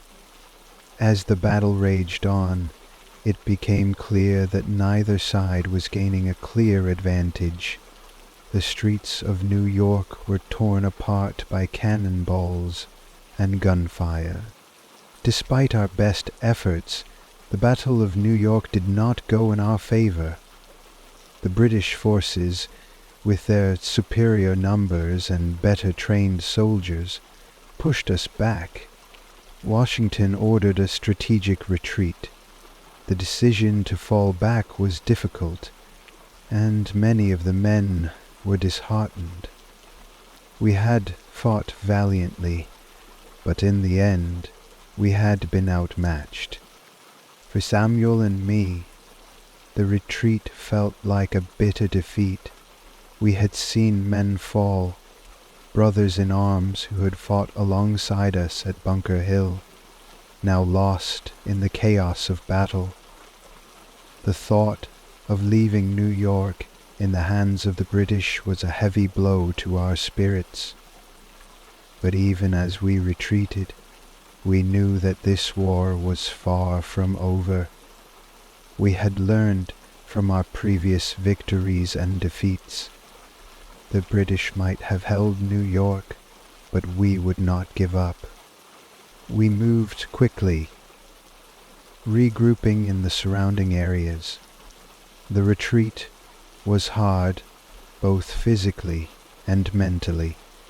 The streets that had once been filled with the promise of victory now seemed like a grim reminder of our failure. But in the hearts of the soldiers there was no surrender. The spirit of the revolution still burned within us. As we retreated, Washington remained a constant source of strength. He did not allow the defeat to dampen the resolve of the troops. This war will be won not by one battle, but by the persistence of the people, he told us. His words, though not immediately comforting, reminded us that the fight was not over. In the weeks that followed our retreat from New York, the Continental Army reorganized and rearmed. While we had lost the city, we had not lost our will to fight. The British, though they held New York, had not been able to crush our resolve. We knew that the war for independence would be long and hard, but the spirit of rebellion had spread too far for the British to extinguish it. The defeat at New York served as a sobering reminder of the challenges ahead, but there was also a shift in the way the Continental Army viewed the British. We had learned from the battle. We had learned that we could stand up to them. Even if we had to retreat, we could always regroup and strike again. The British might have the advantage in resources and training, but we had something they could never take from us: the belief in our cause. The loss of New York did not mean the loss of the war. It only meant that we would have to adjust our tactics. We would not fight the British on their terms. We would fight them on ours. Our resolve to gain independence was stronger than ever, and we were ready to take on whatever came next. In the aftermath of the failed campaign for New York, Samuel and I found ourselves in a place of reflection. We had lost many good men, and the battle had been costly. Yet we knew that this was not the end. The British may have held New York, But the war was far from over. We spent our time in the camps, strategizing for what would come next. Washington's leadership had kept us grounded in our mission, and, despite the setback, there was an unwavering belief that our cause was just. We had seen what the British could do, but we had also seen what the British could do when we would be ready. The soldiers around us grew stronger, the bond between comrades deepened, and we began to understand that each setback, each loss, only fueled the fire of our determination. We had come to New York to fight for freedom, and though the battle had not gone our way, we would continue to fight, no matter the cost. The road ahead would be long, and there would be more battles, more hardships, but in that quiet moment, surrounded by the men who had become brothers, we knew one thing: we were ready to face whatever lay ahead. The revolution would live on. Samuel and I had been through our share of hardships, but nothing could have prepared us for the dire conditions we faced at Valley Forge. The bitter cold, the lack of food, and the insufficient clothing, all combined to create a nightmare for every soldier. Many of the men were sick, and there was not enough medicine to go around. The sight of men shivering in makeshift huts with rags wrapped around their feet to stave off frostbite became an all too common reality. Despite the hardships, there was a sense of camaraderie among us. We had learned to survive together as we huddled around small fires, sharing what little food we had.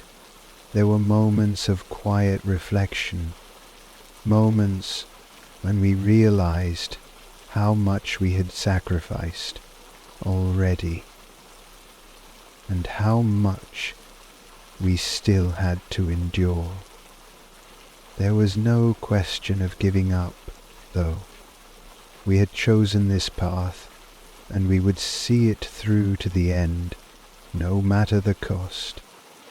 Washington, though himself strained by the situation, led with unyielding resolve. He did not let us forget why we fought. Each day he would speak to us, urging us to remain strong and to push through the suffering. This winter, he said, is but a test. If we can endure this, we can endure anything. And somehow we believed him. As the weeks of winter dragged on, Washington knew that if we were to stand any chance in the battles to come, we needed to train. Morale was low, and the men were weary from months of hardship. But there was little time for rest. Washington enlisted the help of Baron von Steuben, a Prussian military officer, to train us in the art of discipline, drill, and battle tactics. I had seen soldiers like Samuel, who had once been farmers or tradesmen, struggle to adapt to the harsh discipline of military life. But Baron von Steuben, with his stern demeanor and precise instruction, pushed us to our limits.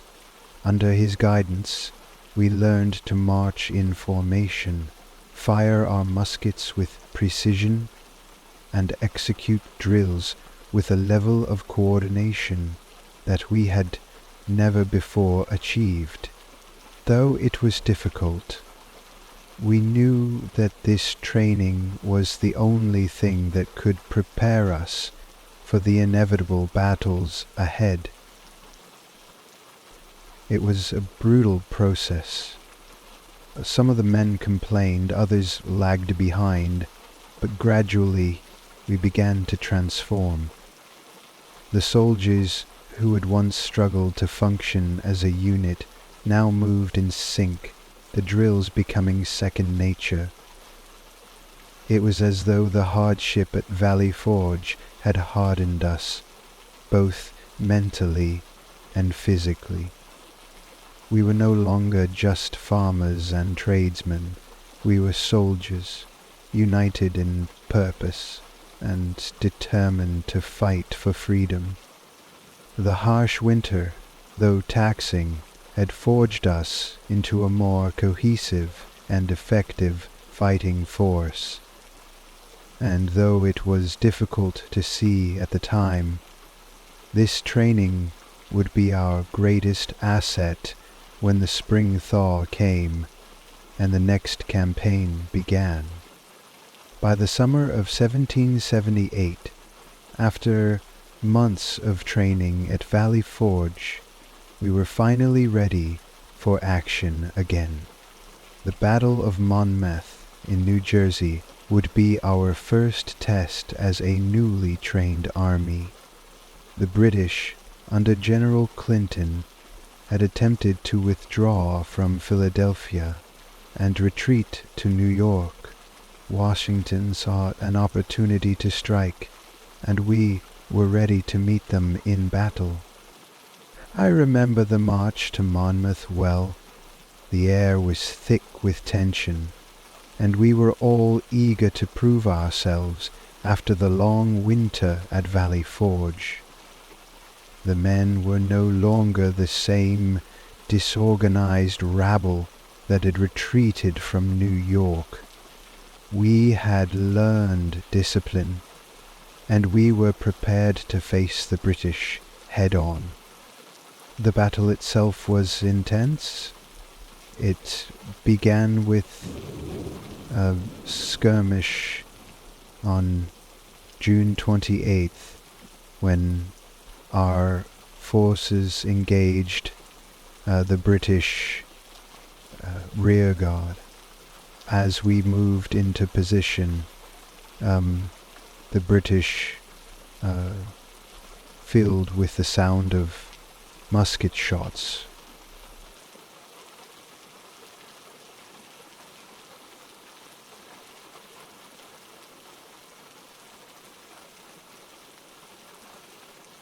Bitman respond to and interpret and employed my people,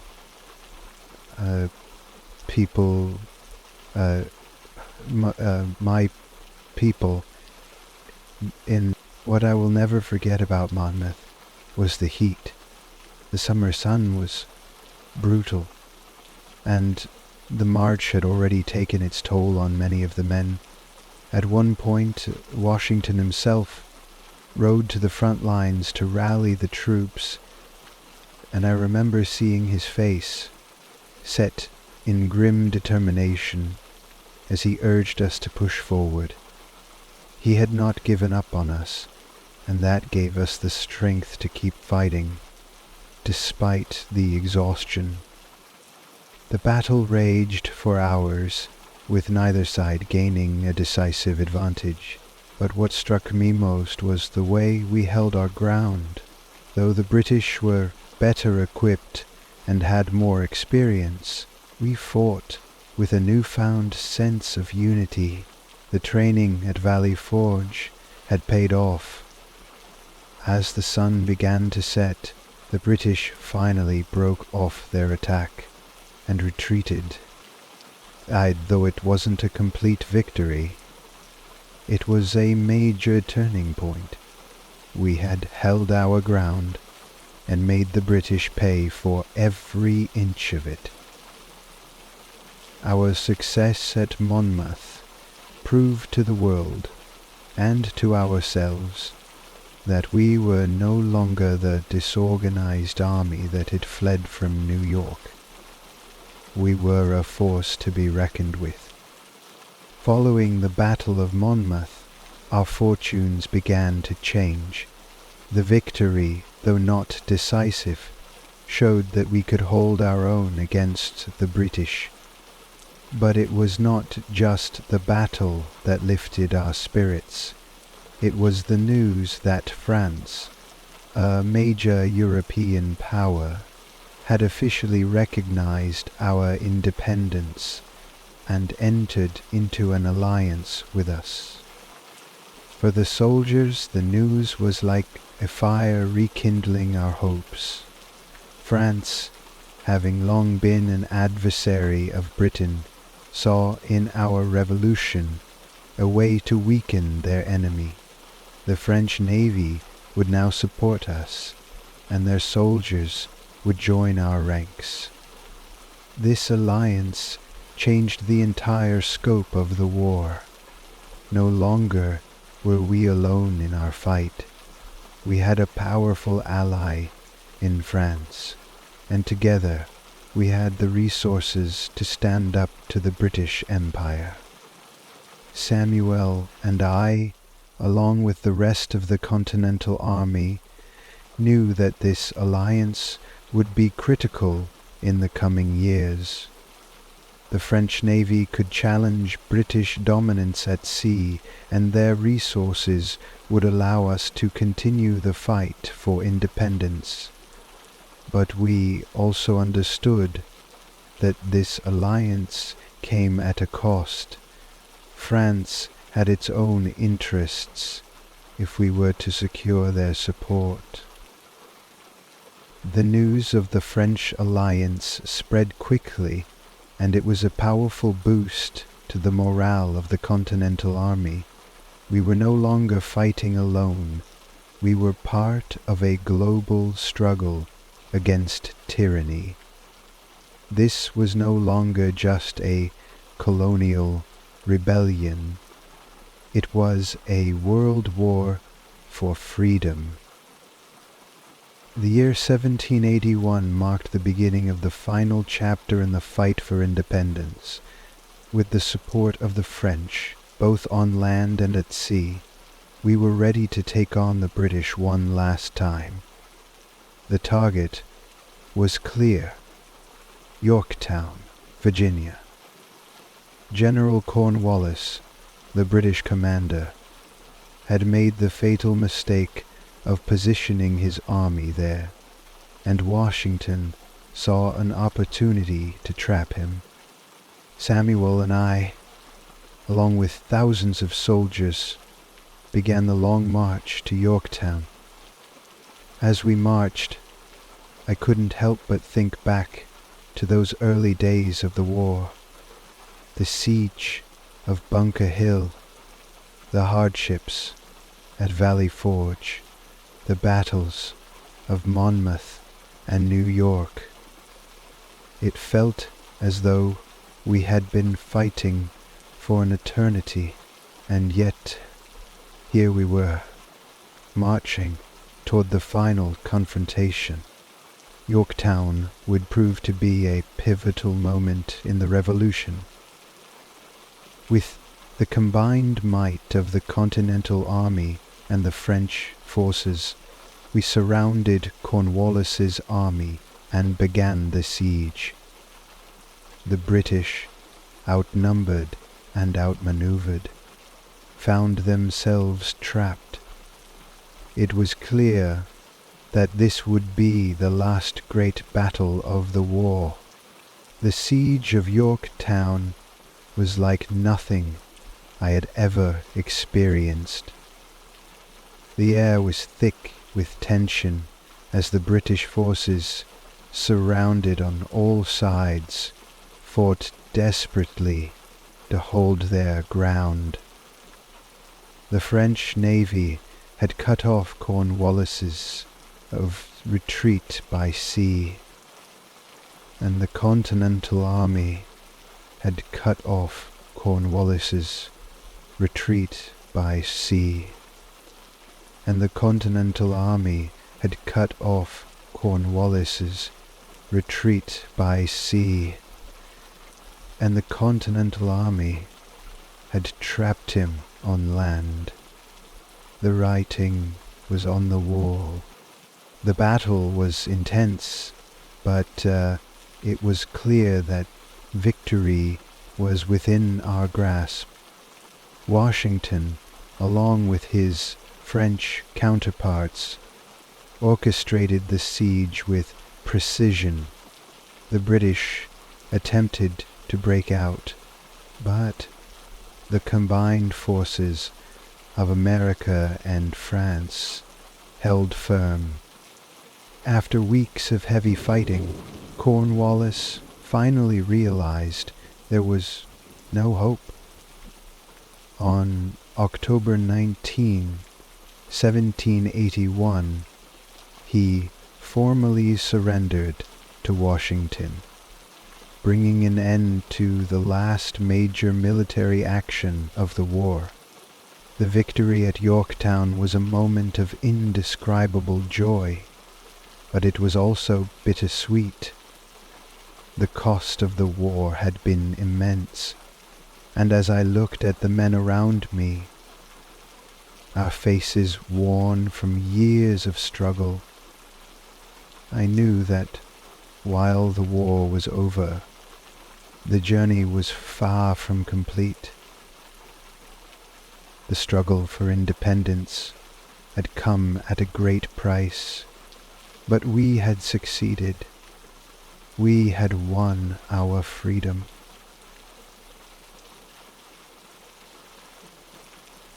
Our faces worn from years of struggle.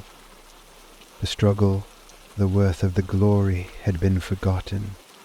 The surrender at Yorktown in 1781 had marked the end of major fighting, but the battle for America's independence was far from over.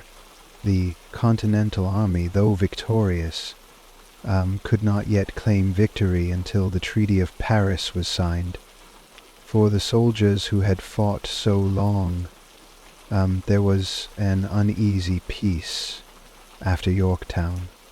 We had won the battle, but now we had to wait for the formal recognition of our victory. In the months following the surrender, the Continental Army remained on edge. Our future was uncertain. While the British were now convinced that their hold on the colonies was lost, peace could only be secured through diplomacy. Washington knew that a diplomatic solution was essential to secure the hard-fought gains of the Revolution. Samuel and I, like so many of the other soldiers, spent the time reflecting on our service and hoping that the peace talks would be successful. The Treaty of Paris negotiations were a delicate matter. Benjamin Franklin, John Adams, and John Jay had been sent to France to represent the United States. They worked tirelessly to negotiate terms with the British.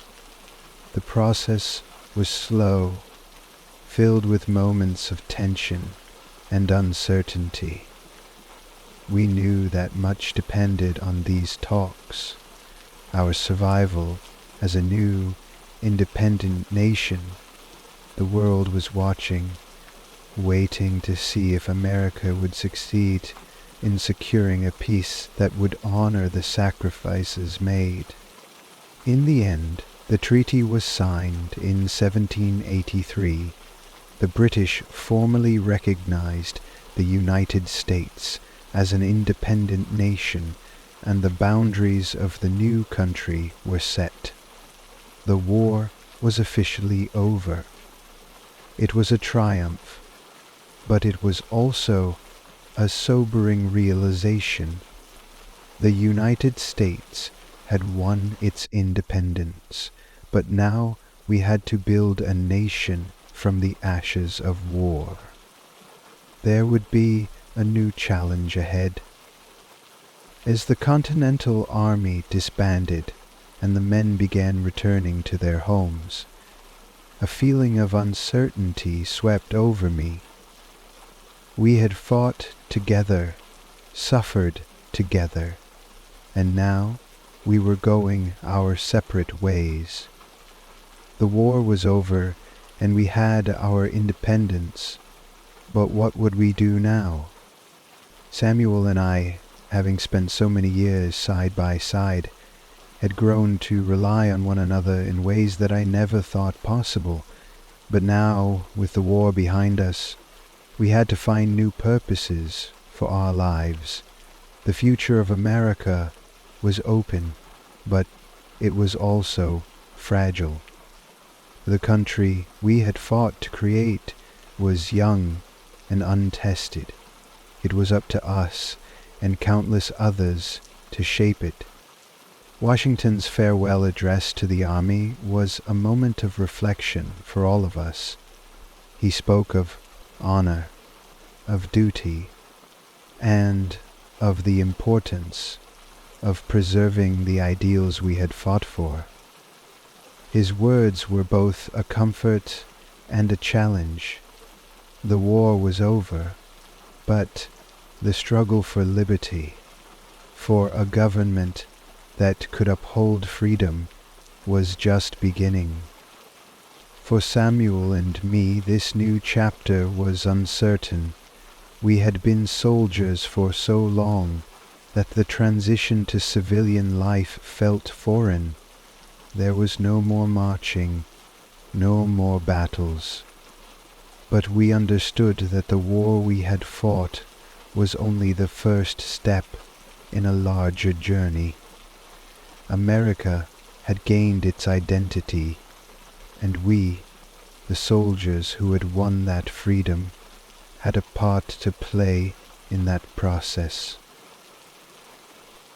After the war, I returned to my home in New Jersey, but it was not the same place I had left. The fields I once worked seemed smaller, less significant. The world had changed, and I had changed with it. Samuel returned to his family farm in Pennsylvania, though we kept in touch through letters and occasional visits. Both of us, like many of our comrades, had a difficult time adjusting to the quiet life of a civilian, but we also understood something important. The promise we had made to one another, to our fellow soldiers, and to the future of America, had not ended with the signing of the Treaty of Paris. The revolution had not just been about fighting the British, it was about fighting for a way of life, for freedom, and for the belief that men could govern themselves. This was not something that could be forgotten. Many of our comrades chose to continue serving in the new American military, while others became involved in local politics, helping to build the new nation. Samuel and I, though hesitant at first, found our places in this new world. Freedom, equality, and justice were now to be tested in the difficult years that followed the war. The road ahead would not be easy, but we knew we had a duty to our fellow citizens to help build the future we had fought so hard to secure. As the years passed, the fledgling United States faced growing pains. The Articles of Confederation, the first framework for government, were proving inadequate. The central government was weak, and the country was struggling with economic instability and lack of unity. It was clear that something needed to change. In 1787, the call went out for a constitutional convention, where the nation's leaders would meet to draft a new constitution. Samuel and I, though no longer in uniform, understood the importance of this moment. We were citizens of this new nation, and it was our duty to ensure that the government we had fought for was one that could endure. I remember the debates that raged during the convention. The men who gathered in Philadelphia, many of whom I had fought alongside, argued fiercely over the structure of the new government. Should it be a strong central government, or one that gave more power to the states? What role should the people play in the selection of leaders? These questions were not easily answered, and the future of the nation hung in the balance. In the end, the Constitution was adopted, establishing a framework for a federal government that balanced the needs of both the states and the central authority. Samuel and I, along with many others, celebrated the victory. This was a new beginning, a new chapter in the story of the United States. It was a victory not just for soldiers, but for all Americans who believed in the ideals of liberty and justice. As the years turned into decades, Samuel and I both grew older, and the nation we had helped to create began to take shape. The American Revolution was now a part of history, and we, the veterans, were becoming its living legacy. The country had survived its infancy and was beginning to flourish. The Constitution was now the law of the land, and the first president, George Washington, was in office. He, too, had been shaped by the Revolution and understood the weight of the responsibility that now rested on his shoulders. Samuel and I continued our lives as citizens of this new nation, but we never forgot what we had fought for. The revolution was not just about winning battles. It was about the ideals of freedom and democracy that had been enshrined in the Constitution. These ideals were now our guiding principles. It was about the ideals of freedom and democracy that had been enshrined in the Constitution. The sacrifices of the past, those made by soldiers, civilians, and leaders, had not been in vain. The revolution had created something lasting, something worth fighting for. And as I looked back on all that we had endured, I knew that the legacy of the revolution was in good hands. The struggle for freedom had been long, but it had forged a nation that would stand the test of time.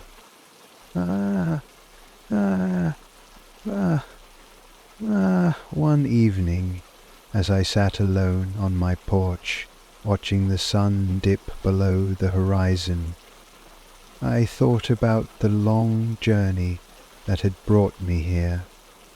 It seemed like a lifetime ago that I had stood on the fields of Bunker Hill, fighting for a cause I'd barely understood, a nation that was still growing, still evolving. Samuel and I had both lived long lives, and while we had seen many changes, one thing remained constant: our belief in the ideals that had led us to fight in the first place. We had given everything to this cause, and we had won. It was a peaceful thought, one that brought a sense of closure. We had done our part. The world we had fought for was real. The future of the United States was now in the hands of the next generation. Our children and their children would inherit the legacy of what we had fought for. As I sat there, I felt a sense of contentment, knowing that the fight for freedom had been worth every sacrifice. We had won our independence, and the United States of America would endure. After the excitement of the Constitutional Convention and the ratification of the Constitution, the early years of the United States were marked by a sense of cautious optimism. The country, though young and fragile, was beginning to stabilize.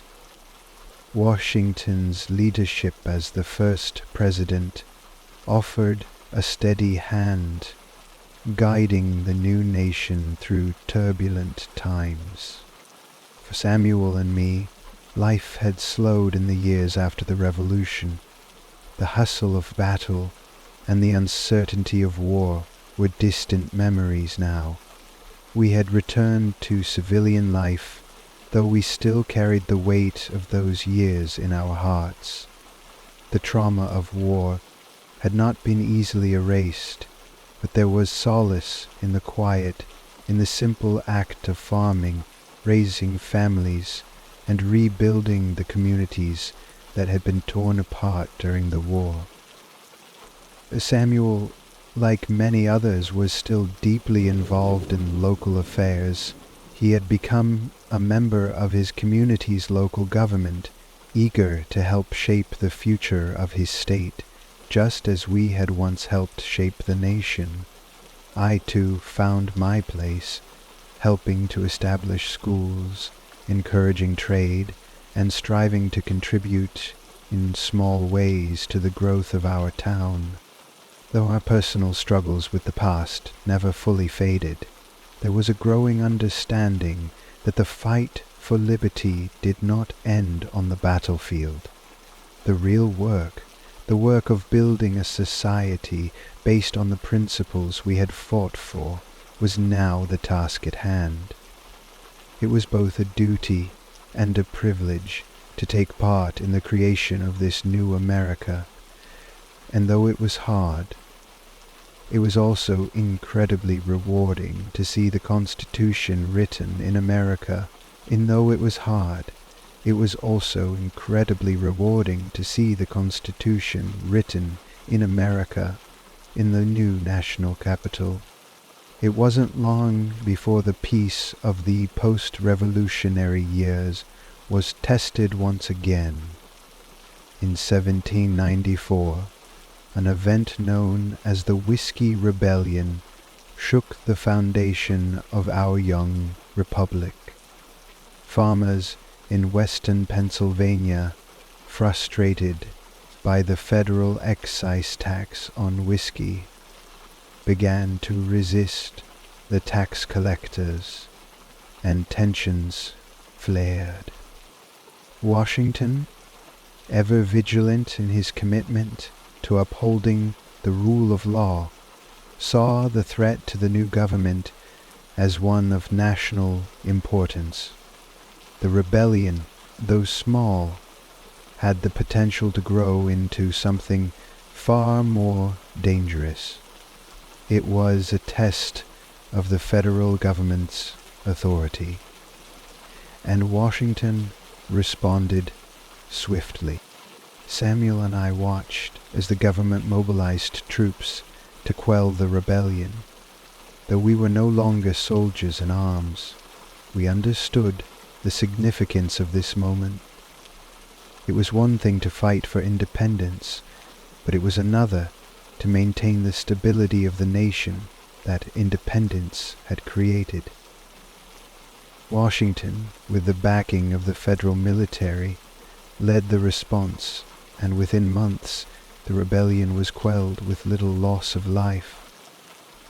The Whiskey Rebellion, though a small-scale conflict, had a larger meaning. It demonstrated the willingness of the government to assert its authority and to protect the Republic. It was a reminder that the work of nation building was not easy, and that every new government, no matter how idealistic, would face challenges along the way. While the United States was trying to find its footing as a new nation, the world around it was changing rapidly. The French Revolution, which began in 1789, sent shock waves through Europe and beyond. As Americans, we had watched with great interest as the French rose up against their monarchy, but we also knew that the situation in France was volatile. The revolution could either inspire us or lead to chaos, both for France and for the rest of the world. For Samuel and me, the events in France stirred conflicting emotions. On the one hand, we admired the French for their fight against tyranny, as we had fought against a tyrannical British monarchy not long before. On the other hand, the violence and instability that accompanied the French Revolution gave us pause. The radical measures, including the Reign of Terror, were unsettling. We saw how quickly a movement that began with high ideals and disability could be saddened, could be obscured by social communism, gave us pause. The radical measures, including the Reign of Terror, were unsettling. We saw the revolution help safety the English people. Washington, too, was wary of the revolution's implications for the United States. He knew that any involvement in European affairs could drag America back into the conflicts of the Old World. Conflicts that the fledgling republic could ill afford. He sought to keep the United States neutral, even as the French Revolution divided American opinion. The political divisions between Federalists and Democratic Republicans in the United States were largely shaped by differing opinions on how to respond to the French Revolution.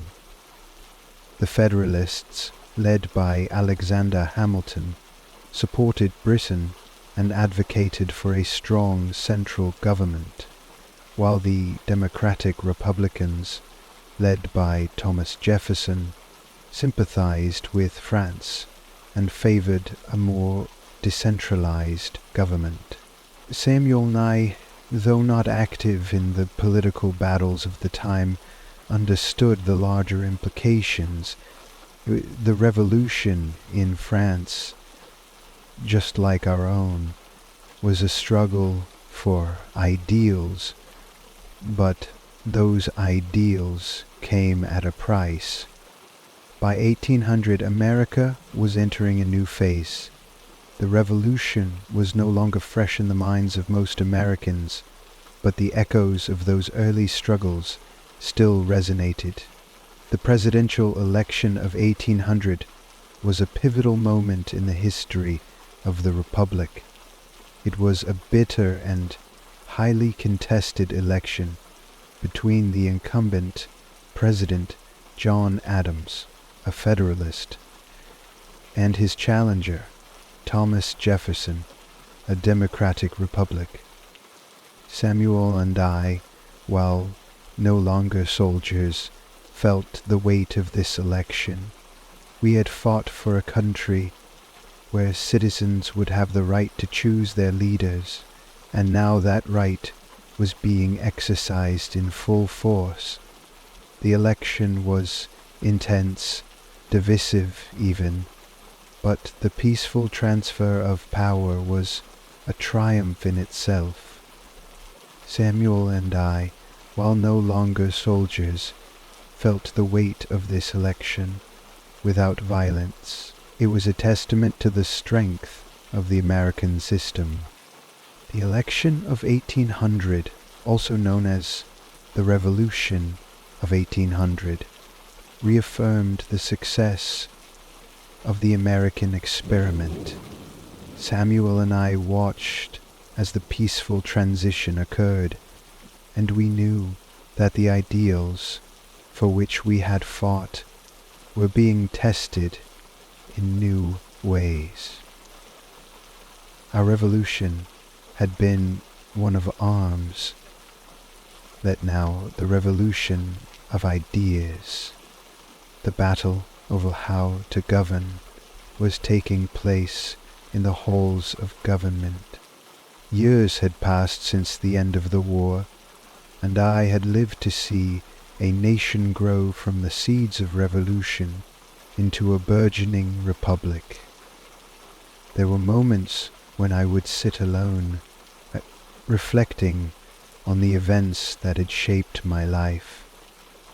The pain, the loss, and the triumph were all etched into my memory, and yet, despite the years that had passed, the lessons of the revolution remained fresh in my mind. For Samuel and me, our bond as soldiers had never broken.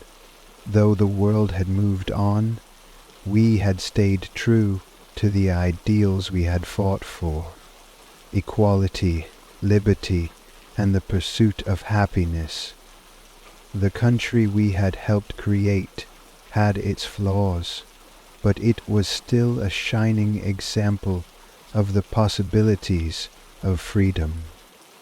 As I looked around at the nation we had fought for, I saw both progress and challenges. There were still injustices to address, still battles to be fought, but the dream of a free and equal republic was alive. Our fight had been hard, and the costs had been high, but we had created something worth preserving. I knew, as Samuel did, that our work was not over.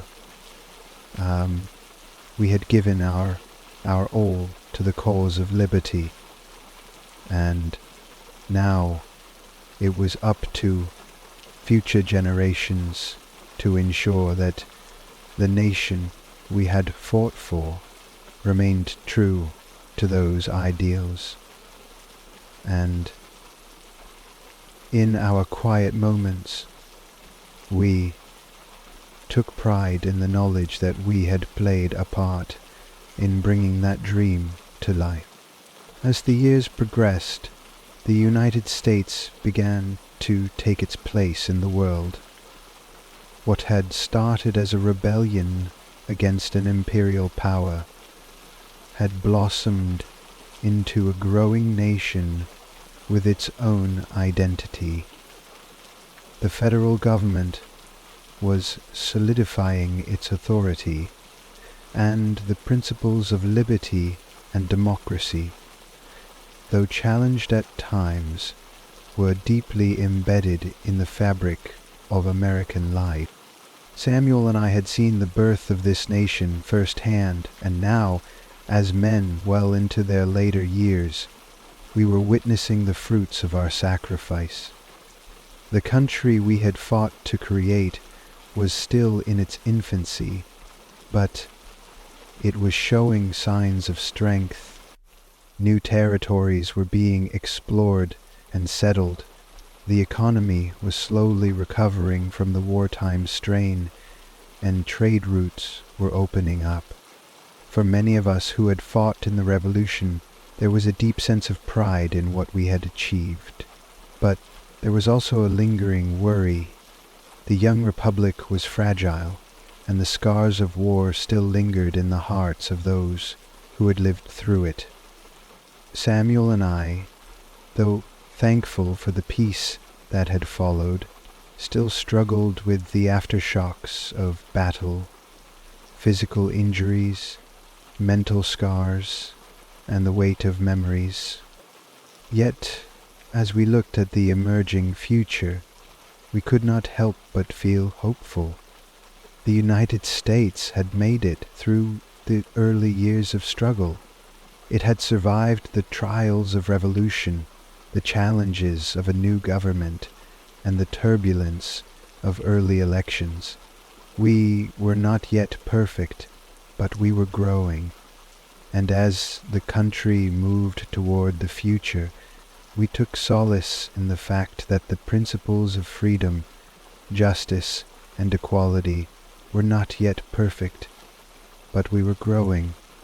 And as the country moved toward the future, we took solace in the fact that the principles of freedom, justice, and equality were not yet perfect. Though it may be beautiful, it is not perfect. We cannot forget those simple laws guiding us through. Despite the growing sense of optimism in the United States, the specter of conflict was never far behind. As the nation grew stronger, tensions with Great Britain and other foreign powers were simmering once more. The War of 1812, though still years away, loomed on the horizon. I remember hearing rumors of British interference in American shipping and the continued impressment of American sailors into British service. There was talk of the United States being dragged back into war, and while Samuel and I were both tired of fighting, we knew that the young republic would have to stand up to these challenges, just as it had against the British during the Revolution. For some of the younger veterans who had not experienced the hardships we had endured in the Revolution, the idea of another war seemed almost a necessity to defend the honor of the nation and its sovereignty. For Samuel and me, though, the idea of more bloodshed brought back painful memories. We had fought for the independence of our country, but now we were being asked to protect it from a new form of aggression. And people like Grenville, Meadows, John, and Richard, the 7 of us, the idea of, for some, we had mostly dismissed the idea of spiritual. The War of 1812 would test the resolve of the nation again. The government was divided on the issue. The war hawks, a group of young politicians, pushed for conflict, while others, who had lived through the revolution, sought to avoid another war. Yet, despite the doubts and fears, the United States declared war against Great Britain in 1812. The decision was made, and once again, the nation was called to defend its independence. While the United States braced for another war with Great Britain, there were other matters that demanded attention. In the early 1800s, the United States was still an isolated power on the world stage, but that began to change as European powers were embroiled in their own conflicts, especially with the rise of Napoleon in France. By 1823, President James Monroe issued the Monroe Doctrine, a bold statement that would shape American foreign policy for generations.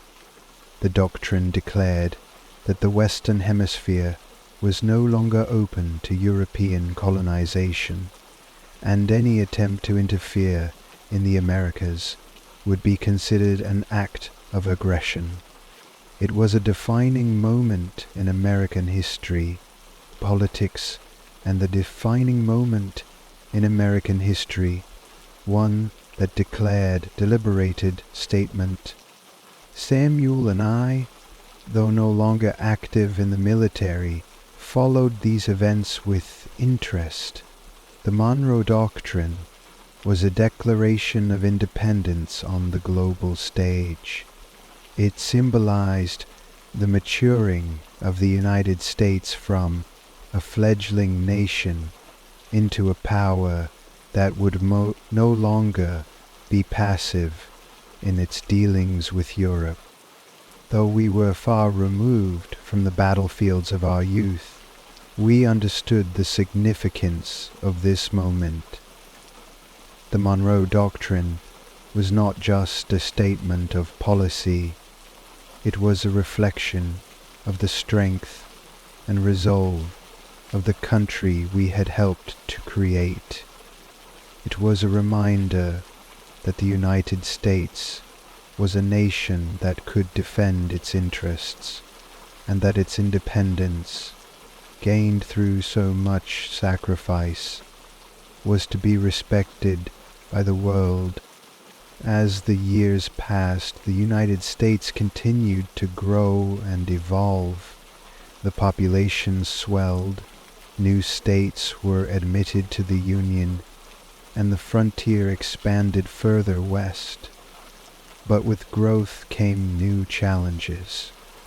The question of slavery, which had remained a contentious issue from the time of the Revolution, was coming to a head.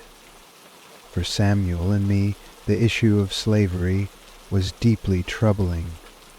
We had fought for liberty and freedom, yet we saw the institution of slavery continuing to thrive in the South. The ideals we had espoused during the Revolution seemed at odds with the reality of slavery, and it troubled us both. As America expanded westward, the question of whether new states would be slave-holding or free became a central issue. The debate over slavery would become one of the defining struggles of the nation, one that would ultimately lead to the Civil War. For Samuel and me, it was a painful reminder that the fight for true equality and freedom was not over. The nation we had fought for was still a work in progress. Yet, despite these challenges, there was a sense of pride in the transformation we were witnessing.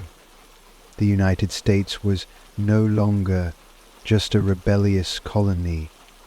It was a country of great promise and potential. The ideals of the Revolution were still alive, even if the nation had not yet fully realized them. As old men, we watched with pride as the younger generations fought for which we had sacrificed so much. By the time I reached the twilight of my years, I had lived through the early struggles of the American Revolution, the growth of the United States, and the increasing division over slavery. The country had come a long way since the days of Bunker Hill, but the road ahead was fraught with challenges. Samuel and I, sitting together on a quiet evening, would often talk about the future. Though the ideals of liberty and justice were deeply embedded in the American spirit, we both knew that the nation was not yet perfect. The fight for equality, whether for enslaved people, for women or for Native Americans, was ongoing. But we also recognized that the seeds of change had been planted. The revolution had been only the beginning. The generations to follow would carry the torch, pushing the United States toward a more perfect union, while we would not live to see the end of this journey. We took comfort in the knowledge that the country we had fought for had the capacity to evolve, to grow, and to grow. As I closed my eyes in those final years, I thought about the legacy of our struggle. It was not just about the battles fought or the enemies defeated. It was about the ideas we had stood for, the hope we had carried, and the nation that had emerged from the ashes of revolution. The United States was still a work in progress, but it was a work worth fighting for. The final days of my life were filled with reflection. Samuel had passed some years earlier, and I often thought about the bond we shared, the sacrifices we made together, and the future we had hoped for. The world had changed so much since our youth, and the country we had fought for was now unrecognizable in many ways. But as I lay in my bed, surrounded by family, I felt at peace. The struggle for freedom had been long and arduous, but it had been worth every moment. The nation we had fought for had endured, and, though it still faced many challenges, it was stronger than ever. The revolution had not been in vain. My final thoughts were not on the battles, the scars, or the years of hardship. They were on the people of the United States, on the future of this great nation. The legacy of our fight was not in the past. It was in the hearts of the next generation, in the ideals of liberty, equality, and justice that would continue to shape the nation for years to come. And with that thought, I passed into the quiet peace that had eluded me in life